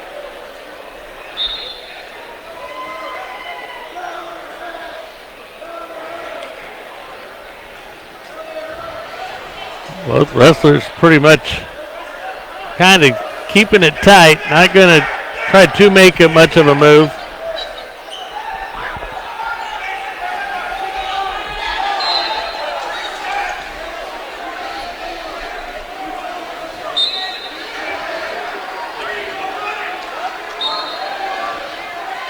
As Weigel's trying to fight off his back, they are counting back points. You think this is for 5th or 6th or 7th and 8th? I don't know. It says round 6. Weigel trailing 7-0 right now. 30 seconds remaining in the first period. Now that Turk right in there on Weigel.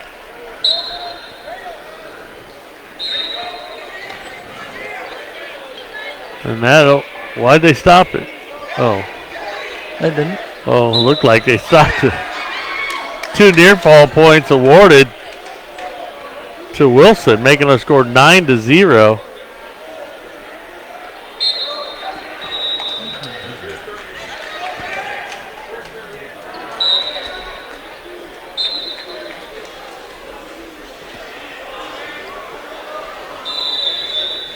Looks like Ty Braun's out there getting ready to wrestle on mat number 2.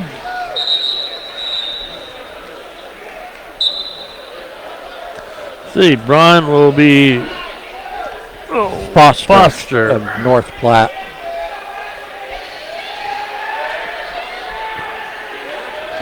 Weigel on the top of the screen and Braun on the lower part of the screen. Jayton fighting off his back.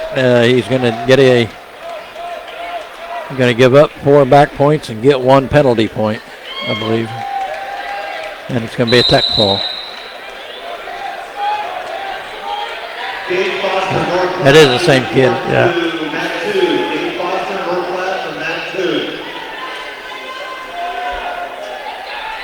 Looks like Ty's going to get a forfeit.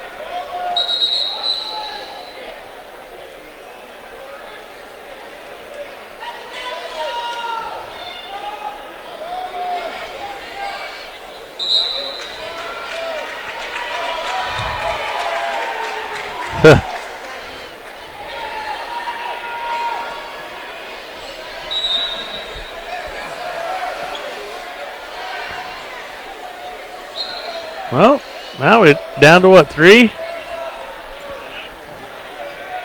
And that would be,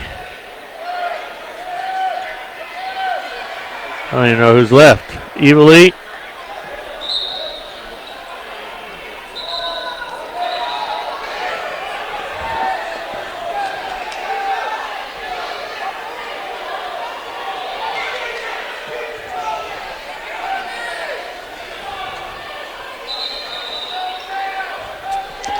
Let's see if they have anybody left. 2 left. Alex Everly and Cope Railsback.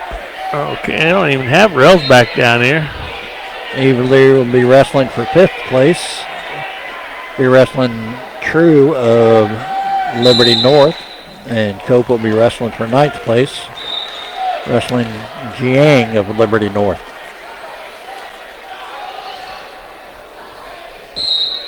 Almost like we had a duel with Liberty North here the last hour and a half. Sure. I think we were winning.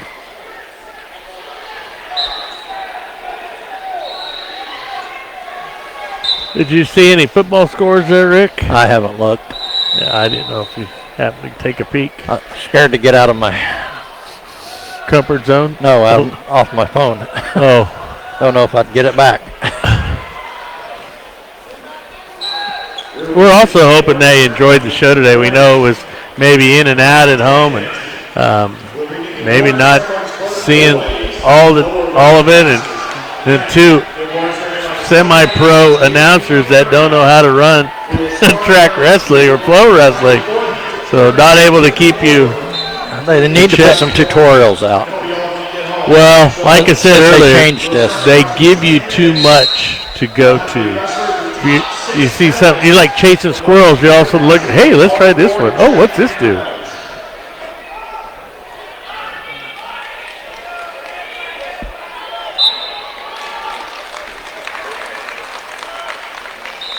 Jason Bobo, North Platte, who's reporting from Mat 2. Bobo from North Platte, Mat 2. Now looks like, oh no, I see the J's on the back of that shirt. That's Seward. Yeah.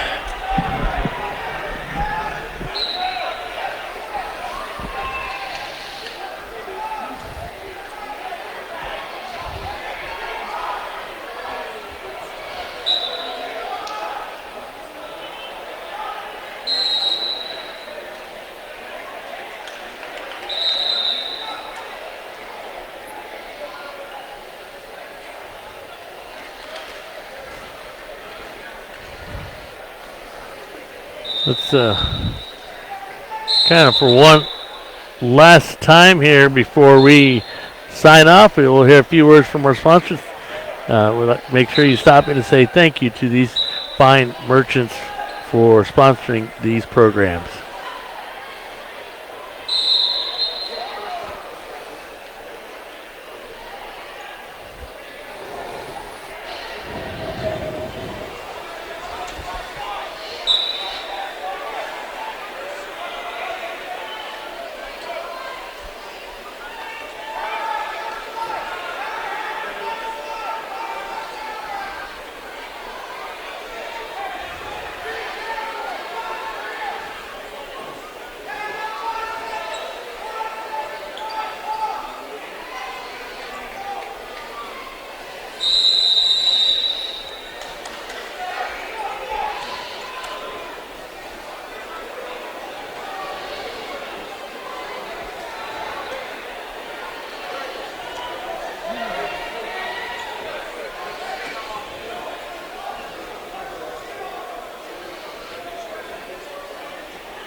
Well, I don't know, Facebook fans. Like I said, we have 2 left.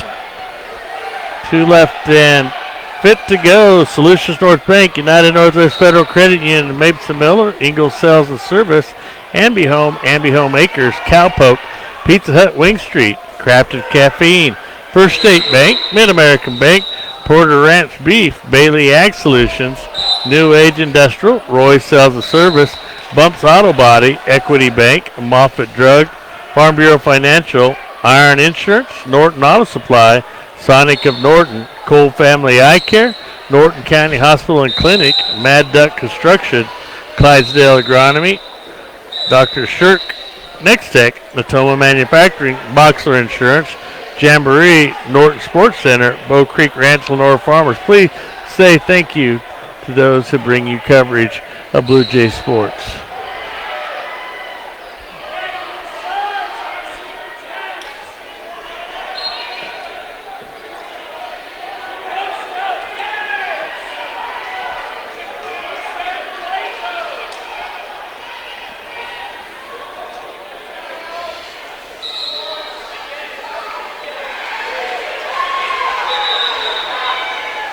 Welcome back to the Sportsplex here, Kearney High Invitational. Lady Jays have finished up in 4th place here in a 13-team field. 4 champions here today.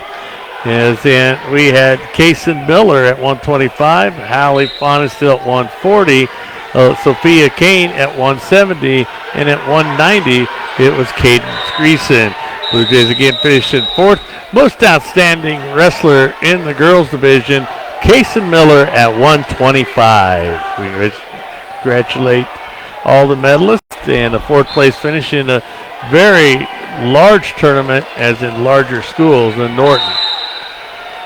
We're waiting on Coprell's back as he'll take on Jiang of Liberty North just for the 9th place match.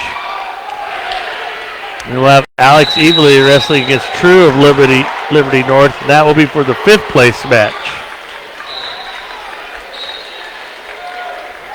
It looks like within 30 seconds we'll be seeing that, I think, Evely on mat 3.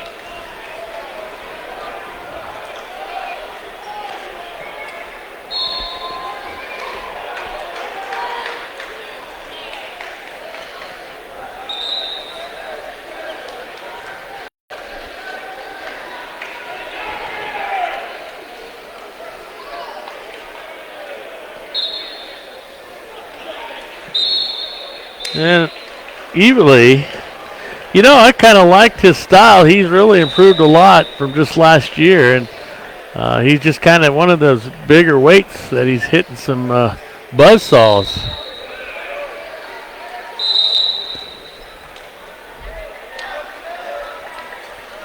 Yeah, he's showed using quickness out there a little bit.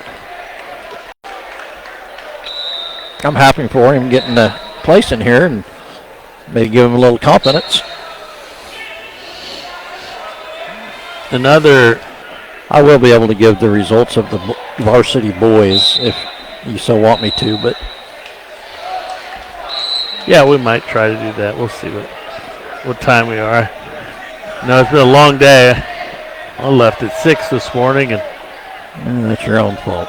I know, but we got everything set up. You didn't have to do anything. We still aren't listed in the team scores in the boys. I've seen it, but I'm not on sure Facebook. if that's... I mean, not Facebook, on Track Wrestling.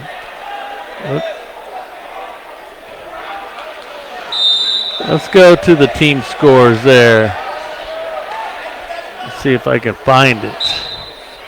It's like a battle at the top, according to this. Grand Island 188, Kearney 187 and a half.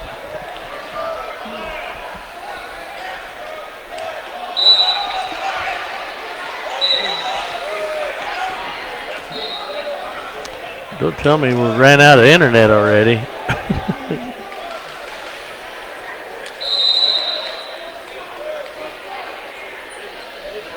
Okay, we're not beginners. We're not advanced in there. All beginner, advanced, all boys. All.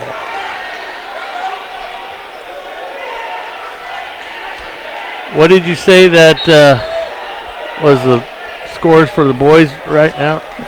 What I see, Grand Island 188, Kearney 187 and a half, North Platte 133, Scottsbluff 108 and a half, Lincoln South East 92, Seward 88 and a half, Liberty North 82 and a half, Klein, Texas 70 and a half, Great Bend 62 and a half, Lincoln Southwest 62 and a half, Bellevue 43, and I think there's 13 teams here, and we don't have any points according to this. Well, here's what they have here. It's Grand Island 188, Kearney 187 and a half, North Platte 124 and a half, Scottsbluff 108 and a half, Lincoln Southeast with 92, Seward with 88 and a half, Norton with 83 and a half, so they are in the 7th spot. Liberty North 82 and a half, Klein 67 and a half, Great Bend with 62 and a half, Lincoln Southwest with 62 and a half, and Lincoln Standing Bear 47 and a half, and Bellevue East with 43. We have 2 matches against Liberty North, so that'll decide the 7th place finish. Yeah, and like you said, North Platte, you said had 133. I show 124 here, so yeah. So they haven't updated this. It could be some flip-flop here. Top 6 medal winners from 106 pounds to 150 pounds, please report to the medal stand. Well, I'm going to try to do a little housework here and try to clean up some of the cameras, and while we're waiting for Railsback and Evilly's match, as they will be coming up soon.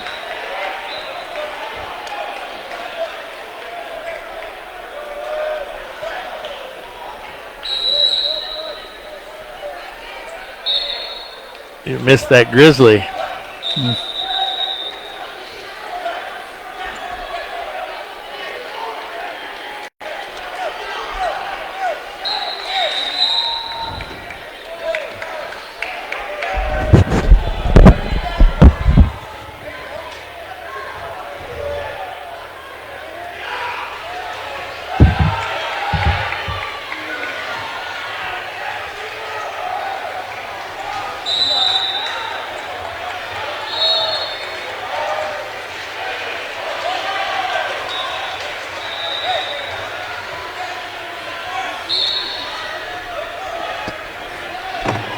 How many points did you say we had? Do you remember? I counted from our team page and it said should have been 84 and a half.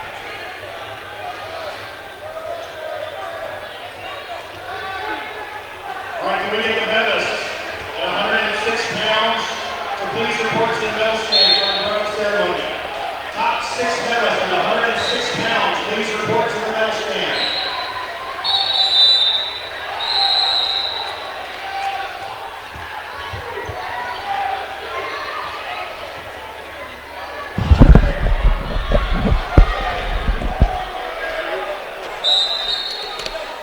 Evilly out there on the mat now.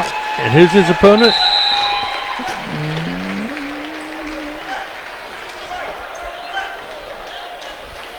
True, I think, is his name. That's right, True.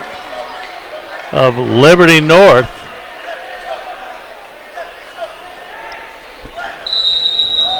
There's a head heel pick in there by True on Evilly. Will get the 3-point takedown. Cope Railsback also out there right next to him. So we'll kind of put Railsback at the bottom of the screen and Evilly at the top. As Evilly's trailing 3-0.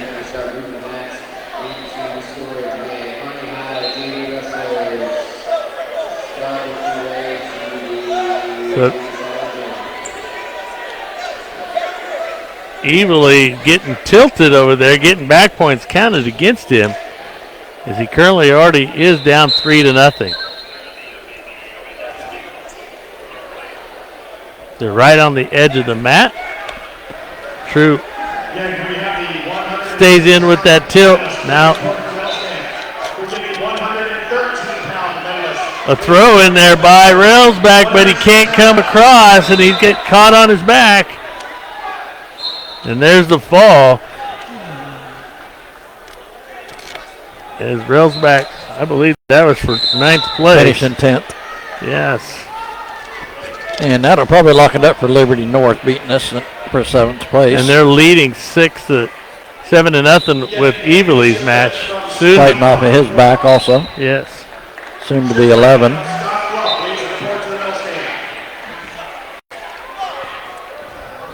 Back out of there.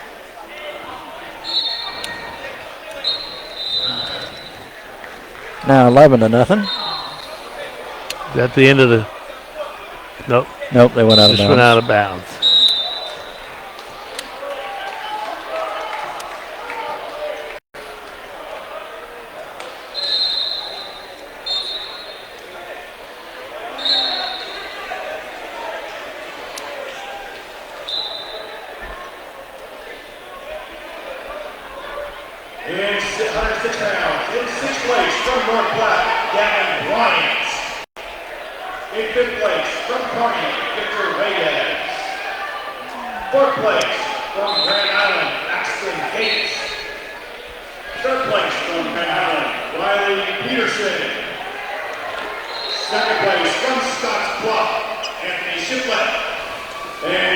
Evely trailing 11-0. From Stewart High School, Jack Leitner.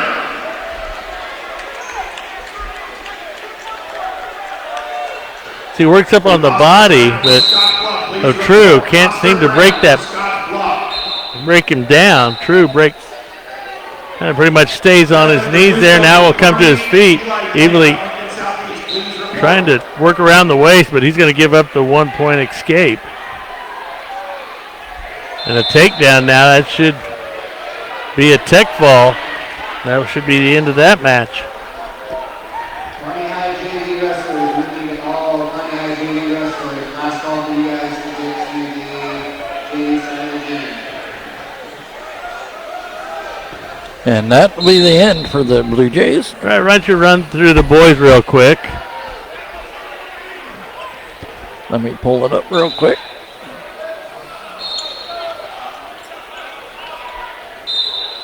Could I have the 120-pound medalist please report to the right? 120-pound medalist please report to the right. I'm going to sit down for the... Yeah, I'll blame you. Please report.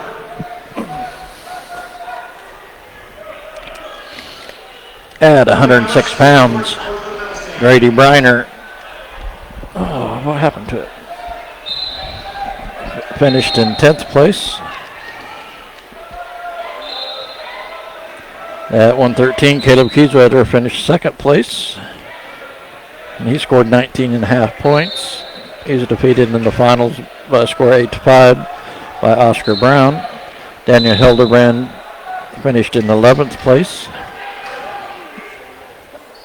At 126, Weston Green finished in 9th place, scored 7 points. At 126, Max Carter. Weston went 2-2. Max Carter went 2-2, finished 7th place. Derek Clydesdale was 2-0, and then he medically forfeited his last 2 matches, finished in 4th place. Aston Catch was 3-2 on the day and finished in 4th place. Jayden Weigel was 3-2, placed 3rd. At 144, Braylon Linden was 1-4 on the day, placed 11th. Luke Clydesdale was 2-3 and placed 11th.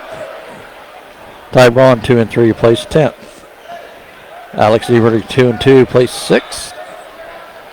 And Cope Railsback placed 10th with a 2-3 record.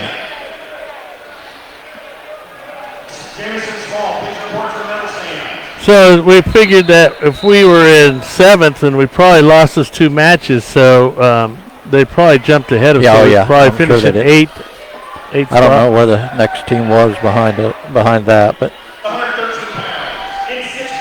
yeah. So, but that's going to do it for us here at the Sportsplex here in Kearney, Nebraska.